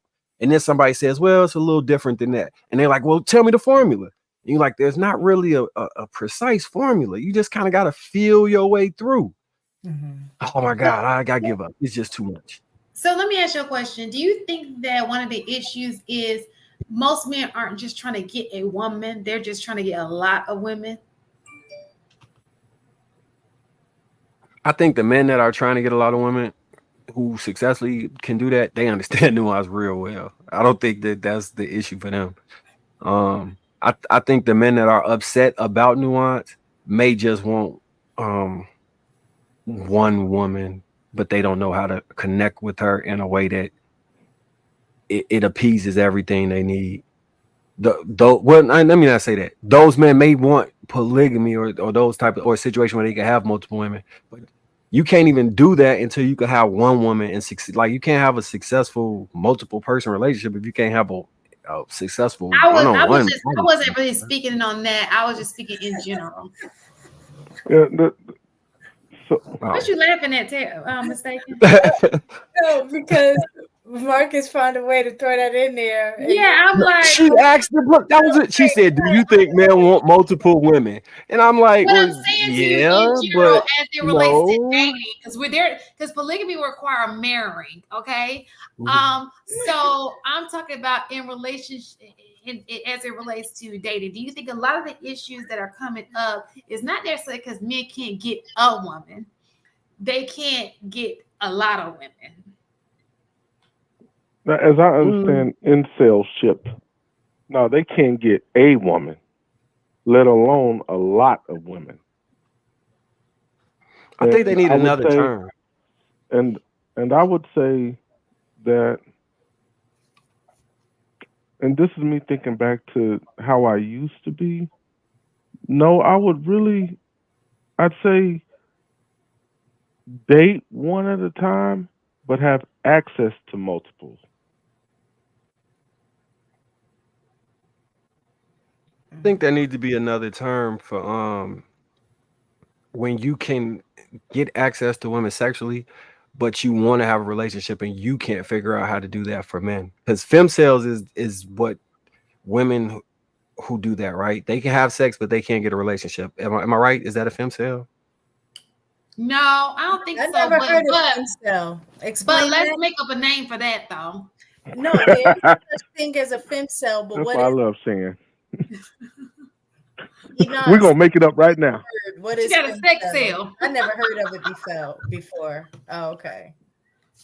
A Pulling up the femcel is definition. the female equivalent of an incel. So it's a woman who is just undesirable to men. Like men will not engage in sex with her.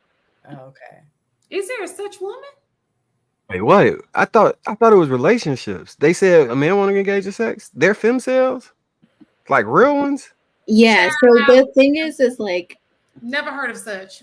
I've I learned seen. that YouTube people like to remix words and give it a definition Listen, it it's doesn't actually have, out but here that having is a sex with femcel. animals, Okay. and you tell them you ain't want nobody climb up in your cooter? Like, come on, I You don't said believe they it. having with animals.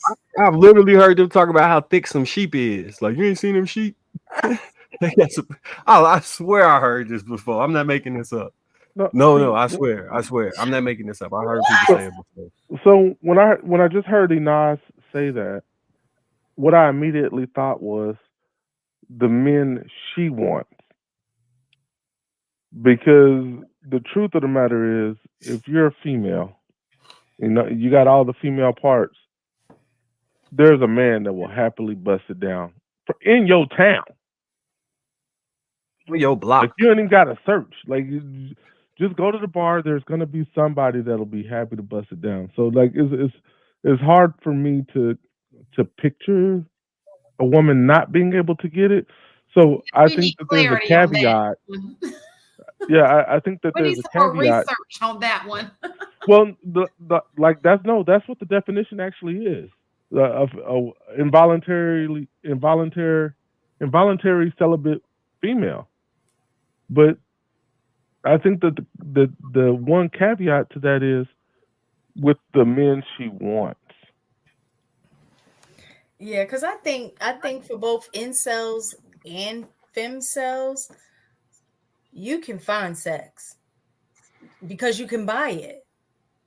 You understand what I'm saying? It's always available. It doesn't necessarily mean that you're getting the one that you want, but if you want access to sex, it's always available. So I think there's like an important distinction between buying sex and having access to sex the way that other people do. Right? Most incels will still engage in buying sex, right? If they can afford it, because not all of them are in a position to afford it. But the other part to that is like there's a sense of entitlement, and I think this is kind of like a symptom of the anger of not having access, but there's a sense of entitlement of why don't these women also want me? Why can't I have access? I'm seeing all of these men. So in like the incel space, they call them chads, I think. So these are like the upper And echelon Tyrone's. and Tyrones. Sorry, it is race based.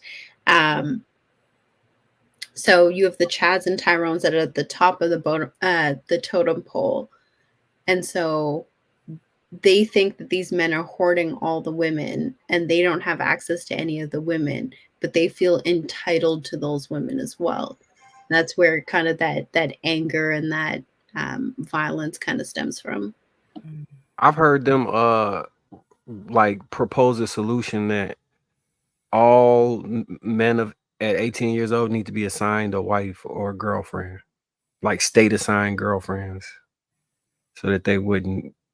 Yeah, So forced marriages. Then? I mean, similar to that. Because what if how do you assign a girl with the girl not having a choice as to whether or not she wants to be assigned to that, or do you take the fem cells and the in cells and then how come they just won't hook up?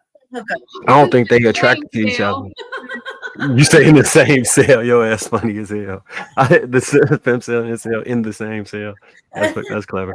But no, I think so. This goes back to like mirroring, right, or delusion, right? You feel that you deserve this. This is what you're able to get, and that's not enough. So it's somebody that will potentially sleep with the women. I don't know about the men, because it's not that easy for men to just get sex randomly. I think it's easier for a man to get in a sexless relationship than it is for a woman to get for an incel man to get in a sexless relationship than it is for a femcel to get in a what's the opposite of that? Yeah, I'm kind of tired. What am I? A sexless relationship, an incel male probably can get in where he just comes, spend money, take her places, and spend time with her, and never can touch her sexually. I think it's easier for the woman to get in a relationship where she can just get sex, but he won't spend time, take her no. You know what I'm saying? The inverse of that. Mm-hmm. Yeah, I agree. because if you put the most attractive men. I wanted to let me do a super chat, and I wanted to mention this real fast, and because this is the issue. This person right here said y'all overvaluing coochie.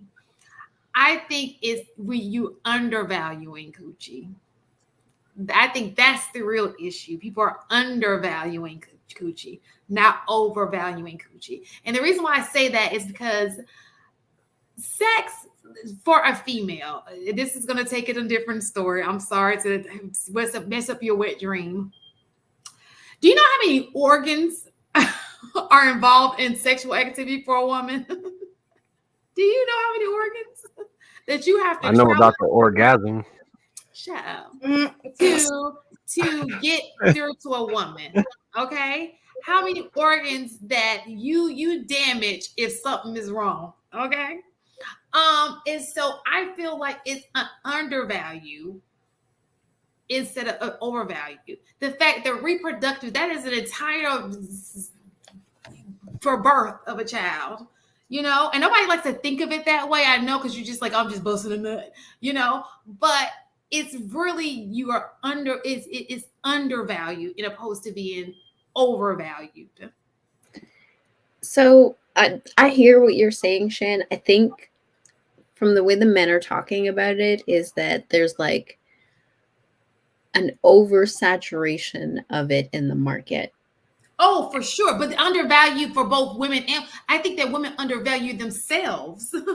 Right. So I think that's what they're alluding to, right? Because like any other financial market, when there's an influx of whatever commodity, the price drives down, right? And so where women used to be valuable and sex used to be more valuable because it was more of a rarity, now it's just like for $4.99 you can see a wide open vagina, right? Like it's so easily accessible that its worth has diminished, even though like its inherent value is still valuable. It still produces a child, right? But in the sexual market, there's just way too much of it out there, and I think that's what they're referencing. Oh, I agree. But even with that, and I guess you kind of stuck on this too. It's kind of like medicine. You know, you think you take it for granted because it's there. It is readily available for you. But if you don't have it, then you find out just how important that medicine was for whatever reason. And I look at, you know, sex being the exact same way. That it has value to it, but both men and women have found a way to undervalue it. Well, that's why I I got a said funny joke. This probably gonna be mean, but hold on, I'll put it in the back. that we have a tendency to pervert everything. You know what I'm saying? Because sex is undervalued because we perverted the meaning and purpose of it. So now it's like we just do it to do it. We do it selfishly, like, you know, not even having a connection with a person, you know, things like that. So I think that's where it really comes from. That's how it can be devalued, because depending on what it is, you can flood a market with something, but if people really like it, you know what I'm saying, it doesn't necessarily lose its value. They want more of it. But we've perverted it. Listen, let me just say how valuable it is. Y'all just sitting here talking about there's a whole group of men who gonna go crazy if they don't get none.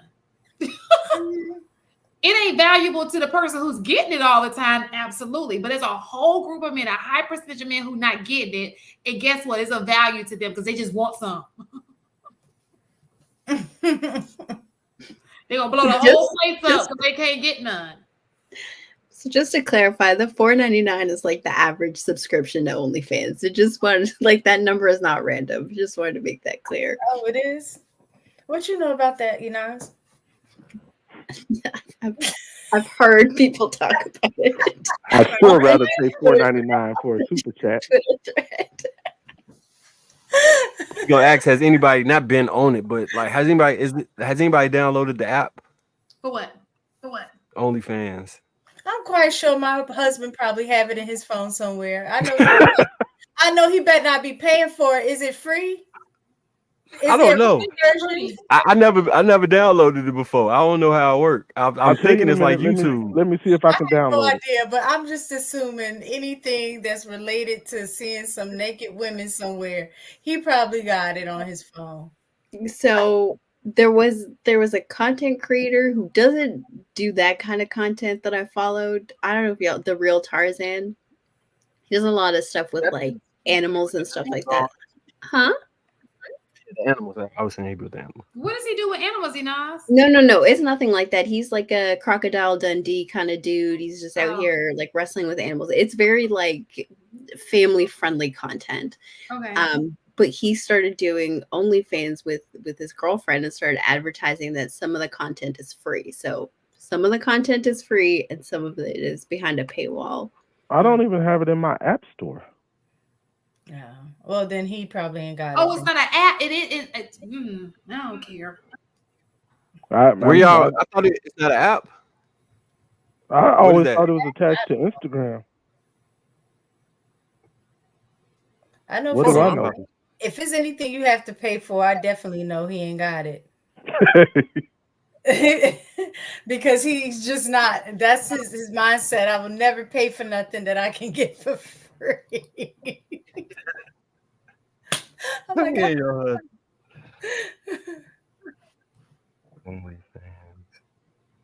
algorithm be crazy listening from these conversations. I don't research some of the weirdest stuff. A lot of money off of that.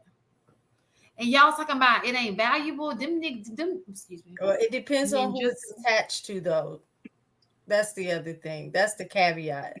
Not every woman's is valuable in terms of their mindset. Is who it's attached to. It looked like Twitter. Like, is this OnlyFans? I'm not gonna put it on the screen, but this look like Twitter. Oh no, this don't look like Twitter. I can't even find it. I'm ordering me some. I typed it in Google. Y'all are really sitting here trying. I'm ordering clothes. Just let you know we don't even mess with it. But y'all trying to mess with it right now? No, I just tried to look see because he said one in the App Store. I was trying to see could I find it on the Android store. I'm team Android, so I was gonna tell y'all how it's much better than iPhone, Oh, but really? it's You not in my are? App Store either. Me too. Oh Bruh, yeah. Androids in the house. Whoop, whoop, whoop. X videos is free. Free 99, fellas. Stop paying to be a voyeur. That's exactly what it is too, right? Voyeurism. Now, what That's is the scheme for that. it? Is it just like women, doing whatever, and it's like it's just live porn? Yeah, that's a good question. Can the chat help us out? We not really sure. I know somebody in here either know about it from a friend or actually subscribe to somebody OnlyFans. Nobody Somebody got in the their chat. window up. Nobody. So y'all just Sure gonna as lie. heck. I know some of y'all got OnlyFans. Somebody gotta have a damn OnlyFans. It's too many subscriptions for nobody to have one. Right. Where's Fantasy Island Girl when you need her? Oh, she got a. Why you ask that? Because she had an OnlyFans. Who has an OnlyFans? She don't have an OnlyFans. I said no more. had. Yes, Who? she did. Before she got married. Yeah, she had. Who had one? Fantasy Island Girl. Oh yeah, she did. She said that on one of her shows. On one of the shows. She used it for a small period of time for a desired result, got her result, and then got off of there and has not done that since. So I guess that's the thing. What do you do? Like you saying desired result, to me that sounds more like Bumble or whatever the other thing is. No, that's not Bumble. No, I'm saying that's what it sounds like. It sounds like a dating website based on like what Marcus They just ain't said. dating. It's show and tell. No, they say it's a virtual strip club. Oh, okay. That's exactly why I don't have. Can you make a request? I just heard of people selling feet pics and stuff. Oh, So maybe it's for fetishes. Maybe it's just for fetishes. I'll do that. No, it's a website. I sell these clothes in a second, I'll baby. sell some feet. It's a website. All right, Marcus, did you read that one? Oh, Underground Zone, $5. Trying to sleep with someone, chasing a high, then you're like, you know what? I actually don't really like you that much. I just thought I did. That's post-nut clarity. Okay, got it. But you don't know you don't like them before you get started. You know how the horniness can take over. And then what was it about the sex? What was it about the sex that made you decide that you didn't like them anymore? Like I don't understand, because if the sex is bad, you can actually teach. So I'm trying to figure out. Right. I think that grocery store. I'm thinking to myself, like, okay, if you are with a person, right, and you don't like some of the things how they're moving, and you're just like, okay, the sex made me think like I really don't like her. Like you knew you didn't like her before you went in there. Just stop, okay? Those things you knew you didn't like them. Red flags. Stop. My question is that also based on how good the sex was. If it was really, really good, would you still have post-nut clarity, or would you end up having post-nut confusion? That's funny. So what would happen is you will realize that you have post-nut clarity and you don't like them, and you realize the sex is good enough that you still want to have it. So it's not confusion. You really clear that this is not going to be long. So now she's a string along. Yeah, that's what probably happened. Okay. That's more than likely what happened. So again, my question was, and we got off the subject, is she really wrong for using a man up front if this is going to happen, if this is more than likely going to happen? You're wrong for somebody, period. Yeah, I'm not saying it's right. Okay, so let me not say is it wrong, is she wrong? You're right. You can never make something wrong right, okay? But do you understand why? Why they get used? I mean, like no. Can you understand the rationale behind a woman saying, no, you have to wine and dine me? if she knows in her that she has been played post-nut clarity out several times, and it's left her. I don't know. Okay, so I will say this before Marcus goes.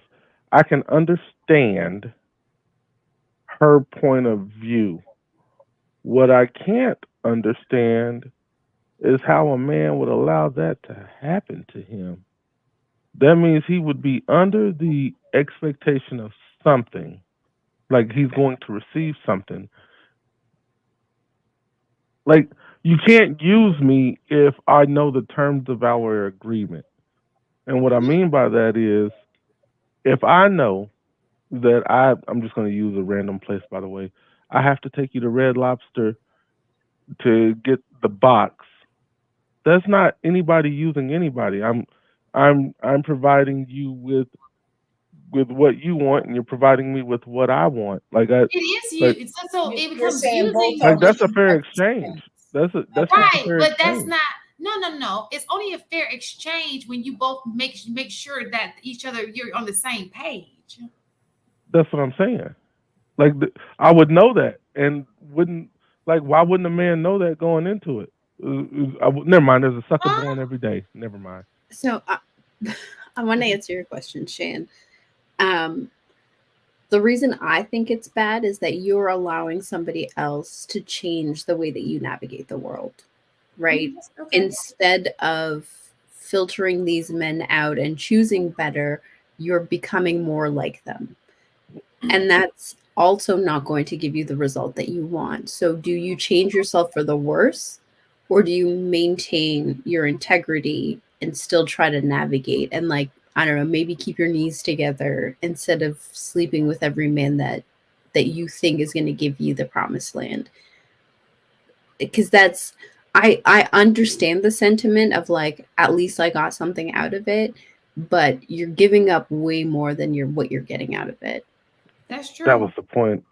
Thank you, Enos. You I think articulated what I was that trying to say. so the reason why so I think that Enos hit it on a point when she said just don't have sex with you should just not have sex with anybody. Just hold off.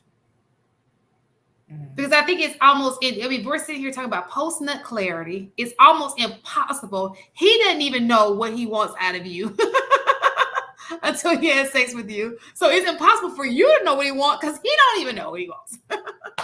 And I want to tell the gentleman real quick, sex should not be a determining factor it should not be the factor that determines whether you're going to have a relationship with this or continue the relationship with this person or not. If that's that your person, good girl right there. Sometimes good girls ain't turning like doing tricks. They just like, the way I see it is, we supposed to be leaders. We can teach you. Right. But what I'm saying is there's something so the way I'm understanding this post-nut clarity thing, right? There's already something about you that I'm on the fence about. Or multiple things that I'm on the fence about. I'm just putting up with it until I get the panties. But it's already been determined. That means I've already determined that the only thing that I want from you really are the panties. It didn't take me to bust a nut to know that. Like, I didn't like. I don't like the sound of your voice, but I'm gonna deal with this until I get what I want. I don't like that your big toe overlaps your second toe, and I don't want to deal with it. But I'm gonna deal with it until I get them panties. right. These are It's things almost that like you sex already was know. the goal, and once you've accomplished the goal, it's like, okay, I'm on to the next one. But you knew that sex was the goal in the beginning. There's no way you didn't know sex was the goal. There's no way. Depending on how bad she is, like, so men overlook a lot of stuff for beauty, right? So that annoying and all that stuff, it's bad, but it don't get really bad where it's actually a problem because it's manageable and tolerable before the sex, and then after the sex, it's no longer tolerable. Why did sex determine that? Because it's a filter, which is why you're not clear. It's like it's some lenses on you. It's like beer goggles, right? Perfect example. Have you ever had beer goggles before, where somebody looked decent enough to hit while you was drunk? Hell but no, I knew then they was ugly in the club. Oh well, you just got you got clairvoyance. You just see it all, but No, you've but seen what? all. No. See, here's the deal. I know going into every interaction, um, with the opposite sex, what my objective is. So if like I can't be more clear coming out than I did going in because I was already clear. I was so clear going in on what my objective was that the sex isn't going to change that. The only thing that sex can do is if it's super duper amazing, I might want to do it again. Do you have snow where you at? Snow Yeah, in North like snow. Carolina, Does snow come on the ground? Like, do you have in like the snowstorms mountains, and stuff? in the mountains only. I mean, I All came right. from a place that had plenty of snow. The best way I could describe it is you just feel like it ain't like. So I was gonna use the snow example. Like you would shovel your car out the snow and drive over to her house before you had sex with her, and then after you had sex with her, you might not have the desire to want to do that no more, depending on how you feel about her But after you've had sex with her. But prior to but that, you imagine would go over there. but imagine this. I knew that before I shoveled the snow though. You know what I'm saying? Like that means I'm my decision's going to be based off of how good or how bad the sex is. But I knew that was what hinged my decision prior to leaving. And aside from that, I'm conquering something new. So if I hadn't already had it, right, and I'm going to conquer something new, yeah, I'll shovel the snow to conquer something new. But it's not to be like I knew that going into it. Mhm. I guess I, what I was confused about initially was when you say clarity, when you're trying to get clarity, that means there's a level of confusion. Right. And I think that's what AP is saying. There is no confusion. I know I don't want to be with her outside of just smashing. So there is no post nut clarity. So when you're trying to gain clarity, there's a level of confusion. And that's, I think, where I was confused. I thought the confusion is, I don't know if I really want to be with her. It's something about her that I really like, but I ain't really sure what it is. And then you have sex with her, and then you realize, you know what, I really don't like her like that. That's what I thought it was. he can't. He just could. I say, can you hear me? Yeah, Nah, I now can't. Yeah. Okay. No, I say AP just got clairvoyant, so he could tell from the gate. But for a lot of other men, where you No. that's you described it. I think that grocery store analogy probably was the best one. You'll buy stuff when you're hungry versus when you're fed. Like going grocery shopping, you ate already after dinner, you might come out of there with $94 worth of stuff. If you go in there before you ate starving, you're gonna buy $365.39 worth of stuff. so using The that, good news is you so have you use that analogy. $262 left over. So a food left over that you can eat anytime. Well, that's what I You was didn't like. lose. You knew what you were going in for. Food. Well, my thing is with that example, Marcus, if you have a bunch of groceries, right?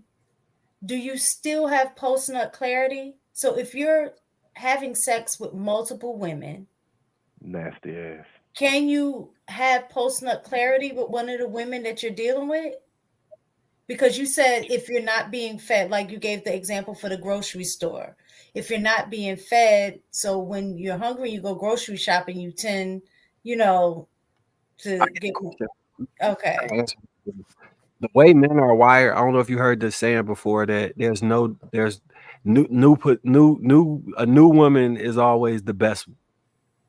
The way we're wired is like to go after something new, right? So it's gonna be a continual feeling like that. Just in like at the program. I mean, men fight against it all the time in different ways, but to try and explain it within this scenario. So if you already have sex with multiple women, the new one still you haven't had sex with, so you don't know.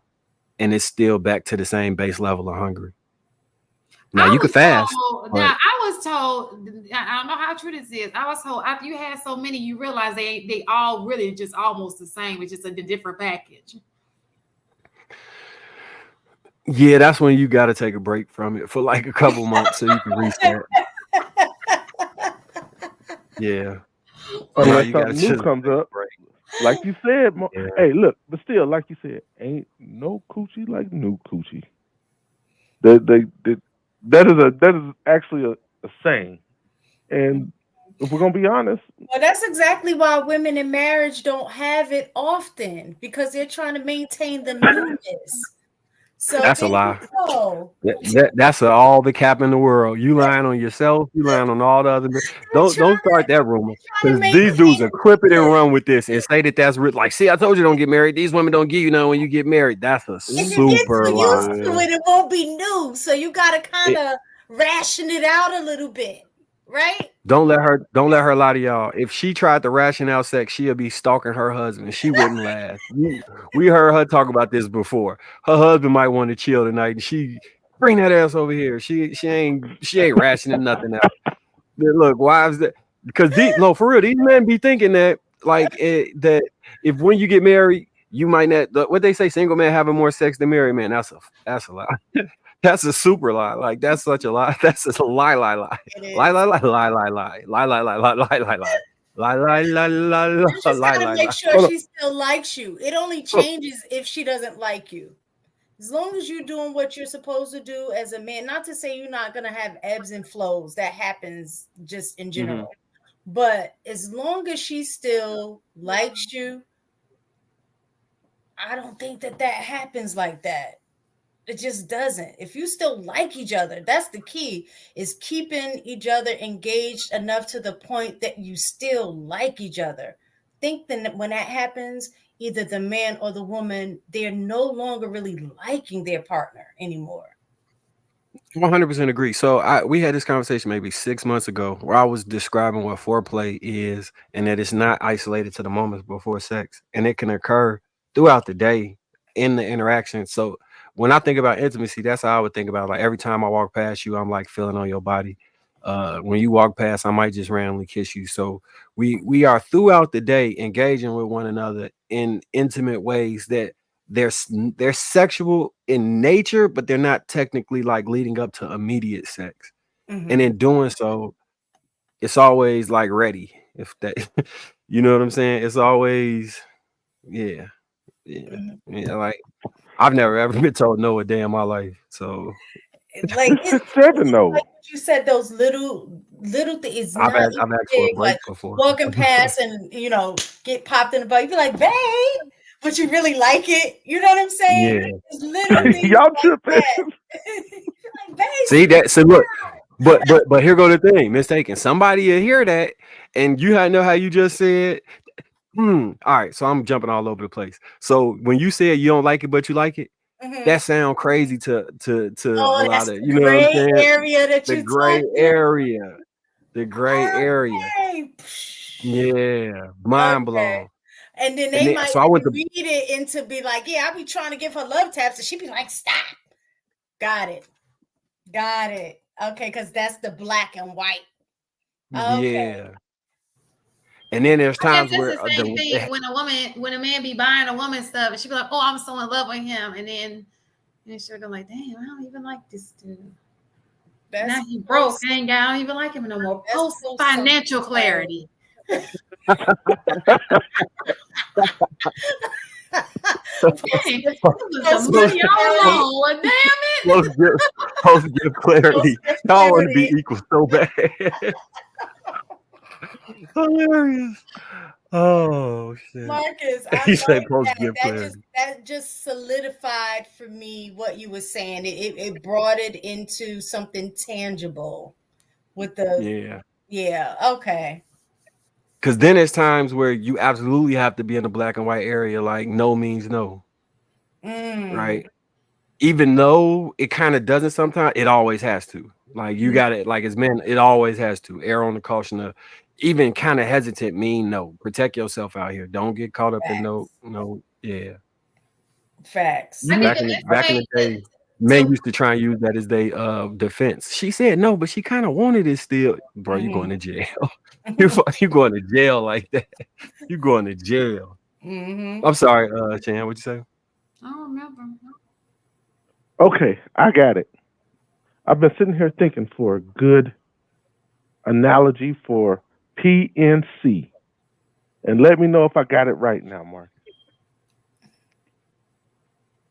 I think I want either the Camaro or the Charger. And as soon as I test drove the Charger, I knew I wanted the Camaro. Is that PNC? Is that like the PNC? I got one. I got one. I got one. Kinda, but not really. But kinda. I It's a have, gray area. I have one. It's a gray area. I have What's one. the- Is it similar to when a woman there's a challenge getting a guy, right? And so she feels like she's so in love with him. She got all this competition, right? And then she finally gets him, whether through marriage or whatever. And she like, dang, I don't know if I like him no more because now I got him. yes, that would be. Yep, that would be the. So she was attracted to the chase, but She now was that she attracted got to it, now it's like, Yeah, oh, that's closer. a lot. Oh, so that's the same Does it? thing. Like, okay. but never mind. You just made a lot of the men's argument in the space that I kind of was like, I don't see when they be like, she instantly changed overnight. I'm like, I've never seen a woman change overnight. So it happens, huh? She just be. Oh yeah. Y'all ain't shit. No, I think you know what really happened. So to get honesty, like that's why when they had that conversation on Thursday night, it's kind of a when you go through that whole push-pull thing that you guys were talking about last night, it's a gamble as well. Because sometimes it's just that chase that you're in love with, and then when it dies down, y'all like, I don't even want to do it no more. You know, it's You like are it's so real. toxic. Huh? You are so toxic. You little Boosie toxic. No, what You- I'm saying is I listened to y'all last night, right? And so one of the things that came up last night was the push pull, right? So the thing that it's worrisome about the push pull effect is when it stops. Were you addicted to the push pull, or did you really like the person? You understand what I'm saying? No, And so that's why that method that you guys were talking about last night kind of it works in the beginning for sure, but can you sustain that? Does it? So what happens when there's no challenge there anymore? Y'all were like getting in, and now all these problems come up. When in actuality, it wasn't him or her that you like; it was just the challenge of getting each other. Mm-hmm. What method was we talking about last night? Wasn't it last night? No. That was no. It wasn't. It was a repeat. It was a replay. I think may have been whatever. It would have more women on the panel. It wasn't y'all. It was I think he posted it yesterday.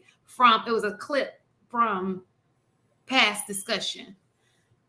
I'll have to show it to you. But one of the things Mr. Let Go was saying, like you know, you want a little challenge, kind of push pull. I think you were on the panel though, were you not? Yeah, I do remember him saying that. I know what he's talking about. That's that hate to sound sleazy, but tease me. I don't want it if it's too easy. Believe that. That's that ideology. Right. So you start getting into that dynamic where it's like, okay, I'm the challenge. You know, you got them chasing you, but what happens when you get the chase? It's about the win. Right. So the weird thing. This is why I think I'm kind of weird in this regards. I probably don't expose too much, but I'm kind of weird because the way that I want to interact, that push pull doesn't fit for me.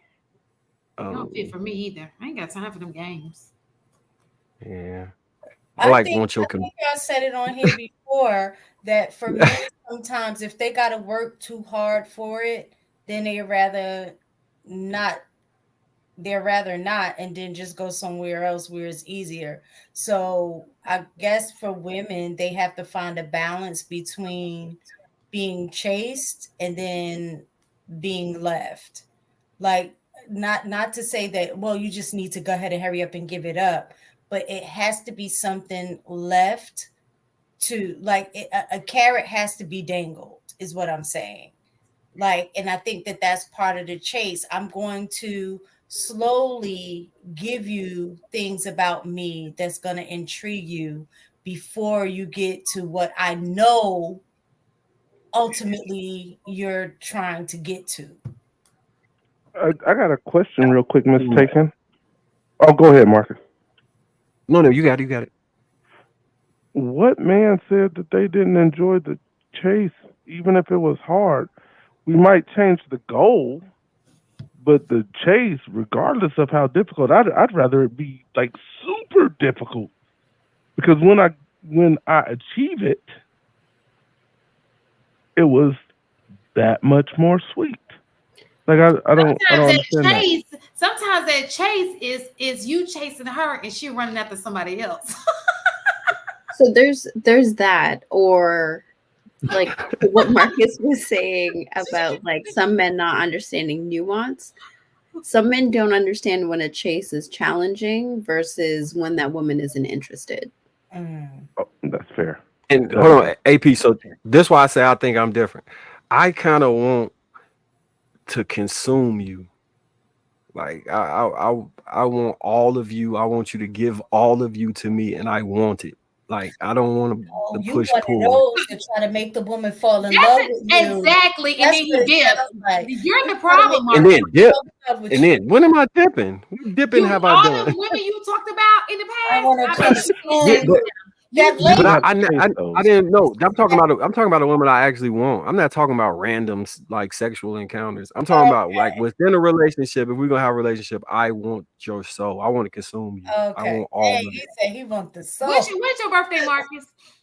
September 27th. I need Libra. you to give When's your me a birthday? 27, honey, because I need him to want my soul. Hey, September wait. 27th. So it's the same day I Yes, got yeah. married? I know Was your birthday? I didn't know that. That's crazy. What you say, AP? Yeah. His birthday is my wedding day, or like my marriage date. Oh, you just consumed your wife's soul. So I can't stand y'all sometimes.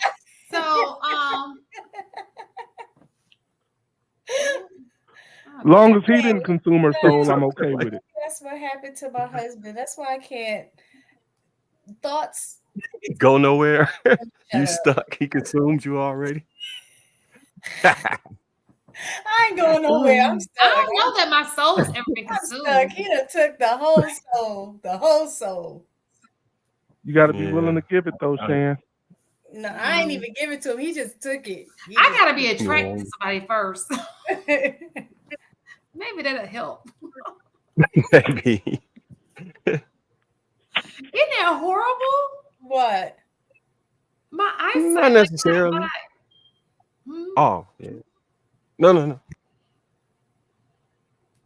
All right, Shan, you can close it down. I'm about to go. All right, you I guys. know that's right. Thank you so much for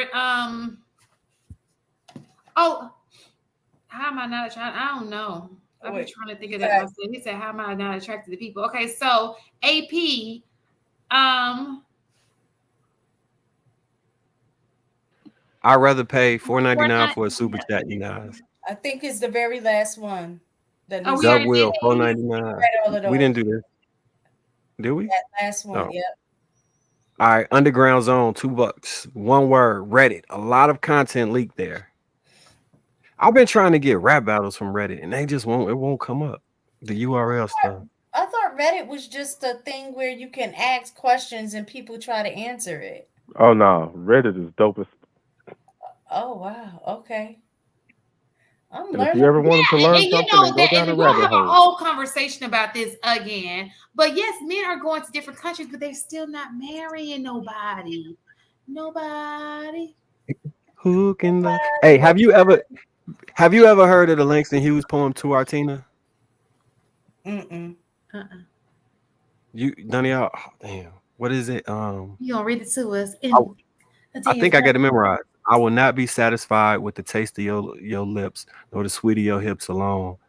I will. What did he say? I will consume you. I will be like God when it comes to you. I want you all. Let me find the poem so I can say it right. Yes, it's you ain't doing these sweet nothing to people, Marky. He just trying to reel you into that living lifestyle, honey. Be one of them wise, baby. He be trying to read Langston Hughes poems, knowing that most people don't know it, and then be trying to. You know what? Let me. All right, here we go. Here we go. I will take your heart. I will take your soul out of your body as though I were God. I will not be satisfied with the touch of your hand or the sweet of your lips alone. I will take your heart for mine. I will What's take that? your soul. I will be God when it comes to Let me you. write that poem down so I can have It's it. called Because To Our Yeah. King. Real fast. What is Okay, it? we gotta talk about this at some point. We have to talk about this at some point. People thinking that your vagina goes on discount just because of whatever. Listen, the fact that the fact that you trying to get discount coochie speaks wonders. Like, can you go to Goodwill for it? Like, what are we doing? Isaiah know it. Isaiah know it. We had to memorize that. Your son know this poem too. Actually, it's part of the things he had to memorize.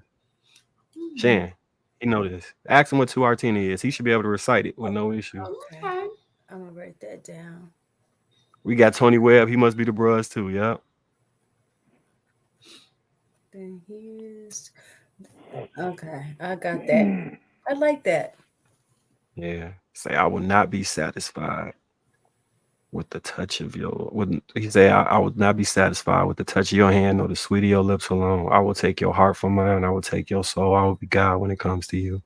That was a deep poem. Marcus, when are you going to take me to Red You Lobster? can't put a high price tag on used pockets. Use God That's body. not true. I'm Some glad you people caught that. are Goodwill and some people are consignment. Know the difference. Both of them were used. They both are. Listen, I'm just saying.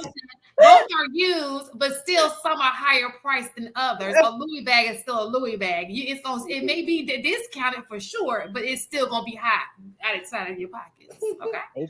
But on a man's point, I'll just take the cheaper one if both of them being used. Oh, sure. I'm just saying. Are we talking about vintage coochie? That's crazy. Yeah, right. So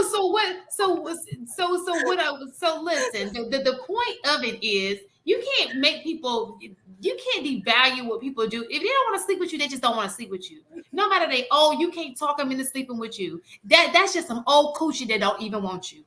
So stop trying to talk her into how does that make you feel to know that she been slept on and she still don't want you? Like you can't even get the consignment vagina. Marcus, I'm beginning to understand the incel point of view now. You cannot even get she'd rather go travel. Oh, that is gonna be the new thing for me. I'm gonna grab a rose. Vintage coochie. A silver bullet. Consignment. Vintage coochie at a consignment shop. Yes. Do you think 1971 was a good year? Or do you have the 99-cent vagina? And I guess that would depend on who's been in it. Was it Pookie and Ray Ray? Or was it Brad and Todd? He said Grey Poupon?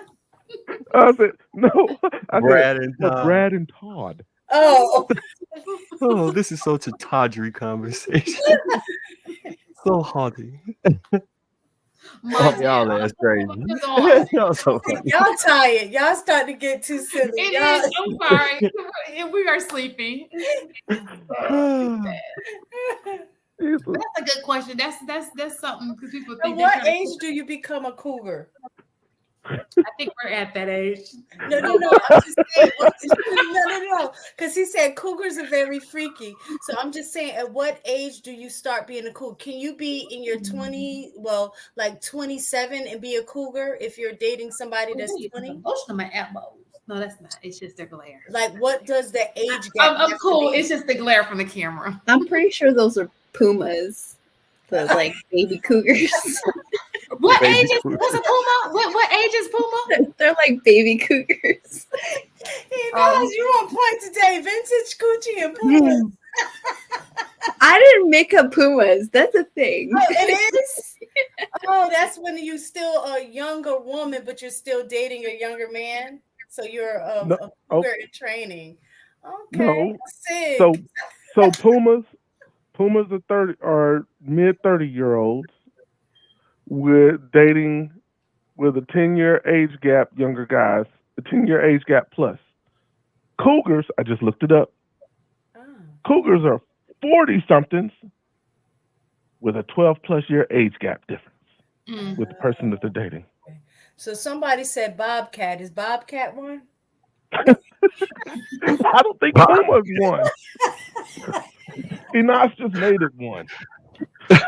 Not. What's a Bobcat? What's a Bobcat? Is that one? Bobcat pussy is Another crazy. category? If you date accordingly, then you should be fine. A Bobcat. So okay, I'm gonna give y'all what is it called? The Urban Dictionary. A Bobcat is like a cougar, but she doesn't actually have sex. She just gives head. What a deep. Oh Y'all gotta get, come on. Y'all gotta step. What are we getting these women? no. Oh, I need to. I mean, I guess that would be a legit concern if she were like, oh, you're real old, you're a lot older. So could we call senior citizens Thundercats? Like, Oh, is shit. that somebody asked Thundercat, so is the senior citizen considered a Thundercat? Hilarious. Oh, Thundercats. That's a good one. He said he's seen vagina that needed to be lubricated. You know, foreplay would help with that as well. So I think women get more as they get older. I actually think it gets more. Oh, that's Sloan 58. Oh, he been in the comments being negative. So men. She just didn't like you. That's yeah. You just weren't the one. Damn, y'all roasting my man. He ain't want to say nothing, but you just word of advice. Didn't like you. Just word of advice. I mean, if she's under a certain age, it's just not. It's probably just you. She's just trying to make it, you know. This armadillo. Honestly, Shan, I'm gonna keep it real. You don't even have to say probably. It is. It's from you. It's you. It is. Because you know they said if she half black, half Asian, she a tiger. I'm taking my camera off on that one. Y'all ain't about to do this.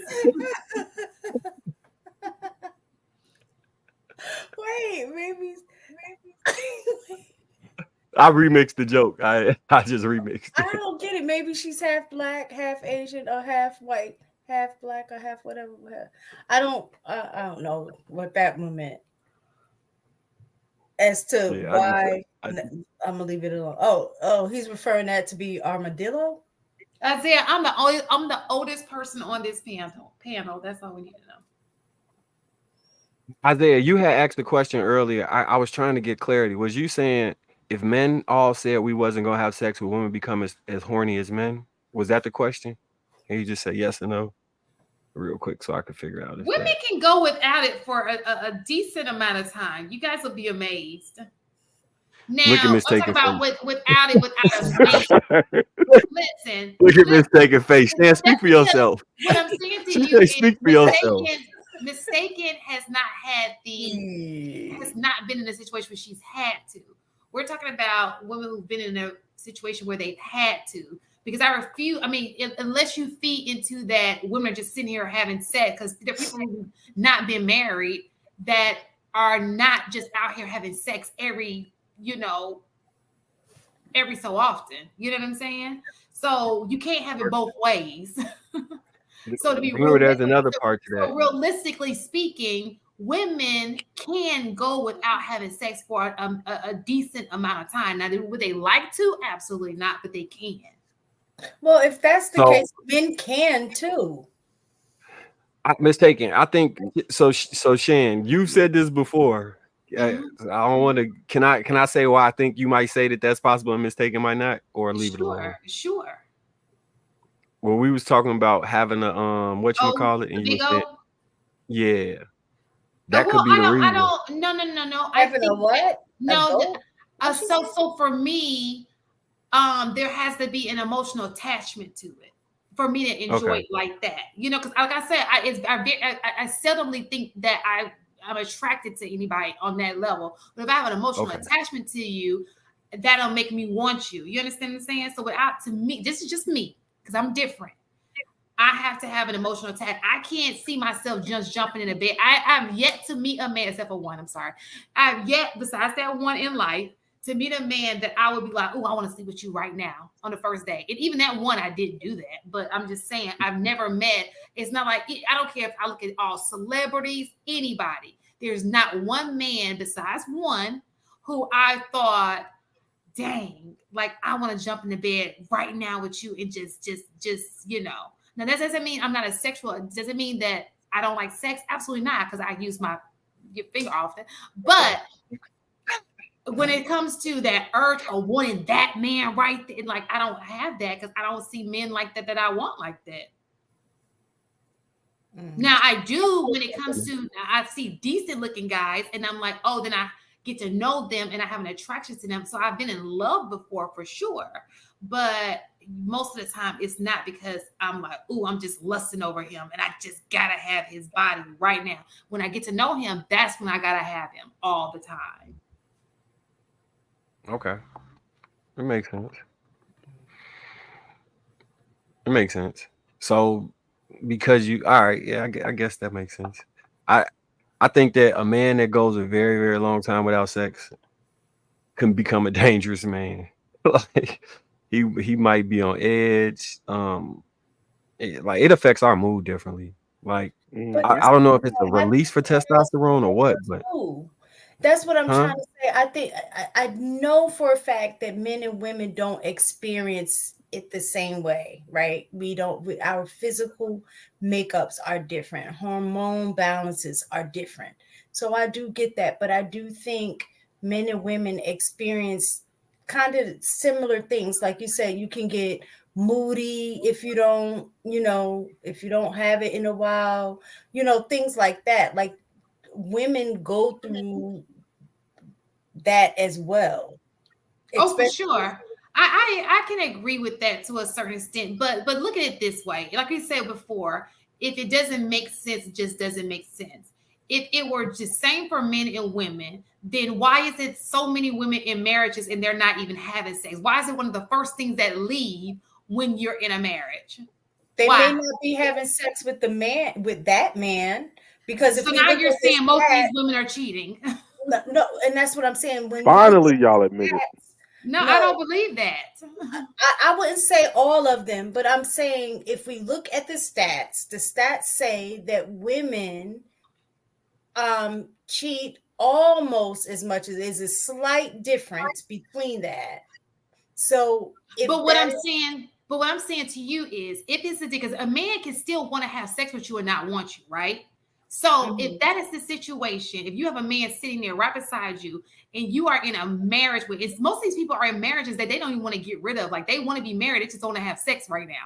So if it's the same for men and women, then why are men complaining that when they're in marriages, one of the first things that leave is sex? No, I don't think that they're necessarily saying that the sex leaves is not necessarily as frequent as it was before they got married. But right. So should it not be as frequent if you want it the same as him? I think women want more than us, but they gotta like you. Like if she don't like you, then that's really the issue. She don't like you, and she ain't attracted to you. Some people like their husbands. Like these women will they will go crazy if their husband cheats on them. They're like, "Why did you cheat on me?" And it's like, "Nigga, you ain't opened your legs in like 3 months." You know what I'm saying? But she still likes him. She just not giving it to him, and then she gets crazy when she finds out he giving it to somebody else. Like what? So yeah, that. Oh, sorry. Go ahead. Oh, you got it. I was just gonna say that. No, I was just. So, there's like a platonic and women get upset about that stuff out of ego and the feeling of betrayal. Mm-hmm. And then there's like the desire Okay. And when you desire your person, it's not, sex isn't going anywhere. There's no obviously there's dry spells, you have kids, somebody's traveling, whatever, life happens, we're all adults, right? but the desire is still there to have sex with your husband. The women who don't have a desire to have sex with their husband either don't like them like that, or to what I was alluding to earlier, he faked the funk on who he was being, and now she's got to figure out if she likes this person that she's now married to. Oh, But but then again, so right. So then again, that's how you differ from men, because he does not have to like you to want you to open them cheeks. He can he can separate the two. You understand what I'm saying? You like him under circumstances. Oh, he has to be desirable to me. I have to like him. What I'm saying to you is men seem to be okay with, like, it's some acid beside me. Yeah, we just had an argument or whatever. I ain't liking her right now, but I want to hit it.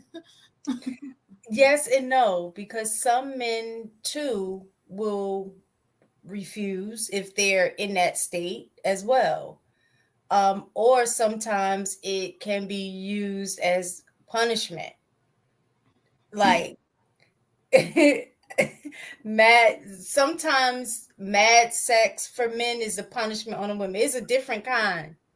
Right, but I get that. Okay, so to say this argument, is it safe to say this argument then is to go back and say before, just like Harrison or whoever said, then she's got all these bodies under her belt? Because if you're saying that her drive is just as bad as just as much as his drive, then it's safe to say that they just are both out here like rabbits having sex. No, she could have developed that drive within a relationship. Right. So what if she's not in a relationship? Because we know that men, when they're not in relationships, they still having sex. Mm-hmm. Go ahead, Inaz. So somebody had made a comment about it earlier about how, like, the toy world when it comes to women is like a multi-billion-dollar industry. Like, absolutely. Just because these women are engaging in sex with a partner doesn't mean that they're not self-gratifying. So, like, the drive is still there. The need is being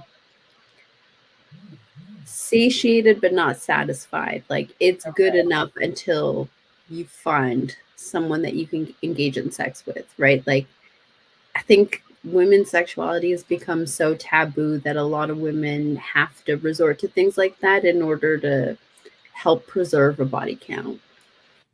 Now, I agree with that. And that's not what that wasn't my, I agree with that. I agree that even if my argument was there are women who do go, because I don't consider a toy a sex. Like when I'm saying sex, I mean with a man.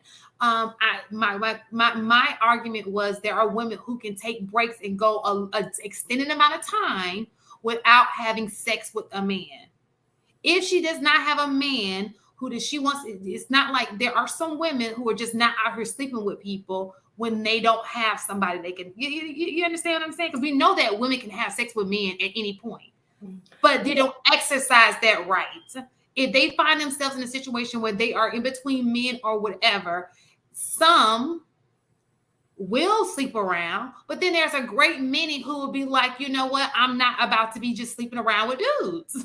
Well, it also depends on too, if like you said, the sleeping around, they may not necessarily be sleeping around with a bunch of dudes, but you have some women that say, you know what, I'm not going to do anything until I get in another relationship or what have you. But then you do have others that will double back to somebody that they've already been with to fulfill that need, so they don't have to get an extra body count, but they still get for their sure. needs met. I understand that those people do exist, but my argument was there are women who go an extended amount of time without having sex.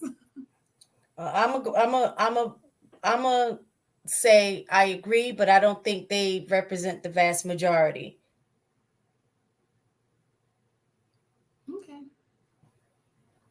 Because once you start doing it, it's hard to stop. Remember we talked about that. So in that case, so if it's hard to stop, that means that her body count would be high. No, it doesn't. It doesn't. She, like I said, she could double back to somebody that she's already been with, or the relationship that she's no longer in, they broke up. Sometimes I don't know if y'all ever did this before, but I know, it happens, like where you're in a relationship, but you broke up, you're not really together, but you're still engaging in sex. You haven't totally cut everything off with that partner yet. Y'all know y'all no longer together, but y'all still are sleeping with each other. That happens a lot, like with relationships. So she may not be with anybody per se, but she's going to double back or be with the person that she just broke up with. Okay. Good night. Turn off the lights. Light a candle. Okay. Well, I mean, I know that those women do exist, but I'm just saying there are women who don't mind. I agree. Time. Okay. I totally agree. I just don't, like I said, represent the vast majority. All right, you guys. Good night. Good night. See you next week. See y'all.